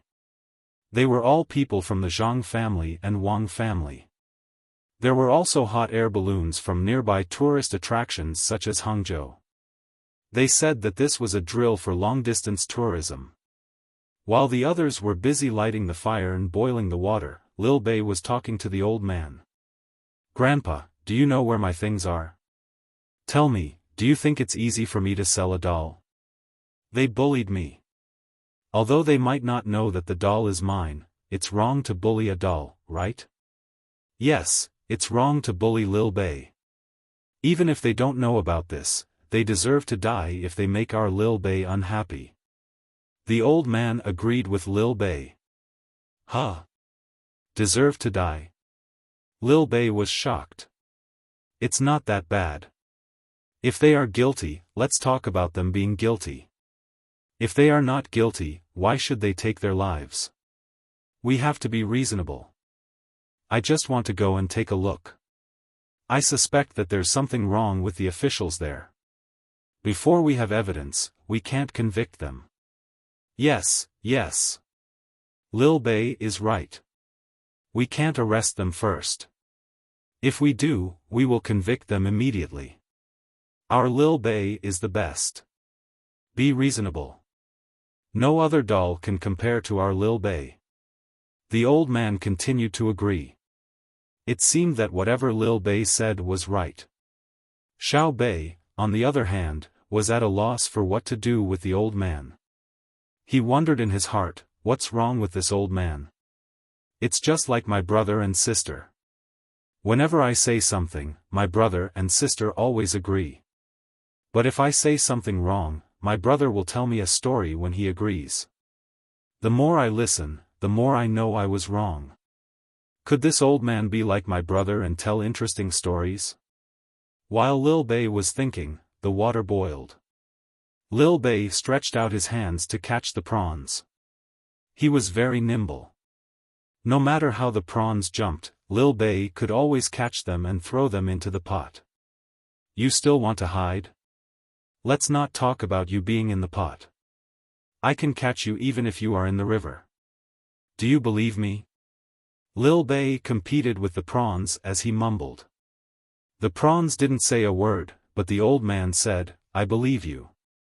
Our Lil Bei can even catch fish in the Yellow River with his bare hands, much less pinch a prawn. That's true. Lil Bei wasn't modest at all. He threw another prawn into the pot.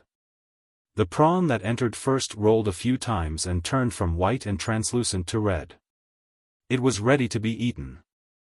It's ready to be eaten. I'll eat first. Lil Bei scooped up the prawn and wanted to eat it. Hu Xiao hurriedly said, Patroller Zhang, I like to eat prawns too. Can you let me eat first? I've been waiting for a long time. The old man said unhappily, I'll eat first. Just as Lil Bei was about to say something, a voice came from behind. Lil Bei, since it's a gift from your grandpa Wang, you can eat it. Lil Bei paused and turned his head. He shouted in surprise, Mom, why are you here? Didn't you say that the spring winds are too strong? Do you know an old grandpa? Then I'll eat first. The old man stood up and stared unblinkingly at Lil Bei's mother, who was the Jiang Wang clan. The Jiang Wang clan's eyes also reddened. She also stood there and stared at them. After a while, Lil Bei's voice rang out. "Mom, this old grandpa used to be our neighbor? We don't have him in the village, right?" The Jiang Wang clan finally regained her senses. She quickly walked over to the old man and asked softly, "Uncle Sang, why are you here?" "My dad." "Good, good. Everyone in the family is fine. I didn't want to disturb you, but I heard from Master that His Majesty told Master that someone was bullying our Lil Bei. Master panicked and told me to bring the family's guards and rush over to help kill them. I was afraid that you wouldn't see me, so I waited here. If you didn't see me, I would follow behind and catch some prawns to pass the time. Who knew that I was fated with Lil Bei? She saw me and caught some prawns. Xiao, look at your complexion. Let me touch you. Good, you're pregnant again. The family is going to be lively. When are you going to go back and take a look? It's been so many years. Woo. As the old man spoke, he reached out and grabbed Wang Xiao's hand. He placed his finger on her wrist and began to cry again. Wang Xiao also cried. She nodded as she cried. Lil Bei was stunned. He thought for a while and finally understood. He asked, "Mom, it's your family, right? Isn't that the same family that my family would send a generous gift to every year? No wonder you let me catch prawns. When I see old Grandpa Wang, I feel good." "Then why do you call Grandpa Wang Uncle Sang?" The old man let go of his hand and patted Lil Bei's head. He said, "Because Grandpa used to take your mom to catch fish. Then we would find something by the river and fill a basket with fish." "Oh. I see. I understand. Then I'll call you Grandpa Prawn in the future." "No, it doesn't sound nice. I'll call you Grandpa Fishing." "Grandpa Fishing, have you eaten the food I sent you?" Lil Bei was very good at talking, but for some reason, he couldn't see anyone from his mother's side. "I've eaten it. The food is good, but it's not as good as seeing you. The prawns you cooked for Grandpa are the best." "Xiao, you haven't told them yet?" The old man became happy again when he saw Lil Bei. He asked Wang Xiao at the same time. "No. My husband is busy managing the Ministry of Works all day. Xiao Bao and Cuckoo are competing in the martial arts examination. I was afraid that he would be distracted, so I didn't let them send it back. It's the same on the boat." "Grandpa Wang, has Dad not done anything in Hangzhou?" Wang Xiao explained and asked again. "No, he hasn't. Master is usually fishing. What he likes to hear the most is about Lil Bei and Xiao Bao. If he can't hear them, he will send a message to the capital and ask His Majesty. His Majesty won't pursue the past matters. It's all because of you and the friendship he left behind in the past. Do you want to go and take a look this time?" The old man talked about the situation at home and then asked with uncertainty. Wang Xiao thought for a while and nodded. "Let's go. Let the children see. It's good that I'm staying behind with my sister. She's also here. Don't you think it's a coincidence?"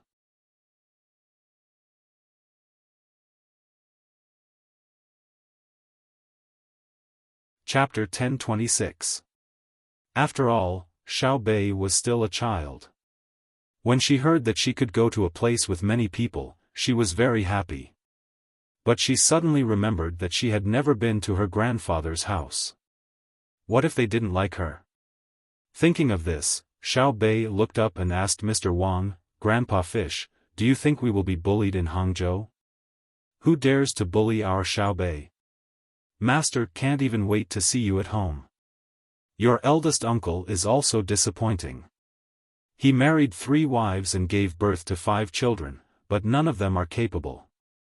It's fine if they're not boys, but they're not as smart as you, not even a little bit. They either throw tantrums or run around all day long. No matter how many times they are beaten, they still don't remember. When there are people around, they bully people when they go out to buy things. When there is no one around, they don't even greet strangers. Unlike our Xiaobei, who can go out and be an official by herself. Back then, our family sent a few people to Sanshui County. Later, all the servants of that family were driven out of the house. The more the old man looked at Xiaobei, the more he liked her. Although she was young, she was sensible and had a sweet mouth. When she smiled, 2 dimples appeared. Her big eyes were like her mother, and seemed to be able to speak. Xiaobei, however, spoke up for her sisters whom she had never met before. It's wrong to hit a child. If you can't do it well, you can teach me, right? Yes, you can teach me. It's wrong to hit a child, especially one like our Xiaobei. Not to mention hitting her, even a glare is a crime. Go back and tell master that you are not allowed to hit her in the future. The old man continued to follow Xiaobei's words. I wasn't beaten out of the house. My brother never hit me, nor did he let others hit me. He said that only incompetent adults hit children. Is it true that no one bullied me? I'm not familiar with this place. Xiaobei asked again. The old man was not angry. He still had a smile on his face. Xiaobei is an official, a third-ranked official. It's a big crime to hit an official. Not to mention ordinary people. Has His Majesty ever hit you? If His Majesty even touched you, your brother Xiao Bao would fight His Majesty to the death. No, he won't. Uncle Emperor is the best. When my family sent a chair to Uncle Emperor always asked my family to make it bigger so that I could squeeze in the seat beside him. My brother is also reasonable. Xiaobei continued to maintain its kind nature. Little Yuan said from the side, that's because we haven't been bullied. Otherwise, brother and sister would have killed them. Look at this time. We came out with more than 1,500 people. Brother is worried that we will be bullied outside, 1,500? That. When the old man heard this, he knew that something was wrong. The information he received was definitely not 1,500 people.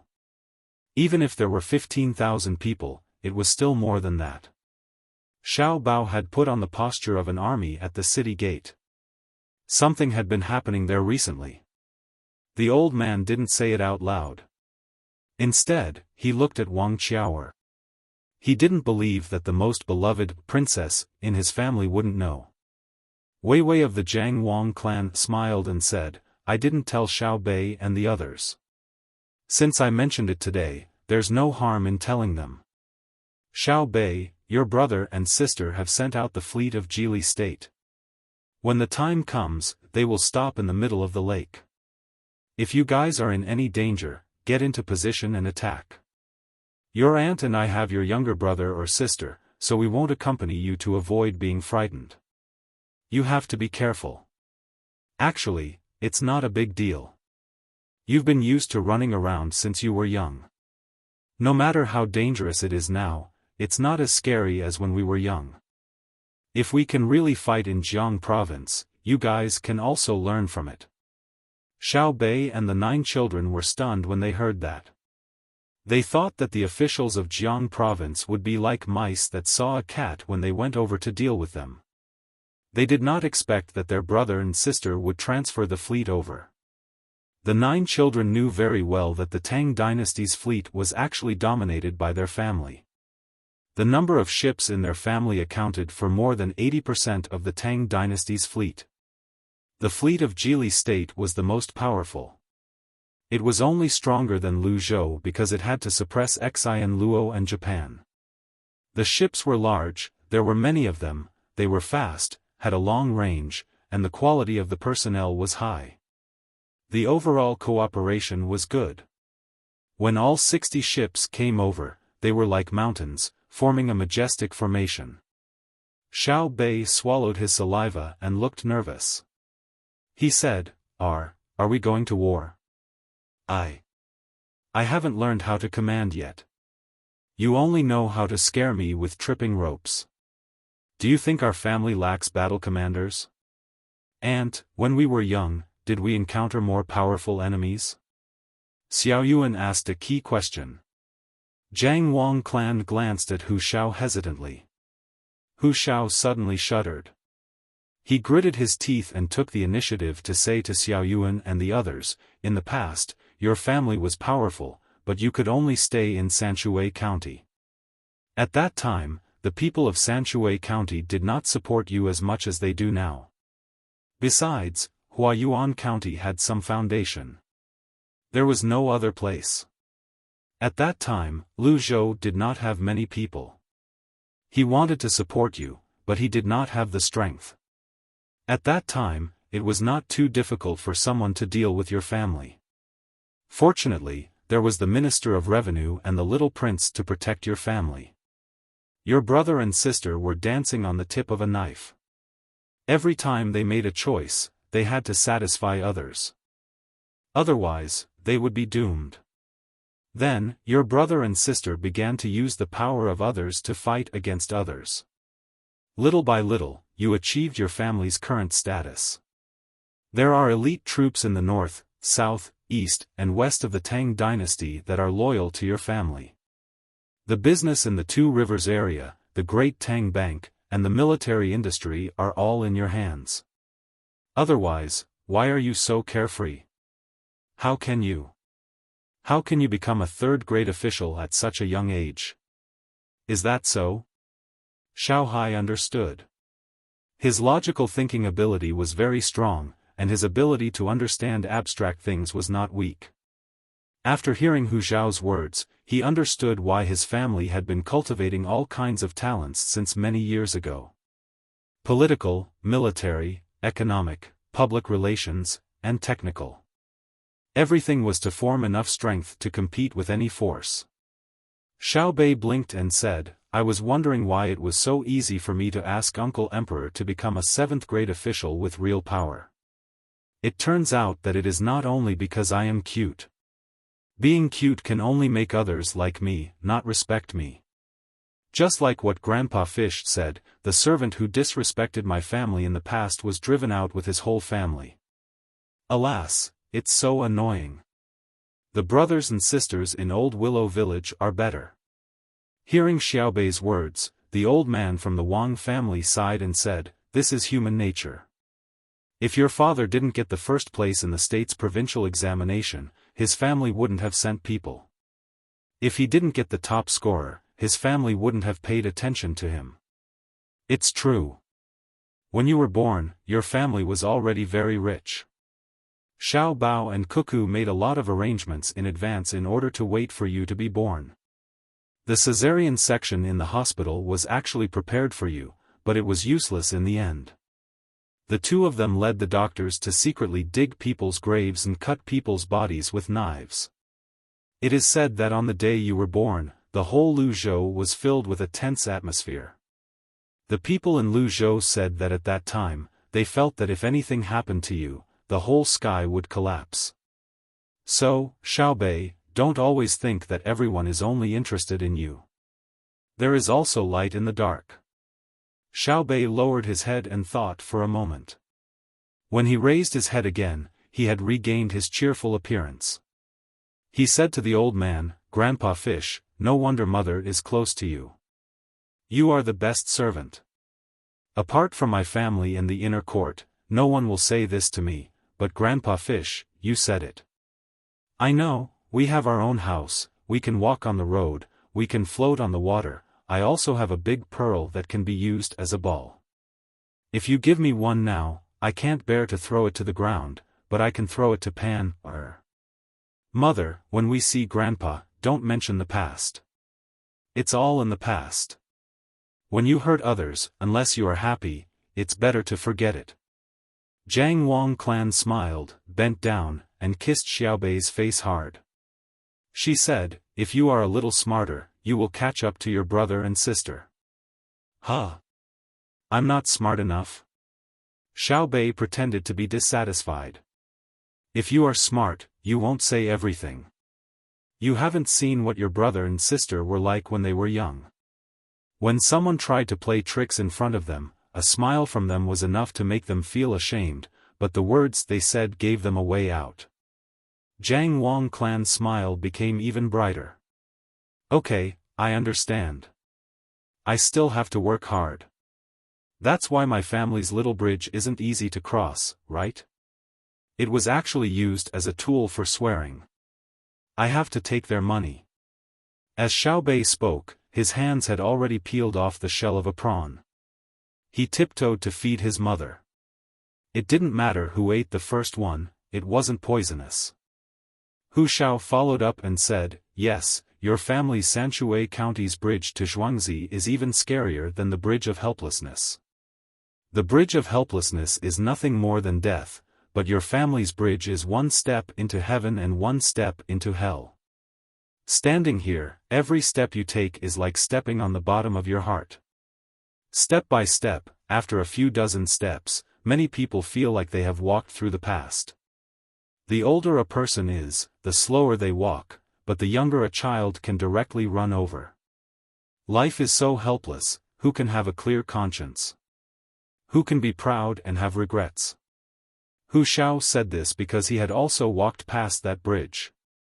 It was a very ordinary stone bridge without any unnecessary decorations. It was too far away from being gorgeous, and it was also not close to being graceful.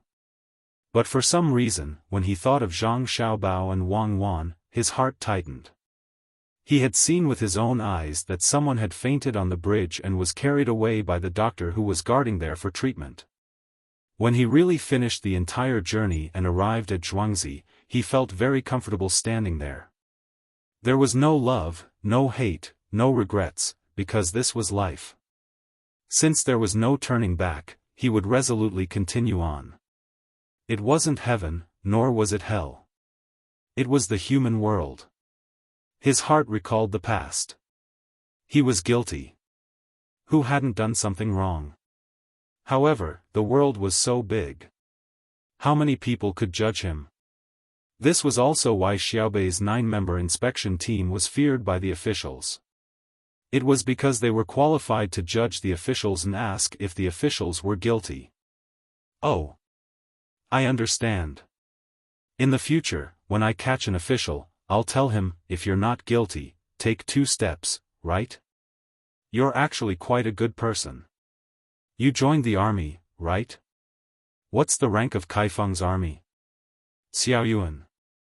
Xiaobei liked to hear this kind of words the most. Even if he didn't quite understand sometimes, he could turn back and slowly think about it. If he really couldn't, he could ask his brother and sister.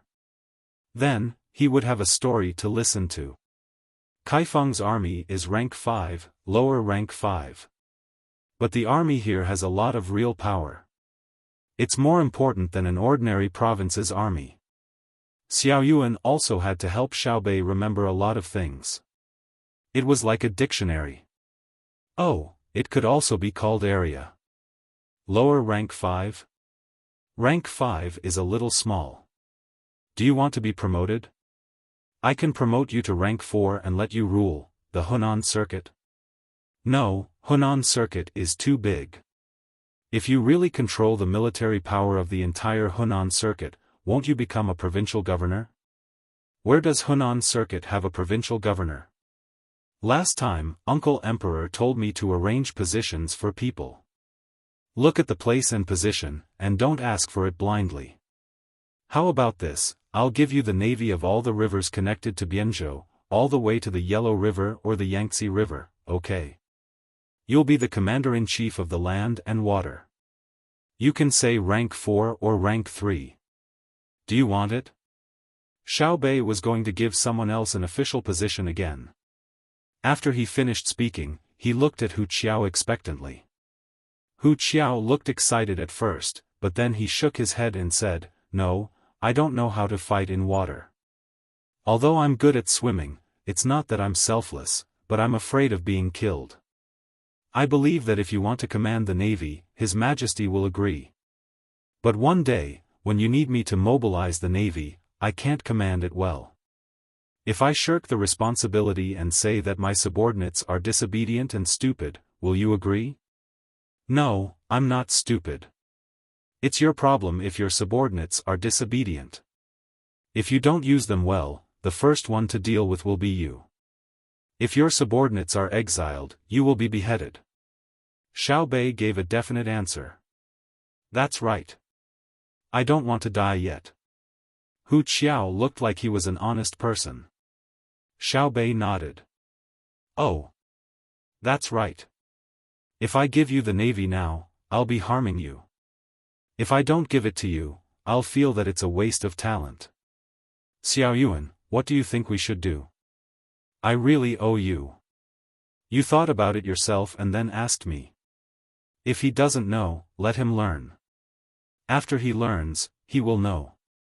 Xiao Yuan had just peeled a prawn and took a small bite. He felt that it was bland and was looking for someone to get salt and pepper. Yes, yes, yes. Learn. We can learn. So, Sir Hu, follow the ship and learn from the commander on the ship. Don't think that we're a merchant fleet. Even if the fleet from Jili province attacks us, my current team can still fight to the death with them. Who said that merchant ships can't be armed? Who said that merchant ships have to be slow? Right? Follow and learn along the way. After you learn well, I'll recommend you to my sister's military school. It's okay if you resign from your current position, okay? Xiao Bei stomped the deck and asked for Hu Qiao's opinion. Hu Qiao was trembling all over. He finally understood why he was able to protect Xiao Bei and his team and why so many people were looking at him with jealousy. This was an opportunity to reach the heavens in one step. As long as you were capable, or had strong commanding skills, or were serious in your work, even if you couldn't do it, as long as you were honest, you had a high chance of seizing this opportunity. If you missed it, then don't blame the heavens and accuse others. The excited Hu Qiao looked at the Jiang Wang clan. However, the Jiang Wang clan turned her head away. It wasn't that she couldn't make the decision, but that she didn't want to. The old man from the Wang family said to Hu Qiao, Sir Hu, the person who will give you an official position is our Xiao Bei, not Xiao, I'm willing. I'm willing. I'll learn. I'm still young. Hu Qiao understood.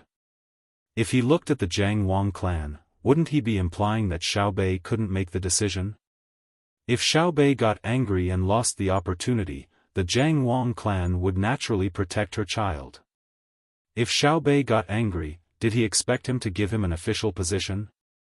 Xiao Bei acted as if he didn't know. All right then. You'll learn as you go. Start with the basics. The commander of my family's fleet must be familiar with every job. For example, if we're heading east, the wind is westerly. The speed of the sail is very fast, and the ship is at full sail. You're the commander. Through the binoculars, you can clearly see the enemy 2 li ahead. Their position is slightly north. It's a fleet like ours. You just have to shout, drop the sail, turn left, and fire from the right. You're dead meat. Because they're going against the wind, they're also turning left. They're at full sail and half mainsail. We're slightly southwest of them, so they'll come over first. So you have to know what our ship looks like, how fast it turns, and the effective range of the cannon. Do you understand? Hu Qiao nodded in shock. Didn't Xiao Bei say that he didn't know how to command? Why was he able to casually give examples when he was talking to him? Then, what do I have to learn first? Hu Qiao asked. Washing the board, arranging the cargo boxes, tying knots, and standing against the wind. A voice came from the side.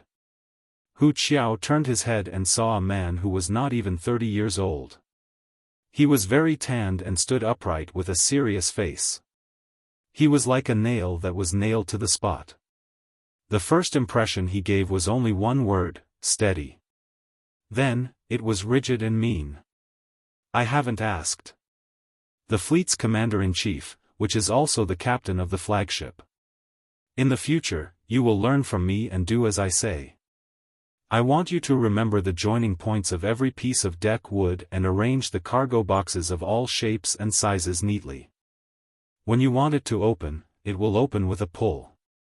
When you don't want it to open, the cargo will not move with the ship.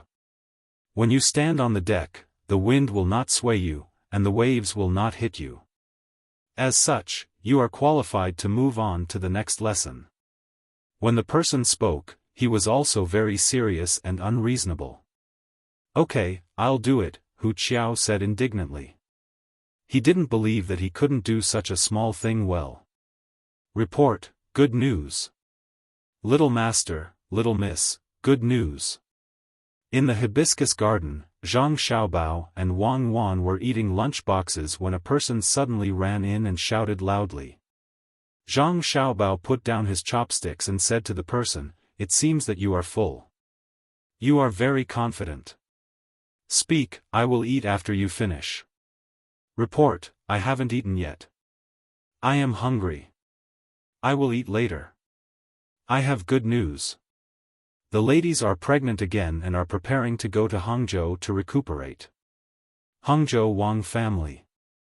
The person didn't care about Zhang Xiaobao's attitude at all and said with a smile. With a clatter, Zhang Xiaobao's chopsticks fell on the small table and stared at the person.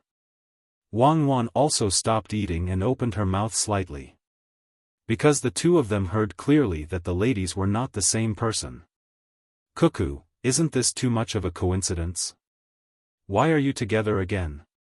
Zhang Xiaobao asked Wang Wan. As the saying goes, I can't make a book out of coincidences. The question is, why did we only find out now? Wang Wan was more concerned about this. Because, when we go out, we are afraid of our mothers. We are going to have a younger brother or sister again.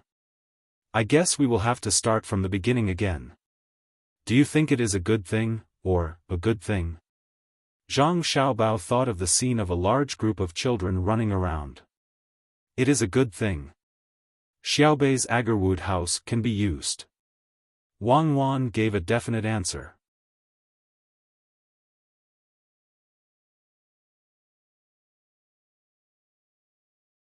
Chapter 1027. Zhang Xiaobao smiled so widely that his eyes narrowed into slits. He liked having more brothers and sisters, the more the merrier. He was just like other families. It wasn't just the aristocratic families who wanted to have more children. As long as they could make ends meet, ordinary families were also willing to have more children. Once they were in their teens, they would be a good source of labor. This was especially so for boys. They could help the family do a lot of chores. By raising more children, they would have someone to take care of them when they were old. Li Longji, who had been paying attention to the Zhang family and Wang family, quickly received the news. He threw away the two memorials regarding the flood control of the Yangtze River and Yellow River. He rushed over to Wang Wan's headquarters and congratulated her. Xiao Bao, Cuckoo, congratulations. How many children are there this time? The more, the better. 8 or 10 isn't too much. 5 or 6 isn't too much either. Why don't you say thousands or tens of thousands, like fishes? Why do you have to say pigs? You're congratulating the wrong person. This has nothing to do with us. You should be congratulating my father and father-in-law. Zhang Xiaobao was very dissatisfied with this number. Even though it was theoretically possible to have 8 or 10 children, it was still a multiple birth. Li Longji didn't think much of it.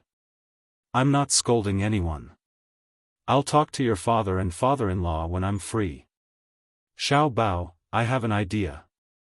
Zhang Xiaobao didn't reply. He guessed that Li Longji couldn't come up with a good idea. Wang Wan continued to look at the map. It was a military map of Hangzhou that had been enlarged many times. It wasn't to prepare for the military sand table. It was to set up sufficient defenses around the area to ward off wind, moisture, mosquitoes, enemies, and loneliness. As long as there was a threat that had the slightest negative effect on pregnant women, it would be blocked outside. Li Longji was very depressed. In the entire Great Tang, only Zhang Xiaobao and Wang Wan dared to ignore him. Under normal circumstances, Zhang Xiaobao should have replied with a, "What's your idea?" This is what this emperor is thinking. This emperor will ask the two madams to help spread the knowledge of conservation. This emperor will also give a push to encourage the people of the Great Tang to have more children. This emperor has asked around. There are some places that are poor, the entire region is poor. If they give birth to a boy, they will keep it, and if they give birth to a girl, they will throw her away. Sometimes, I wonder how many Xiaobei they have thrown away.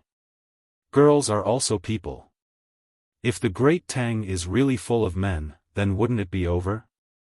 Hurry up and perfect your plan to subsidize childbirth, and then immediately spread it throughout the Great Tang. Li Longji suggested such a method. This time, Zhang Xiaobao reacted. He shook his head vigorously. "I can't control my mother." "You can talk to my mother." She agreed. "That's her own business. I can help. However, I have to say in advance that I will be helping you with your matters. Advertising, as well as interacting with the people on the streets to talk about the policy, all of these will cost money. The guards will cost money. Organizing the venue and distributing maternity products to pregnant women will also cost money. This money. Xiaobao, you're right. I'll have to trouble your family again. This emperor will remember this in my heart and will definitely repay you." When Li Longji heard that it was about money, he immediately followed up on Zhang Xiaobao's words. It was impossible for him to fork out the money. Zhang Xiaobao took a look. Seeing that it was indeed the case, he agreed. "All right, my family will fork out the money. I will need to borrow the resources of the local government to help organize the event. I will also need to fork out a portion of the money to send gifts to the pregnant women in the area. As for the advertising fee, it will belong to the local government. You can advertise such a thing? Xiaobei and the others have already gone to the local government. Is there a need to tell me?" Li Longji did not know who would advertise, and he also did not know what gifts would be sent. Xiaobei and the others have the power to monitor, arrest, and convict people, but they do not have the power to order people around. Naturally, there will be advertisements. Dei Hospital's local medicine is free of charge, but the ribs, fish, vegetables, and diapers for the children have to be bought. The businesses involved can advertise their products' quality and price advantages. The most difficult thing is to change people's views. Otherwise, it will be very harmful to the pregnant women's health. Zhang Xiaobao suddenly remembered this matter. It was very serious. Not to mention now, even when he and Wang Wan were together, there were also some people who kept the tradition. In the end, there were complications such as diabetes, heart disease, high blood pressure, gynecological diseases, etc. Li Longji realized that he had encountered a problem in this field that he was not clear about. Like a student, he sat up straight and asked, "Indeed, there should be businessmen who advertise. I saw that Xiaobei and the others used something that looked like underwear. It was made of paper. Even the children can use it." Wang Wan put down the map at this time. Xiaobei and the others only started using it after they were 2 years old. Paper diapers are not for them to use casually. Also, the purpose of giving it to Xiaobei and the others was not to let them pee casually. It is to keep them warm, and when the air is humid, bacteria will come into direct contact with their bodies. They only use it once every 2 hours. Can ordinary people afford to use it? We can't give it to them even if we give it to them. Now that there is a lot of cotton, we need to use pure cotton diapers and wash them frequently. This way, the children will not get rashes easily. The most important thing is not this. It is the diet and hygiene during pregnancy and confinement. Now that the medical school's research is out, we can't stick to the previous methods.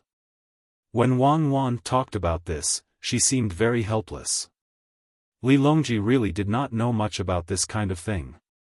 He was only in charge of making people pregnant, but he was not in charge of taking care of and delivering the child. The only thing he could do was to think of ways to get what the woman he liked to eat when she was pregnant. If she liked to watch a play, he would get someone to act. If she wanted to hear him play the drums, he would play the karma drum. As for the pregnant woman's body, he did not care. Now that he heard what Zhang Xiaobao and Wang Wan said, it seemed that there was a lot to know about pregnancy. He asked, for example, "Madam, I will talk to His Majesty.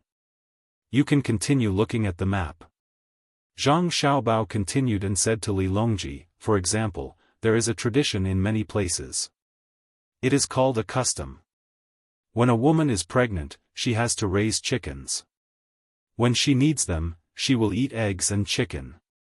This is not wrong. It ensures nutrition because cows and sheep are too expensive, not to mention deer. In the past, the cost of raising pigs was not low. They only knew how to feed pigs with grass and food, but they did not know how to rear pigs. In the end, they gave pregnant women and confinement women chicken, eggs, and millet to their heart's content. Then they fell sick. Usually, they can't eat so much. Meat is too big, so they eat it all at once. The thin ones become fat, and the fat ones become fatter. What's wrong with that? Children need to drink milk. Women need to eat more to get milk." Li Longji understood this. Yes, nutrition needs to follow, but who said that nutrition is meat? If you eat well when you are pregnant, the child will grow up, and it will not be troublesome to give birth. Now, there is the technology to perform a cesarean, but who is willing to always perform a cesarean? Look at how the dishes sent to you by Savant's restaurant are usually matched. Isn't it to let you have a balanced diet and live a few more years? Look at how I make meat for Xiaobei and the rest. It's not that my family can't afford it, but I can't let them eat it. Sometimes, I have to make some wild vegetables for them to dip in sauce. For every type of food, cuckoo, and I have to tell Xiaobei and the rest a story so that they won't be biased. It's the same for pregnant women. Eating too much meat is not good for the body.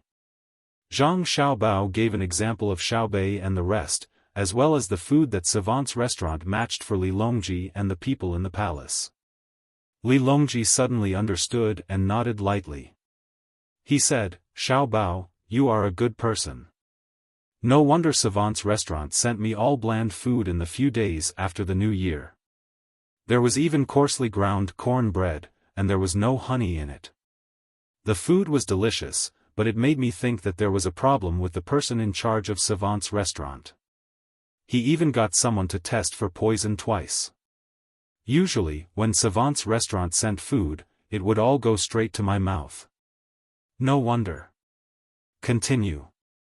Li Longji told the truth about the poison test. He was very embarrassed. It turned out that there was no problem with the management. They were worried that he would eat too much meat during the New Year, which was not good for his body, so they adjusted his diet. If they really continued to send meat dishes, there would be a problem with the management. Zhang Xiaobao really didn't know about this. He thought that his godfather was afraid that he would misunderstand, so he didn't let anyone mention it to him. Also, during the month of confinement, the most common time is that you are not allowed to bathe for a month. You are afraid that external evil will enter your body. This is because the medical system in the past was not good, so we could only use a conservative method. However, it is to nourish the bacteria. This matter has a certain reason, but now, we don't need to use this method. Cuckoo, I will talk to Her Majesty outside. As Zhang Xiaobao spoke, he greeted Wang Wan. Wang Wan glared at Zhang Xiaobao. I'm not a child. What are you afraid of? There is nothing that can't be told to others. Alright, you can't tell everyone everything. If the emperor doesn't keep secrets, he will lose his officials. If the officials don't keep secrets, don't say useless things. If the emperor doesn't keep secrets, he will lose his country. You guys can talk. Don't worry about me. Wang Wan interrupted Zhang Xiaobao's recitation of the Analects of Confucius. Xiaobao, are you saying something that goes against ethics and morality? Li Longji looked around. If there was something wrong, it was better to say it outside. No, it's mainly because we are not doctors. It's about a woman's physiological problems. Actually, it's nothing. Let's talk about business. Why can't a woman bathe during confinement? First, it's because the change in temperature can easily affect the body. For example, when you catch a cold, it's cold. Second, when you bathe, even warm water is not as good as the secretion of the woman's body. When a woman gives birth, no matter what she does, she will get injured. There are injuries in the joints and in the uterus. In the past, medical science couldn't catch up, so it was better to let the woman recover on her own. Zhang Xiaobao explained. Back in his time, any man who cared a little about women would be very clear about this. It was not something that belonged to the martial arts world. Good men had to specifically learn how to influence and take care of women during menstruation. But in this era, it's still very shocking to say it so naturally. Li Longji was shocked. It's not because Zhang Xiaobao dared to say such things. It's because, Xiaobao, you want to learn this too? I'm not deliberately learning it. I just want to understand it. I want to continue. But our current medical school's research in this area has always been more advanced than other areas. The main reason is because Xiaobei and the others needed it. I invested a lot of money and it's biased. Medical care for infants and pregnant women is free, right? So don't not bathe for a month. We have thermometers and special sterilizers. What we need to do now is to match the diet. During pregnancy, we can't raise the child too big. It's not easy to give birth. It's fine as long as it's enough. If you raise it to be fat, it might not be healthy. In this way, we can reduce the complications of pregnant women. A healthy child and a healthy mother are the most important. Also, during confinement, don't eat too much millet and eggs just for milk. There's also rice, sorghum, white flour, various vegetables and fish. Take turns to eat. Eat less but eat more. This will speed up the digestion of the stomach and intestines. If there's not enough milk, you can replenish your protein. The most common food is soy products. Of course, eggs are fine too. But you can't eat a pile of eggs every meal.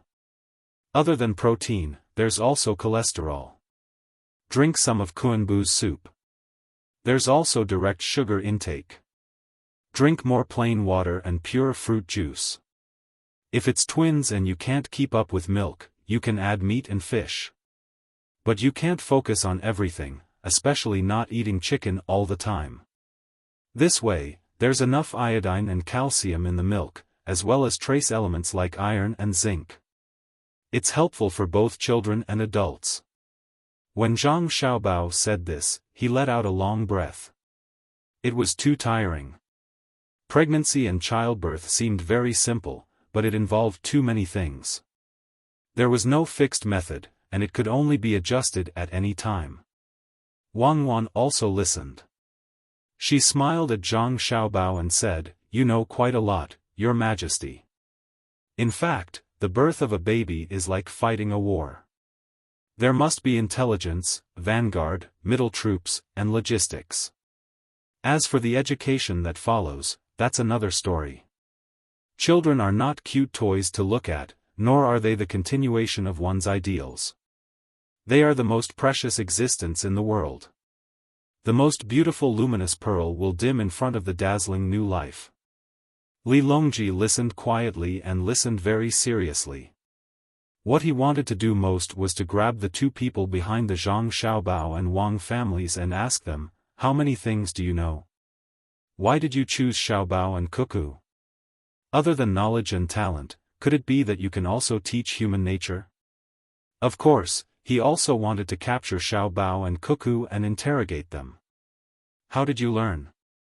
The knowledge you learned is too diverse and vast. Aren't you tired? You know all the subjects of the imperial examinations, and you're at the top of all of them. Literature, law, politics, calculation, national policy, calligraphy, music, painting, industry, agriculture, military, economy, education, system, human nature, food, medicine, and so on. Are these things that humans can know? Li Longji thought this, but he didn't ask. Of course, even if he asked, Zhang Xiaobao wouldn't tell him. He would say that most of these things were already included in the 12 years of compulsory education. When he and Cuckoo were children, they learned a lot of things. Basically, every day, other than eating and sleeping, their schedule was almost full. Moreover, they didn't start from the first year of the 12 years of compulsory education. Usually, they started from the time they were a fetus, followed by infant education, preschool education, and all kinds of arts. They started learning piano at the age of 4, and by the time they were 8 years old, there were countless people who had reached level 10. After the 12 years of compulsory education, those who really wanted to learn would learn more and more. Cuckoo was already a genius, and with her family's influence, you couldn't imagine how many things she knew. If it were him, he would have to be more humble. He didn't have a systematic education, but his learning ability wasn't bad either. The school he attended was different. This was what it meant that the path was intangible, but different paths led to the same destination. When he thought about how other people's children learned so much, Zhang Xiaobao said to Wang Wan, at that time, a child like Xiaobei would at least know 4 professional skills, right? It shouldn't be a problem to play the 3 plum blossoms with the flute. Our education still hasn't caught up, and we let them play. Xiaobao, what are you saying? Are you belittling my children? Xiaobei and the others haven't learned anything yet? Yes, if we really compare them to you and Cuckoo, they are still lacking. They can only be said to have learned something and have their own strengths, but they can't compare to the two of you. However, is it possible to find a second pair of Xiaobao and Cuckoo in this world? How many of Xiaobei's 9 can there be? Perhaps June, and Pan can catch up if they work hard. As for the other children, even if they have Chaoyang, they can't catch up. This is the injustice of the world. You can't put in all your effort to teach every child. You can only do your best for your own siblings. Alright, let's not talk about this. Why didn't anyone teach me this when I was young? Otherwise, how could I tolerate you? Li Longji was very jealous, so he spoke the truth. He understood that his ability wasn't good enough. If he killed Xiaobao and Cuckoo, he would face very serious consequences. Not to mention whether or not he could kill the two of them. Even if he did, how would the people behind them react? How would he face a country that could possibly create weapons that could kill an entire capital?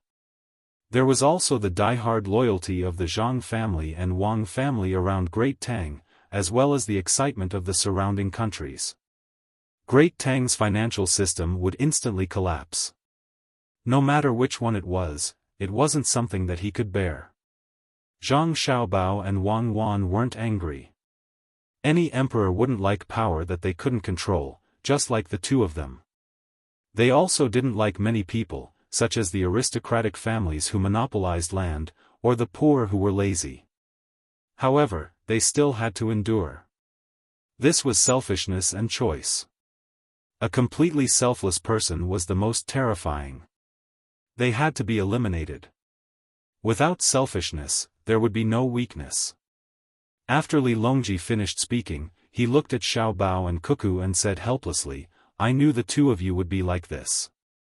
It's said that the two of you are the reincarnations of immortals. Tell me the truth, is that true? That depends on how you look at it. According to Buddhism, everyone is a Buddha. It's up to you to say that it's the 6 paths of reincarnation. However, according to Taoism, it's extremely mysterious and profound. Your Majesty, let's talk about the welfare of mothers and children. Zhang Xiaobao didn't answer directly. Instead, he beat around the bush. Li Longji recovered from his shock and said, right, welfare is something that should be done. Children are the hope. Use that piece of glass to advertise that the children of Great Tang are stronger than those of other countries from the moment they're in their mother's body. I believe that when they grow up and see the situation of other countries, they'll know how much Great Tang has sacrificed for them.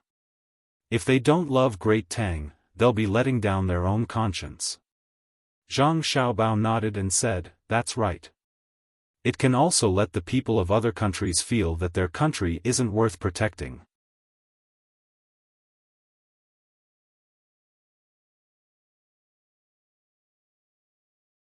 Chapter 1028. One of the things that Li Longji loved the most was to see how the lives of the citizens of other countries were not as good as his own country. He would constantly compare them and feel extremely satisfied and proud. In the past, he had this problem. He would go on a pilgrimage to Mount Tai and make a big fuss about it. He was afraid that no one would know about it. Whenever he went to a place, the local government would spend a lot of money.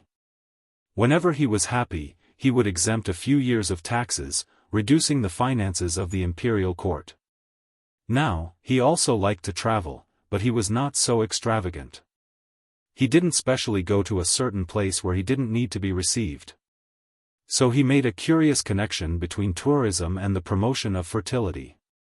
He said to Zhang Xiaobao, how's the construction of the Great Tang going?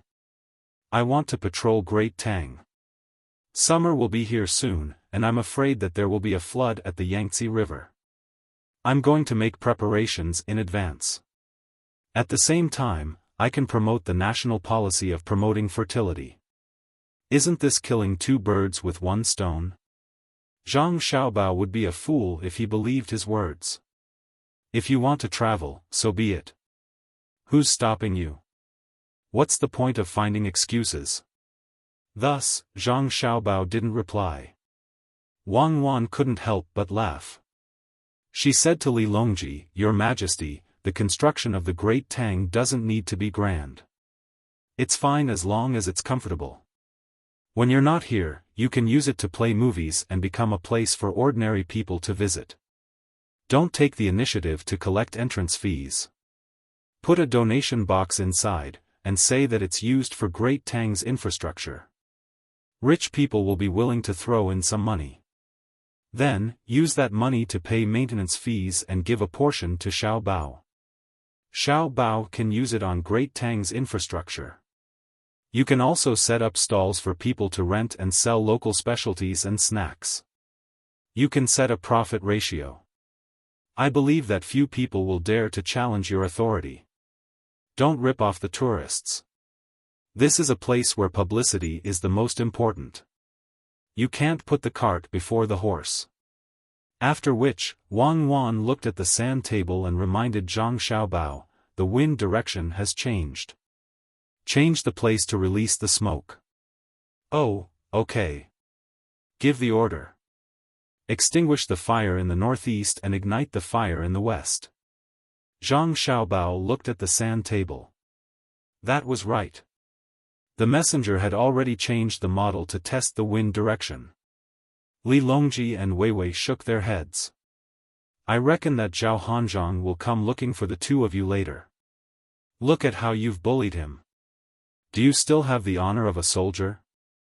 You're just like a rascal. Smoke, smoke, smoke. All you know is to smoke. Your Majesty, you can't say that. If I had other means, would I have ordered people to shout, harass, and release smoke? You will know later, whether it is the Navy, the army, or the air force, when attacking the enemy, you must hide yourself. Take the artillery for example. Now that they are firing at our army is able to hold on. If our army also has artillery battalions, would they dare to fire as they please? When his cannonballs fell on our infantry positions, our cannonballs fell on his artillery positions. What's the big deal about smoke? In the future, I will release poisonous gas. If the wind blows, a large number of people will die. Who cares if he is a rascal or not? It's fine as long as fewer people die in our army. Zhang Xiaobao said indifferently. He was the kind of person who was ruthless to himself and even more ruthless to others.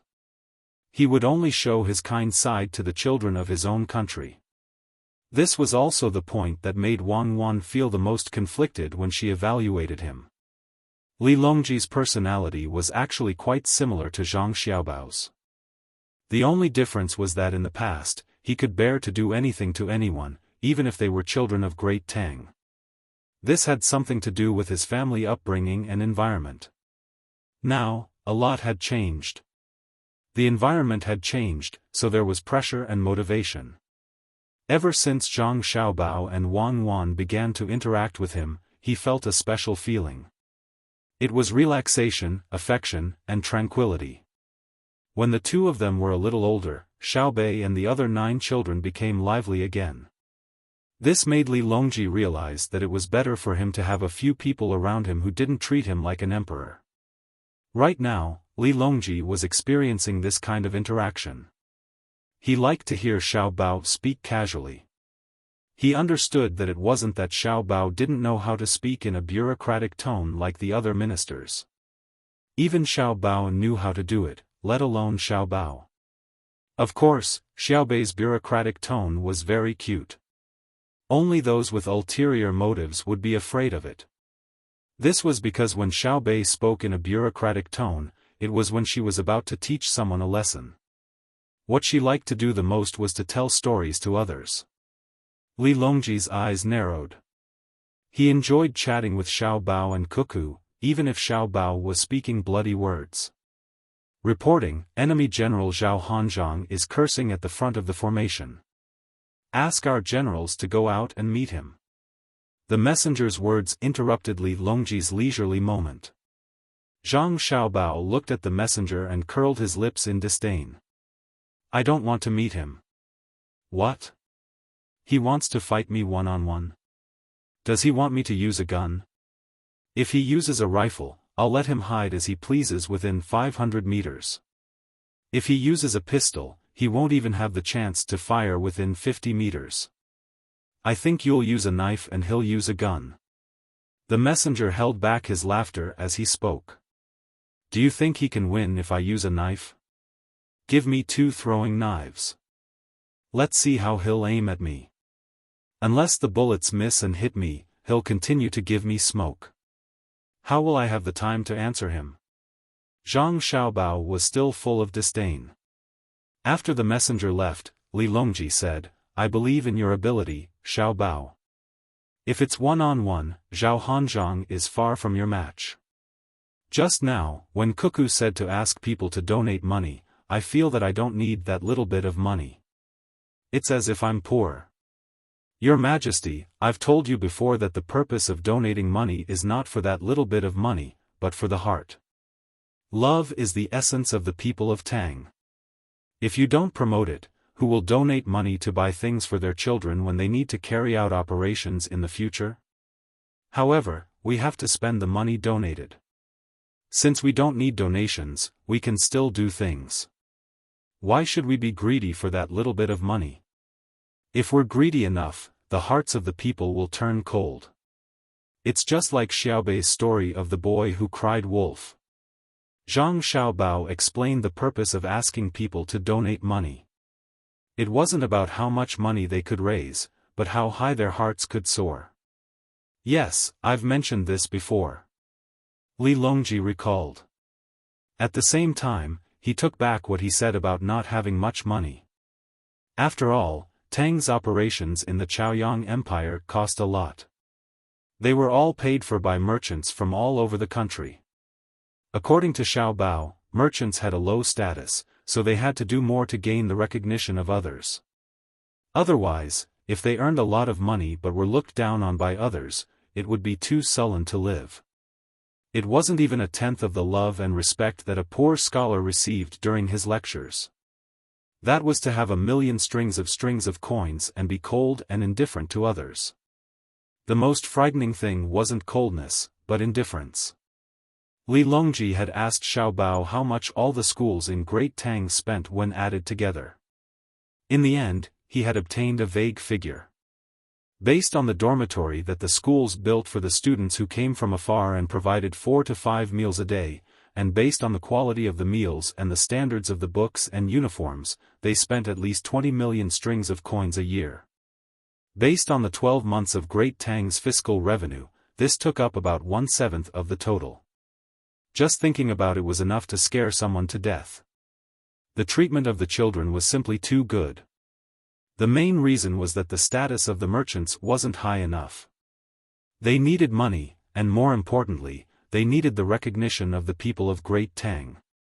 Of course, Xiao Bao and Cuckoo also played a role in this. Through incessant propaganda and clear attitudes, the merchants knew what to choose. Xiao Bao, our Great Tang's merchants really don't have it easy. They were scared by you and spent all their money. Say, don't put the blame on me. I'm not scaring them.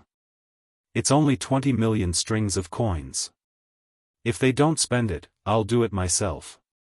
I don't need to use the imperial court's revenue, nor do I need to use your money. I can support it myself. But if they really force me to spend my own money, my family's annual income won't be 60 or 70 million strings of coins. It might even rise to 100 million strings of coins. Since they aren't willing to take the money, I won't give them a chance to make a lot of money. As long as the Great Tang's imperial court doesn't interfere or suppress me politically, I control the Ministry of Works and the Agriculture Temple, as well as a large number of production, logistics, sales, and trade systems. I won't be able to deal with them. The rich are heartless, and I won't talk about fairness with them. I'll just give them a good ideological lesson. Zhang Xiaobao was still as radical as ever. What he meant was that he didn't care about what others said. He earned the money through hard work. He was smart and willing to do it, so why should he pay for it? Was it wrong to be smart and hardworking? This was because Zhang Xiaobao believed that there was no such thing as truth in this world. You were smart and hardworking because the imperial court provided you with opportunities. They didn't provide you with good seeds, industrial technology for civilian use, or convenient information tools like the telegraph system. If they didn't create stable political, economic, and military conditions for you, how could you earn the money you have now? Our Great Tang has always been in a state of war and invasion. If you're smart to a certain extent, you won't be earning money, but thinking of a way to become an emperor. Fairness itself is a scale. How many weights, how strong a lever, and how long a distance do you need to use a small number of merchants to move the majority of ordinary people and maintain that balance? If things go wrong, the scale will break, and the weight will fall and smash your feet. Wang Wan also understood Zhang Xiaobao's thoughts, so she added, Xiaobao won't talk about fairness with merchants. This is because Xiaobao has always been suppressing his desires. He doesn't use many methods because he's afraid that it will affect the normal operation of Great Tang's economy and cause losses to the common people. Thus, Xiaobao has always been standing on the high ground and demanding of other merchants. If a merchant says that you don't want to use your abilities, that's your own problem. What right do you have to restrict me? Then, Xiaobao will use some methods on them. Not only will I not restrict you, but I won't restrict myself as well. This is fair, right? I won't ask you to do anything. We'll rely on our own means, and we'll be responsible for our own lives. I believe that the merchant who speaks the opposite in the end will think that it's better to restrict him. He. Li Longji nodded with a smile. That's right, that's right. What merchants are afraid of isn't how high Xiao Bao's moral standing is, but the ability of this industry. Sheep don't have the right to talk about fairness with wolves, because wolves will die if they don't eat sheep. Reporting, the enemy's commander, Zhao Hanzhong, is challenging us again. He wants to meet with our commanders. A messenger came in to report. Zhang Xiaobao said unhappily, "Is he done yet? Cuckoo, give me a pair of binoculars. I'll go and meet him from afar. I'll scare him to death." "Yes, meet him." He's challenging me. If I don't trick him, I'll be letting down his persistence. Zhang Xiaobao, who suddenly thought of something fun, took a pair of binoculars from Wang Wan, walked out, and rushed to Zhao Hanzhong's room. "I'll also go and take a look." Li Longji greeted Wang Wan and followed him out. Wang Wan sat there without moving. She couldn't go and meet Zhao Hanzhong, as that would expose her position as the main force. She looked at the door and muttered, "Xiao Bao is coming up with bad ideas again."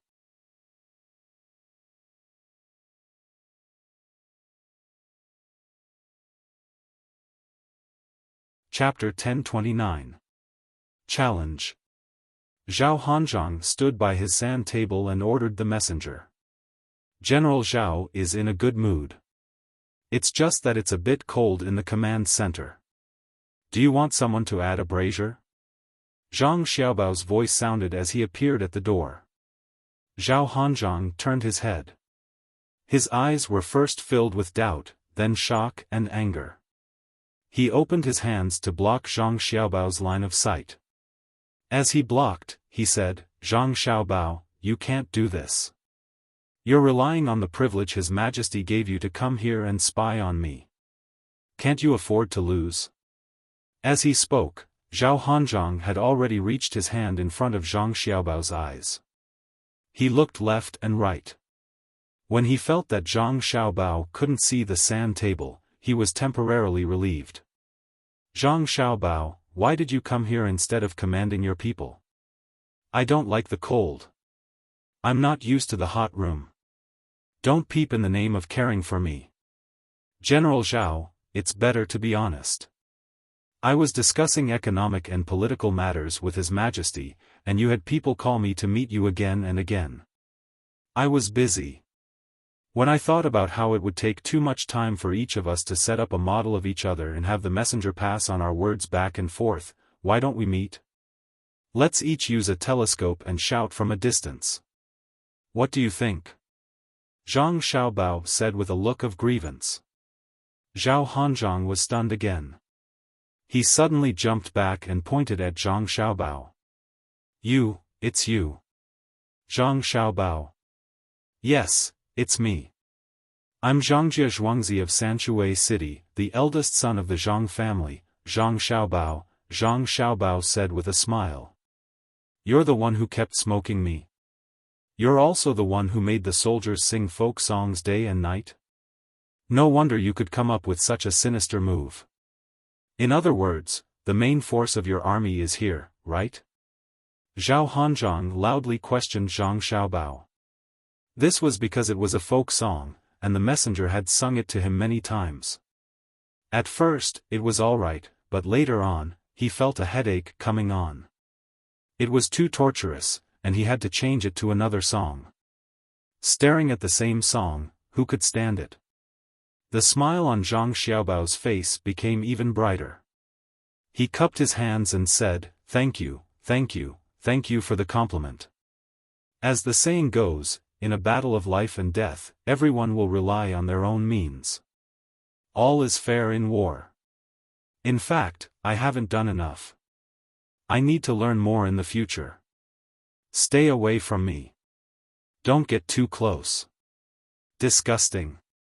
Who wants to talk to a man like you? Someone, pass down my order and report to the Middle Army. The enemy our brigade encountered is Zhang Xiaobao's logistics team. Their main force is at Mount Huangshan." "Wait, Zhang Xiaobao, you lied to me. Your main force is definitely not at Mount Huangshan, right?" Just as Zhao Hanzhong was about to send the message back, he suddenly hesitated.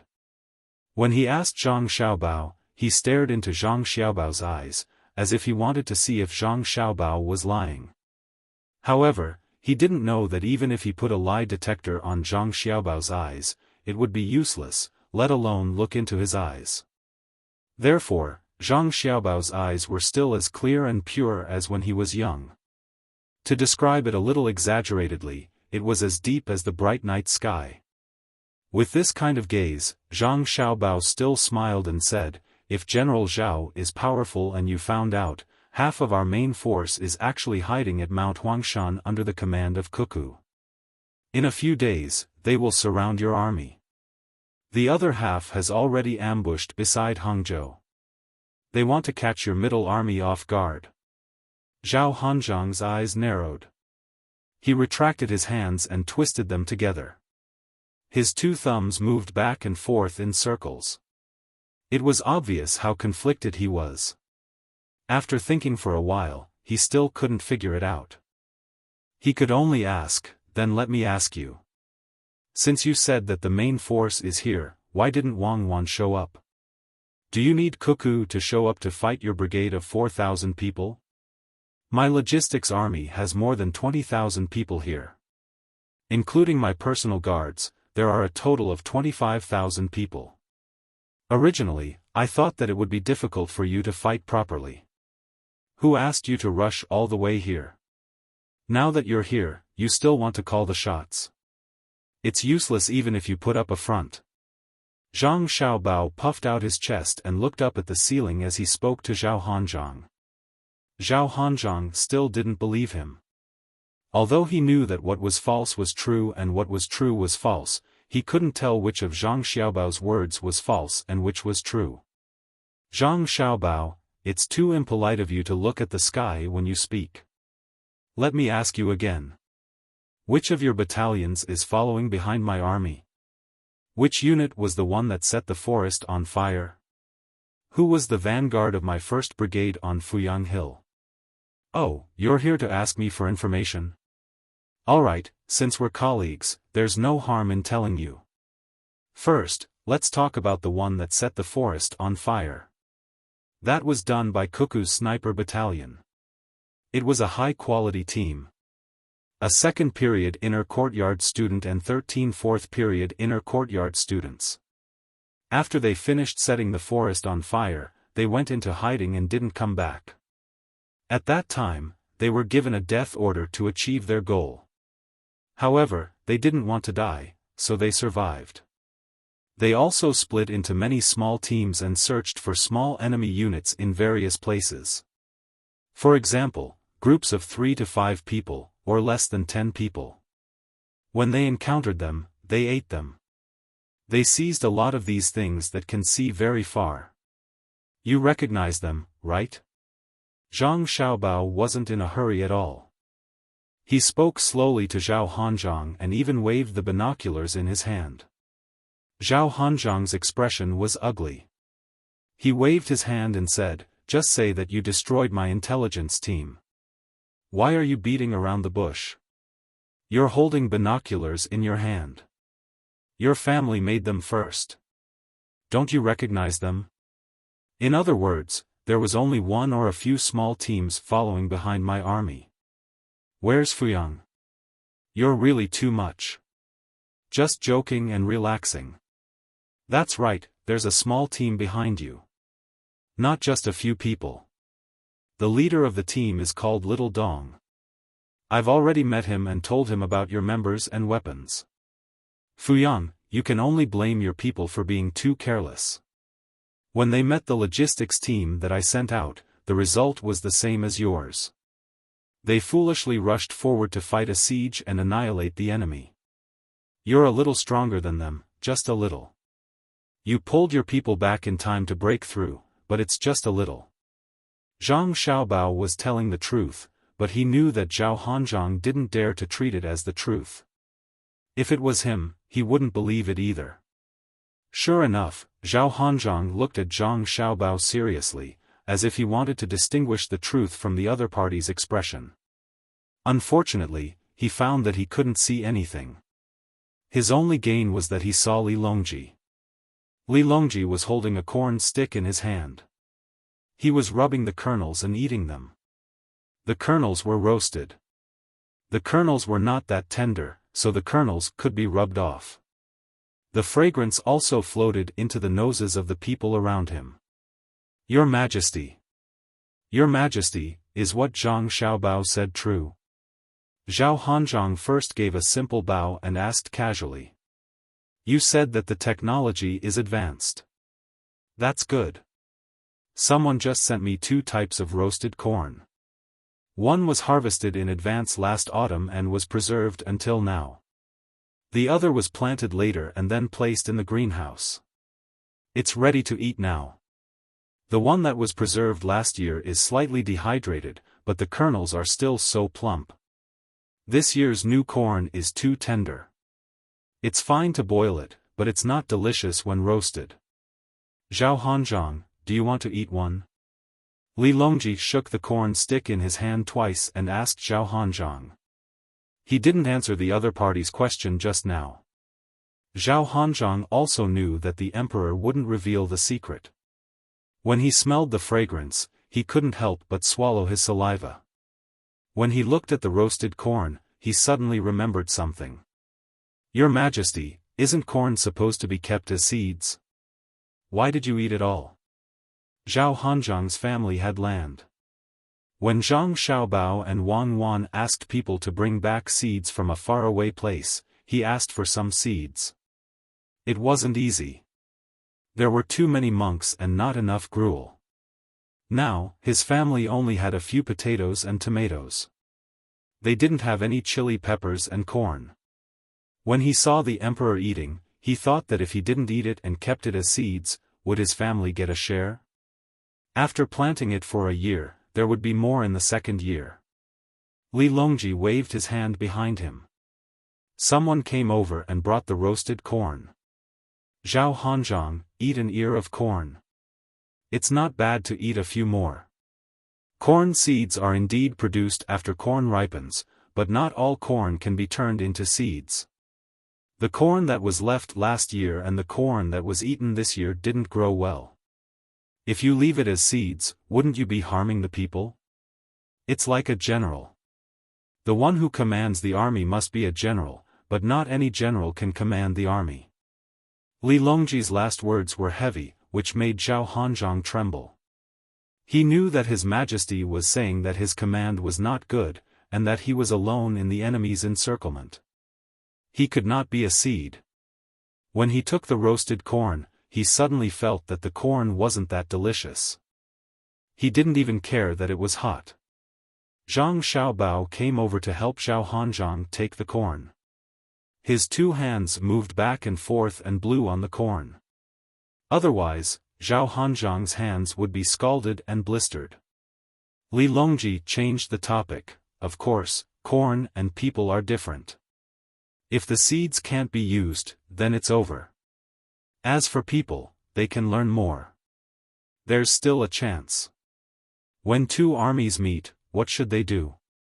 The vanguard attacks, the middle army defends, and the logistics camp temporarily. The attack is chaotic, and the defense is counterattacking. Zhao Hanzhong immediately replied. If one army arrives and the enemy camp is waiting to defend, what should they do? Li Longji asked again. When all the scouts are sent out and looking for an advantageous place, they will both be on the defensive and stabilize their foundation. Then, they will plan another direction, Zhao Hanzhong replied. What should they do when they see that the enemy's vanguard is weak? When they find the location of the main force, they will order a small group to test it out. This is to prevent them from being lured into attacking and losing their advantage. Then what did you do when you attacked Highland 113? Li Longji's voice became louder. Zhao Hanzhong's head was almost touching his chest. I thought they had few people and bad weapons, so I wanted to take them down first and finish them off in one go. Who knew that they would be so tenacious and fight to the death without retreating? And they even dug trenches and set up ambushes. Zhao Hanzhong's voice became lower and lower. He knew who his opponent was, but he couldn't help but underestimate them. This was because he had good weapons. Eat it. Let Xiao Bao blow on the corn to cool it down for you. It should taste better for you. After Li Longji finished speaking, he held his unfinished corn and found a place to sit down. He waited for Zhang Xiaobao and Zhao Hanzhong to speak. Only then did Zhao Hanzhong remember that he still wanted to eat the corn. He took the corn from Zhang Xiaobao's hands. Thank you, Jidushi Zhang. Don't mention it. The war isn't over yet. Let's continue. Zhang Xiaobao also asked for a roasted corn. He first ate the 2 rows of corn in the middle quickly with his mouth. Then, he could use his hands to rub them. He rubbed very carefully and evenly. He tried his best to rub out as much of the corn kernels as possible. His hands were covered in black dust. Zhao Hanzhong reacted. They were still fighting. He swallowed the corn kernels in his mouth and said to Zhang Xiaobao, "You should hurry up and attack.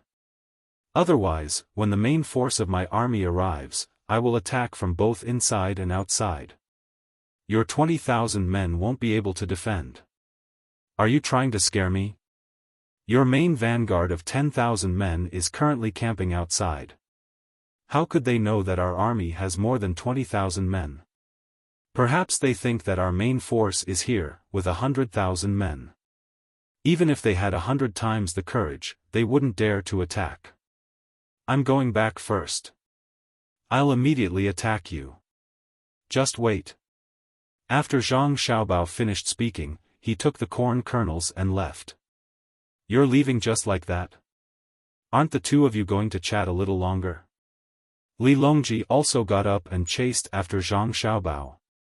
However, he did not return to Wang Wan's command center. Instead, he returned to the center of the sand table, because Zhang Xiaobao also did not return. The moment Zhang Xiaobao returned to his command center, he looked at the sand table and smiled. He was relieved. He knew that Zhang Shogui would not be coming to reinforce them. This would give Wang Wan's army some time to prepare. Moreover, he could continue to fight a defensive battle and not focus on attacking Zhao Hanzhong's army. Of course, this was not absolute. There was a probability, and the probability was just slightly higher. However, Zhao Hanzhong's thoughts were heavy. After thinking for a while, he sent a message to Zhang Xiaobao. He did not make any subjective judgments. He passed on the exact words he had said to Zhang Xiaobao and let him make his own judgment. When Zhang Shogui received the report, he was also given a fright. He hadn't expected his army to encounter Zhang Xiaobao's logistics force. If he really believed everything, then the Fuyang region was also under Zhang Xiaobao's logistics force. Then where's the main force? Where's the enemy's main force? If they weren't in the Huangshan region and only had Zhang Xiaobao's 20,000 men, our army would naturally be able to wipe them all out. But if that wasn't the case, why would Zhang Xiaobao say that?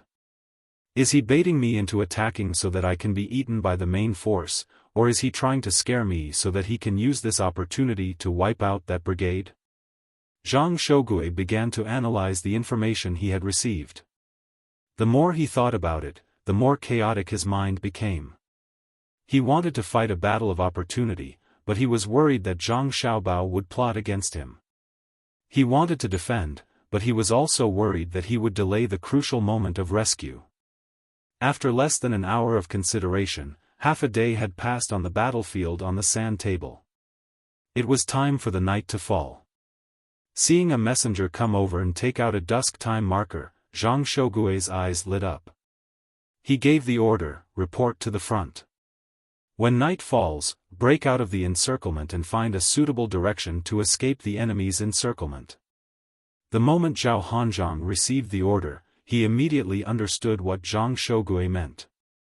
It was no longer realistic for his brigade to attack the enemy's high ground, but defending it wasn't a problem.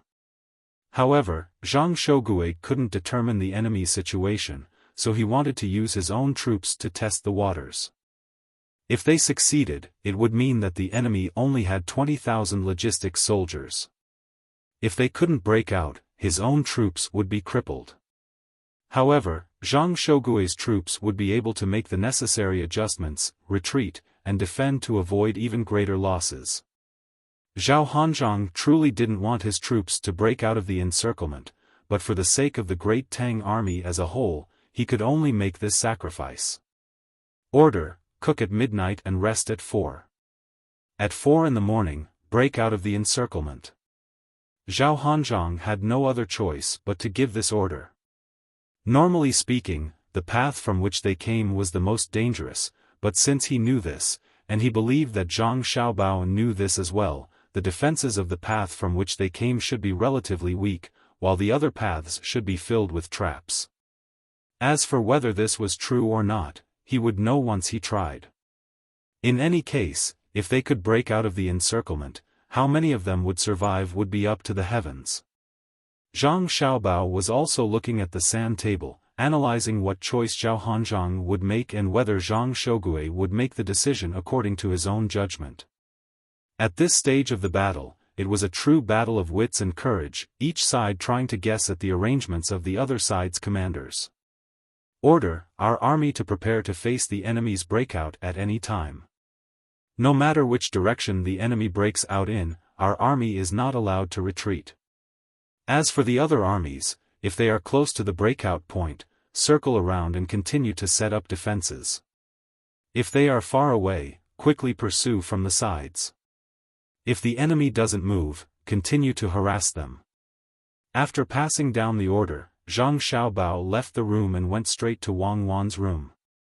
Cuckoo, I've forced them to give the order to move as quickly as possible. What do you think we should do? Zhang Xiaobao said to Wang Wan. Wang Wan carefully listened to Zhang Xiaobao's recount of the situation and sighed. You just had to make the conflict erupt so quickly. Wouldn't it have been better to wait 2 more days? My men are still on the way, so we can only increase our speed. You can also stop defending Highland 737. Right now, have the men of Highland 737 leave the battlefield as quickly as possible. Then, go to the flank of Zhang Shougui's camp and assume a forceful offensive posture. Remember, it has to be the flank, not the back. Intentionally leave a path for him to escape. After Wang Wan and Zhang Xiaobao finished making arrangements, she ordered her men to increase their speed and surround the enemy. Zhang Xiaobao also had his own reasons. I want to delay for as long as possible, but I still don't know where the enemy's central army is. What if they rush over? If we delay for too long, I'm afraid that Zhang Shougui will react. Wang Wan nodded. She was also worried that the enemy's central army would arrive too quickly. The main problem was that the enemy's central army had hot air balloons. It was clearly impossible to destroy them like last time. The only solution was to send out a flock of eagles to attack the enemy's aerial forces. However, the eagles could not be sent out as they pleased. The enemy's hot air balloons were considered supplies. Even if they were destroyed, they could still be sent back. They had to be used at the most crucial moment. Crucial moment? A battle of life and death? Eagle flock, hot air balloons, Xiao Bao, what do you think is the difference between an eagle flock and a hot air balloon? Wang Wan seemed to be talking to herself, but also seemed to be asking Zhang Xiaobao. Zhang Xiaobao looked at Wang Wan and said, "You're talking about the difference? That's a lot. Hot air balloons can throw things down from above, and they can also be used for reconnaissance. Moreover, they're equipped with guns that can also be used for aerial attacks. If our eagle flocks rush over, they'll be shot down by their cross protection. Of course, they'll also destroy a portion of their own balloons. If we really have to talk about the greatest difference, it would be that eagles fly faster, while hot air balloons float slower. Moreover, they're greatly affected by the direction of the wind." Wang Wan finally understood. She clapped her hands and happily said, "That's right. Eagles fly fast, so they're not affected by the direction of the wind. To attack Zhang Shogui, mobilize the eagle flock. Xiao Bao, don't let all of your men rush out. Leave a brigade behind for Zhang Shogui. I'll also leave a brigade behind to play with Zhang Shogui. Where should I leave my brigade? Zhang Xiaobao was unable to keep up with Wang Wan's train of thought. Highland 737. Wang Wan smiled and pointed at the sand table. The sand table had a time of 4 hours, but in reality, it was very fast, only an hour. Once the hour was up, Zhao Hanzhang's 4,000 men began to abandon their heavy belongings and break out of the encirclement. Artillery shells rained down, smashing a path out of Zhang Xiaobao's encirclement. Reporting, one of our regiments has been annihilated. The enemy's artillery fire is too fierce, the messenger reported to Zhang Xiaobao. Zhang Xiaobao nodded, indicating that he had heard. Chase, regardless of the cost, chase. If the enemy leaves people behind to cover the rear, then face the pursuing troops and slow down the pace of the attack. The pursuing troops on both sides split up and surround the enemy's rear guard. At this moment, Zhao Hanzhang was on full alert. Having already fought a siege once, he knew how difficult it was to deal with the enemy. He concentrated his firepower, and in the end, the artillery battalion's cannons were no longer needed. Once they ran out of ammunition, the soldiers could serve as rearguard to stop the enemy. Charge! Charge! Charge for me! Zhao Hanzhang's eyes were red. As he listened to the various reports from the messenger and the speed at which his troops were advancing, his heart felt like it was on fire. Of the 4,000 men, 1,500 had been split up to form a defensive line at the rear. The troops at the front responsible for breaking out of the encirclement had killed nearly 2 enemy regiments, but they had also lost around 500 men. The results of the battle were good, but they had used up all their ammunition and a large number of grenades, and they had yet to reach Highland 225. Zhao Hanzhang was very clear that there was still about a regiment of enemy troops on Highland 225, then the depression, and then back to Highland 213. It could be said that they had launched a surprise attack and were on the verge of death. However, in order to complete the mission of the main force, they had to fight even if they had to die. Zhao Hanzhang was feeling a lot of pressure, but Zhang Xiaobao was not relaxed either. His pursuing troops were not too many, and when they encountered the enemy's rearguard, their firepower was still very fierce. The enemy did not conserve their ammunition. Just this one time, out of the 1,500 rearguard troops, he had to bring out at least 6,000 men to surround them. However, the 2 groups of troops that were advancing quickly took up 8,000 men, and there were still 5,000 men in front. He could only mobilize about 10,000 men. Highland 737, don't hold back. Attack. Send out my personal guards. Regardless of the casualties, break through the encirclement. Tell the main force that the pursuit is difficult. The enemy's defense is tenacious, and their advancing speed is very fast. Zhang Xiaobao was also stubbornly holding on. In any case, whoever could not hold on would not be able to complete their tactical deployment. When Wang Wan heard Zhang Xiaobao's message, she thought for a moment and said, "Tell Xiaobao that there are no reinforcements. Slow down the attack and surround the enemy's rearguard troops. Harass them from all sides and exhaust their ammunition." When Zhang Xiaobao received this message, he sighed and said, "Fine. Slow down the pursuit. If you can't catch up, let go of the enemy's rearguard troops and surround the rearguard troops. Quickly insert into the troops on the left and right. Don't look back." Zhang Xiaobao could not understand why Wang Wan did not send out her main force to help. Her main force had already advanced very far, and some of them had even circled around to the back of Wang Wan's troops. He did not have the time to ask Wang Wan, and he was also afraid of disturbing Wang Wan's battle strategy. He could only choose a method that minimized his losses as much as possible while also eliminating the enemy's rearguard troops. On the other hand, Wang Wan sent someone to explain her battle strategy. Reporting. News from the Central Army. General Wang says that she wants Zhang Shougui's troops to attack Highland 1313 and take it down to join up with Zhao Hanzhang's troops. Got it. My men are definitely going to cripple the logistics team I left here. Cuckoo, when you're commanding, you're really ruthless. Zhang Xiaobao muttered. After thinking for a moment, he said, send someone to inform the defenders at Highland 225 and Highland 1313 to prepare to withstand the pincer attack from both sides. The rearguard troops behind them no longer have any artillery support. Zhao Hanzhang was the first to sense the slowing of the pursuit. The scouts reported that the frequency of gunfire had decreased.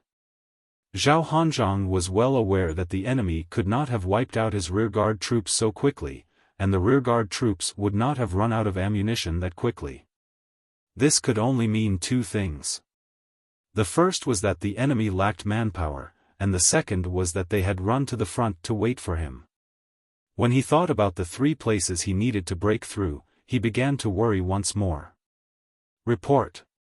Our troops have broken through the encirclement and suffered heavy losses. The enemy's pursuit has slowed. There are 3 enemy positions ahead. Please make a decision. Zhang Shougui was also confused when he received the report. He looked at the sand table and estimated the distance between Zhao Hanzhang's troops and himself. After thinking for a while, he clenched his fists and released them, then clenched them again and again. Report back. Order Zhao Hanzhang's troops to continue breaking through the encirclement. By daybreak, they must pass through Highland 225. My troops will be responsible for taking down Highland 1313 and attacking the last remaining rearguard from the low-lying area. Zhang Shougui was afraid of falling for a trap, so he did not want to save them at the start. However, when he looked at the sand table, he realized that at such a close distance, if he were to just watch as Zhao Hanzhang's troops fell beside Highland 1313 and the enemy still did not have any plans, his mistake would be too great. At the same time, the morale of his troops would be judged to be extremely low. In that case, he could only cooperate and save as many as he could. According to the time on the sand table, when daybreak arrived, Zhao Hanzhang's troops finally arrived at Highland 225. A messenger came in to report that there were enemy tents on the road beside the highland, and in front of them were trenches and roadblocks. Charge. Zhao Hanzhang had no other choice. Report. Our troops have fallen into a deep pit. Report. Our troops have been attacked by the enemy's arrows. Report. Our troops have engaged the enemy in close combat. Report. As the reports came in one after another, Zhao Hanzhang squatted beside the sand table, tears flowing down his cheeks. Zhang Xiaobao also stood in front of the sand table, lightly clapping his hands. His face was solemn as he slowly muttered, "Beautiful, beautifully fought." A force of 1,500 rearguards was surrounded, but they still managed to exhaust 3,000 of my men. They actually knew how to counterattack, and they were even able to link up several lines of defense. Record down the rearguard commander for me. Once this battle is over, I'll personally go and see him. My personal guard was bitten off by his final counterattack. Beautiful, truly beautiful. Tell Cuckoo that I've discovered a talent. When Wang Wan heard Zhang Xiaobao's report, she chuckled and said, "Tell Xiaobao that we'll talk about it later." Right now, his troops are to go to Highland 737 and rest there. The 8,000 troops that are going to pass between the two sides are to assemble and prepare to attack the flanks of Zhang Shougui's camp at any time. Zhang Shougui did not remain idle. Since he had decided to save them, he naturally had to think of a way to open up a path. Under his orders, the cannons plowed through Highland 113 again and again. It felt like all the defensive structures on the highland had been destroyed, but when the troops charged, they were still fiercely counterattacked. The rings of fire made of firewood that were not destroyed by the explosions were set alight by the enemy. From the top of the hill, the hill was still under the enemy's control even when the sky was already bright. A messenger inserted a tattered flag into the sand table at Highland 113, replacing the original flag. Reporting. According to the feedback from our attackers, the enemy doesn't have much resistance left. Zhang Shogui bit his lip. You've been saying this since an hour ago. Zhao Hanzhong, you've really screwed me over. Is this the army you destroyed when you broke through? There's at least a regiment defending it. Men, continue the bombardment. In another room. Battalion Commander Wang, you've fallen in battle, the messenger said. One of the three commanders stood up and said to the other two, Sun Quan, Fan Zhu, I'm leaving. I'll be waiting for you at the center of the sand table. I hope that you'll arrive a little later. Sun Quan and Fan Zhu nodded. After Wang Nan left, the two exchanged bitter smiles and shook their heads at the same time. How many can still fight? Sun Quan asked. Less than 100. This is the last defense. Once the enemy shells fall, you and I will probably have to leave. Fan Zhu appeared very calm. He was exhausted today and had to constantly communicate with the messenger. Although there was no sound of cannon fire, the silent battlefield still exhausted him. As expected, it didn't take long for the messenger to report that another wave of enemy shells had fallen. Sun Quan had been struck by shrapnel and had died. Only Fan Zhu was left. He stood up and said, I want to see Zhang Shogui and see what kind of expression he has, ha. Zhang Shogui was also thinking the same thing. He wanted to see just who was so tenacious. When the messenger placed the enemy flag on the sand table, he said, the charge is the last attack. If they're dead, I want to see them. If they're alive, I want to see their corpses. I want to see them. Less than a quarter of an hour later, a messenger came in and picked up a tattered flag. He inserted it into the sand table and reported, our charge has been defeated. Highland 113 is still in the hands of the enemy. Motherfucker, playing with me? Where did they come from? Zhang Shogui looked at the messenger in disbelief. The messenger shook his head. In Fan Zhu's room, there were two people who were happily chatting. Huh, how was it? Didn't I say there was no one on Highland 113? Do you admit defeat? Commander Lu Dong, what do you think? I admit defeat, I really admit defeat. I'll treat you to 3 meals. Savant's restaurant, but my Commander Su, we only left 1 battalion in the depression. There's also your personal guard. If the 2 independent battalions on Highland 225 can't hold, I want to see if those few people can delay them.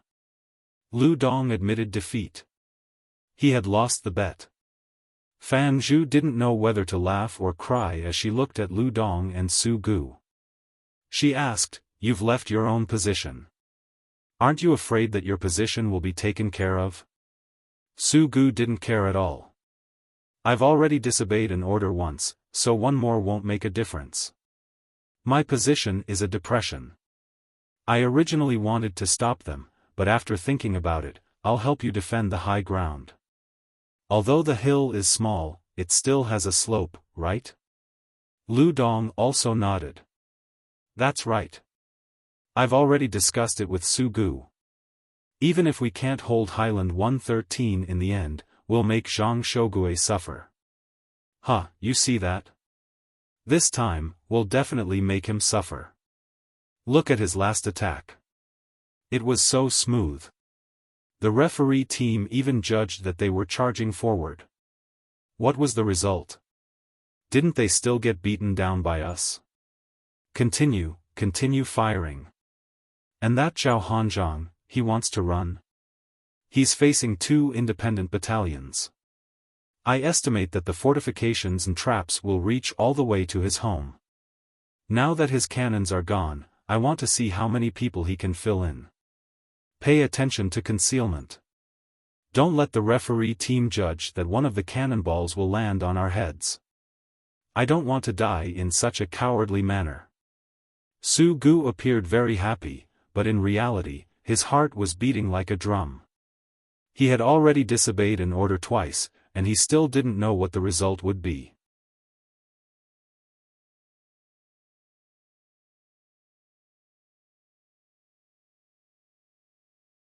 Chapter 1030. The ones who were the most indifferent were the three people on Highland 1, 1, and 3. Fan Zhu, Su Gu, and Lu Dong sat in the room, looking at the same sand table. Each of them had an ear of roasted corn in their hands.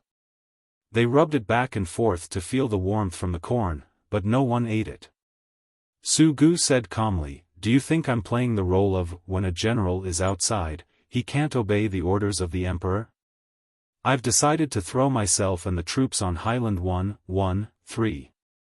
Otherwise, I'll lead the troops to their deaths. If they all die, will they not hold me responsible?" "I agree," Fan Zhu said with a smile. I won't express my opinion. I don't plan to go back alive. If I'm on a real battlefield, I'll be a hero, right?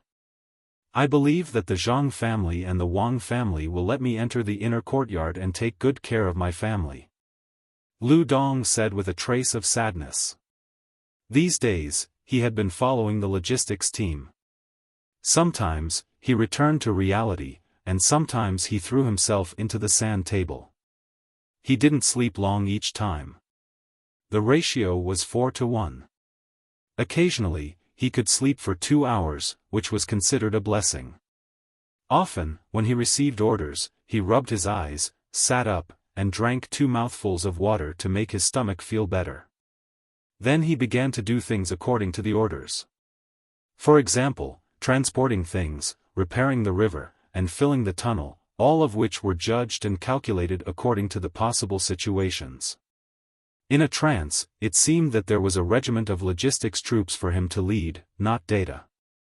The voice of the messenger was no different from that of his brothers on the battlefield, including the orderlies who took care of his daily life, fetching water for him to wash up, and bringing food to him. If it weren't for the fact that he couldn't hear the sound of the troops and didn't go outside to see the real environment, it was almost no different from a real battlefield.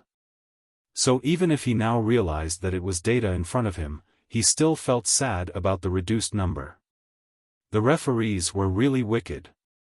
Yesterday, they said that their orderlies were killed by the explosion, and now they replaced them with a new one. Report: the enemy has about 2 regiments of people. After the artillery fire, they launched a charge at our highland. Just when the 3 people were quietly enjoying this moment, the messenger came in. "Beat them. Beat them as hard as you can. Those who can still breathe, go up and bite them to death. Motherfuckers." Fan Zhu stood up and gave the order to the orderly. Su Gu glanced at Lu Dong and said, "You should be ready to provide support at any time. I will lead people to continue to dig down. This wave has been repelled, but the enemy's artillery will cover us again." It was night time again. The time in reality was night time, and it was also night time on the sand table. According to the calculations, the battle on the sand table had already lasted 6 days and 6 nights. The commanders involved in the battle had not slept. The number of people in Zhao Hanzhang's hands was reduced to 600 by the people chasing after them. To be more precise, there were only 200 people who could continue to fight. The remaining 400 or so people were all wounded. Currently, the leaders and commanders of the wounded were staying in Zhao Hanzhang's house. They requested to stay and buy more time for their brothers who could still fight. Zhao Hanzhang looked at the few people who had been temporarily transferred over to be the team leaders of his team. He wanted to laugh. He laughed at the judgment given by the referees. He also laughed at the serious looks on their faces. He even laughed at himself for not being able to make up his mind to give up on this game. "General, the enemy is about to catch up," a team leader said seriously. "Okay, you guys stay here. I'll take people to meet up with the main force." Zhao Hanzhang waved his hand and said. After waiting for the few people to leave, Zhao Hanzhang said to the messenger, report. Forget it, the machine is broken. Yes, it's broken. But I don't understand. It's only a few hours.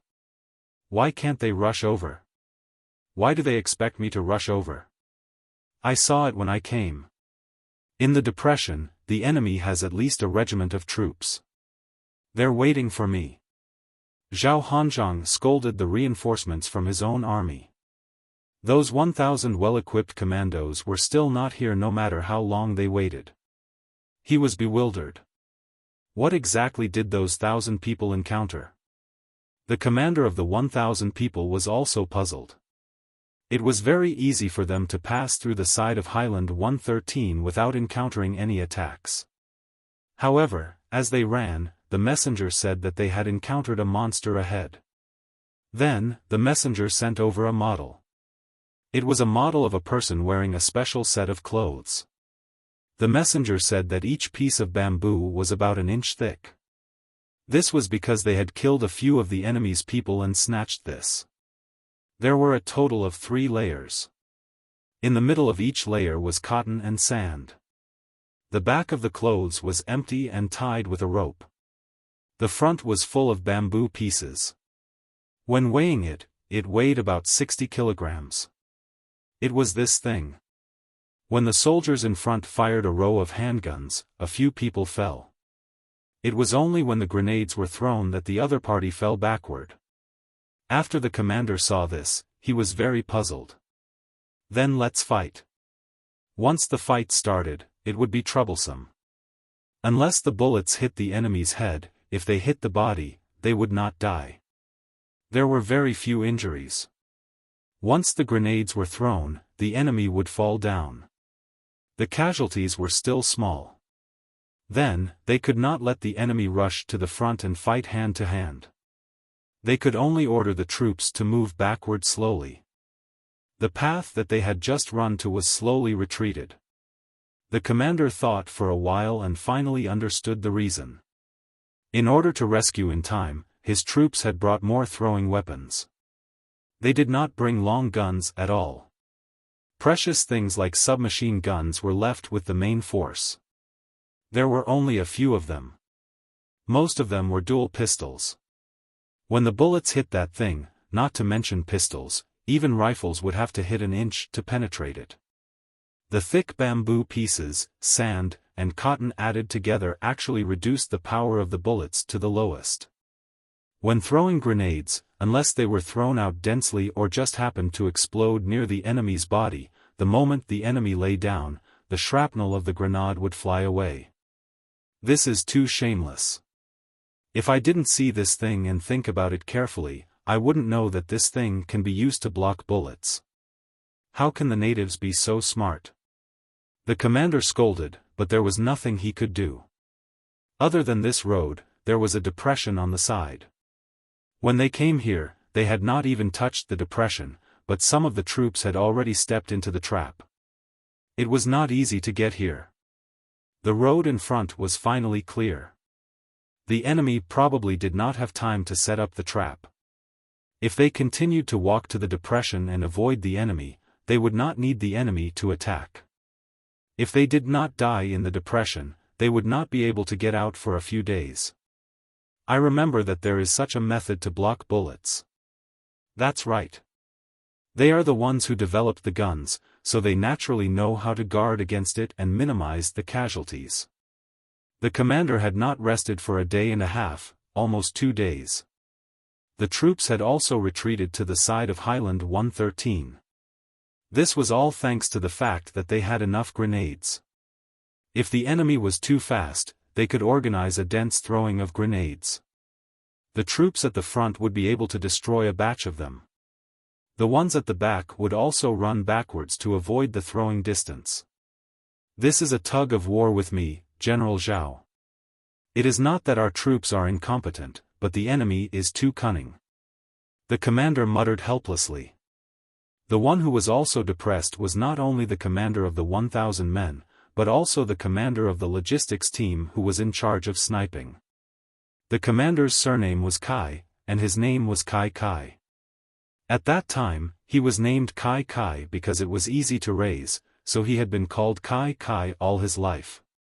He was originally following the logistics team of the 1st Division and the 3rd Brigade from the left side, taking a detour and advancing towards the enemy's main force.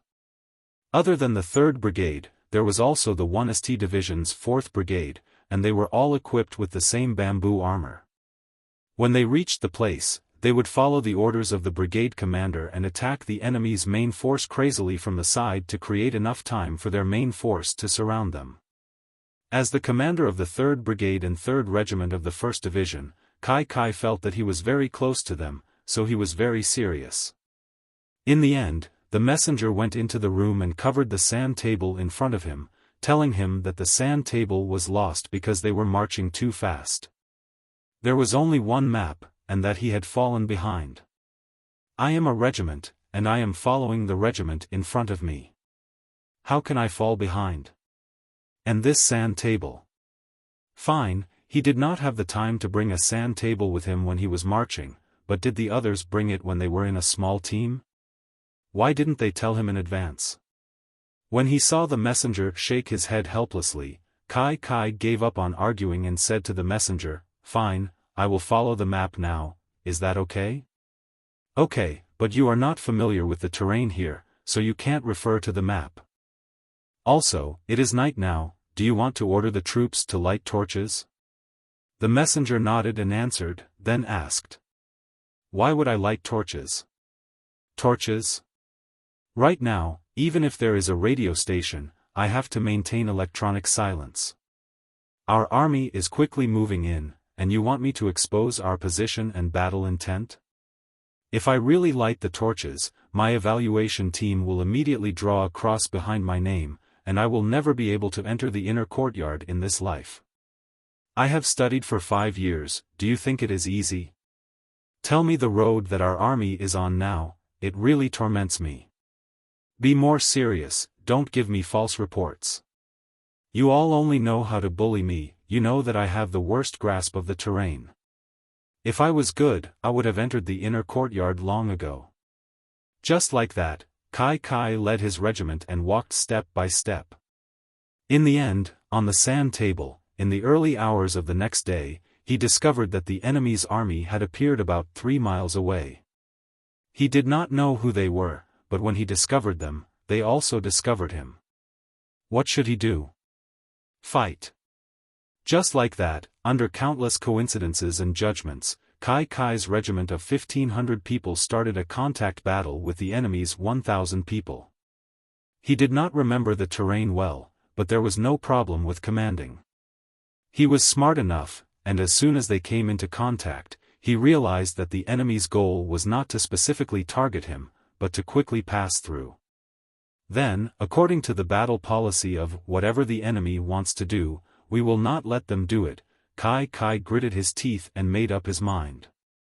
He did not chase after the main force, and began to exhaust the enemy. His goal was very clear. He did not care how many people he could eliminate. As long as he could stall the enemy would not be able to achieve the tactical goal. Of course, his regiment would not be able to complete the pre-battle arrangements. Report, the enemy has organized a wave of forward-throwing echelons, and launched a fierce attack on our army. The messenger's voice rang in Kai Kai's ears, who was troubled by the unfamiliar terrain. Retreat, retreat, leave a team of people at the front, exhaust the enemy's weapons, and stop the enemy's advance. Do I need to tell you this? What did little Gongzi Xiaobao say? Kai Kai recognized this messenger.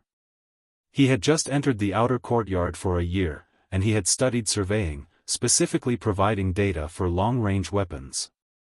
This kid was very smart, and most people would not be able to learn this. The messenger replied very naturally, if the enemy advances, we retreat. If the enemy retreats, we advance. If the enemy stays, we disturb. If the enemy is tired, we attack. After saying that, he said to Kai Kai in dissatisfaction, if you ask me this again, you'll be breaking the rules. Go and pass down the order, retreat, Kai Kai shouted. The messenger went out, and he looked at the map that did not even indicate the location of his regiment. He said angrily, "The referees also know how to bully people."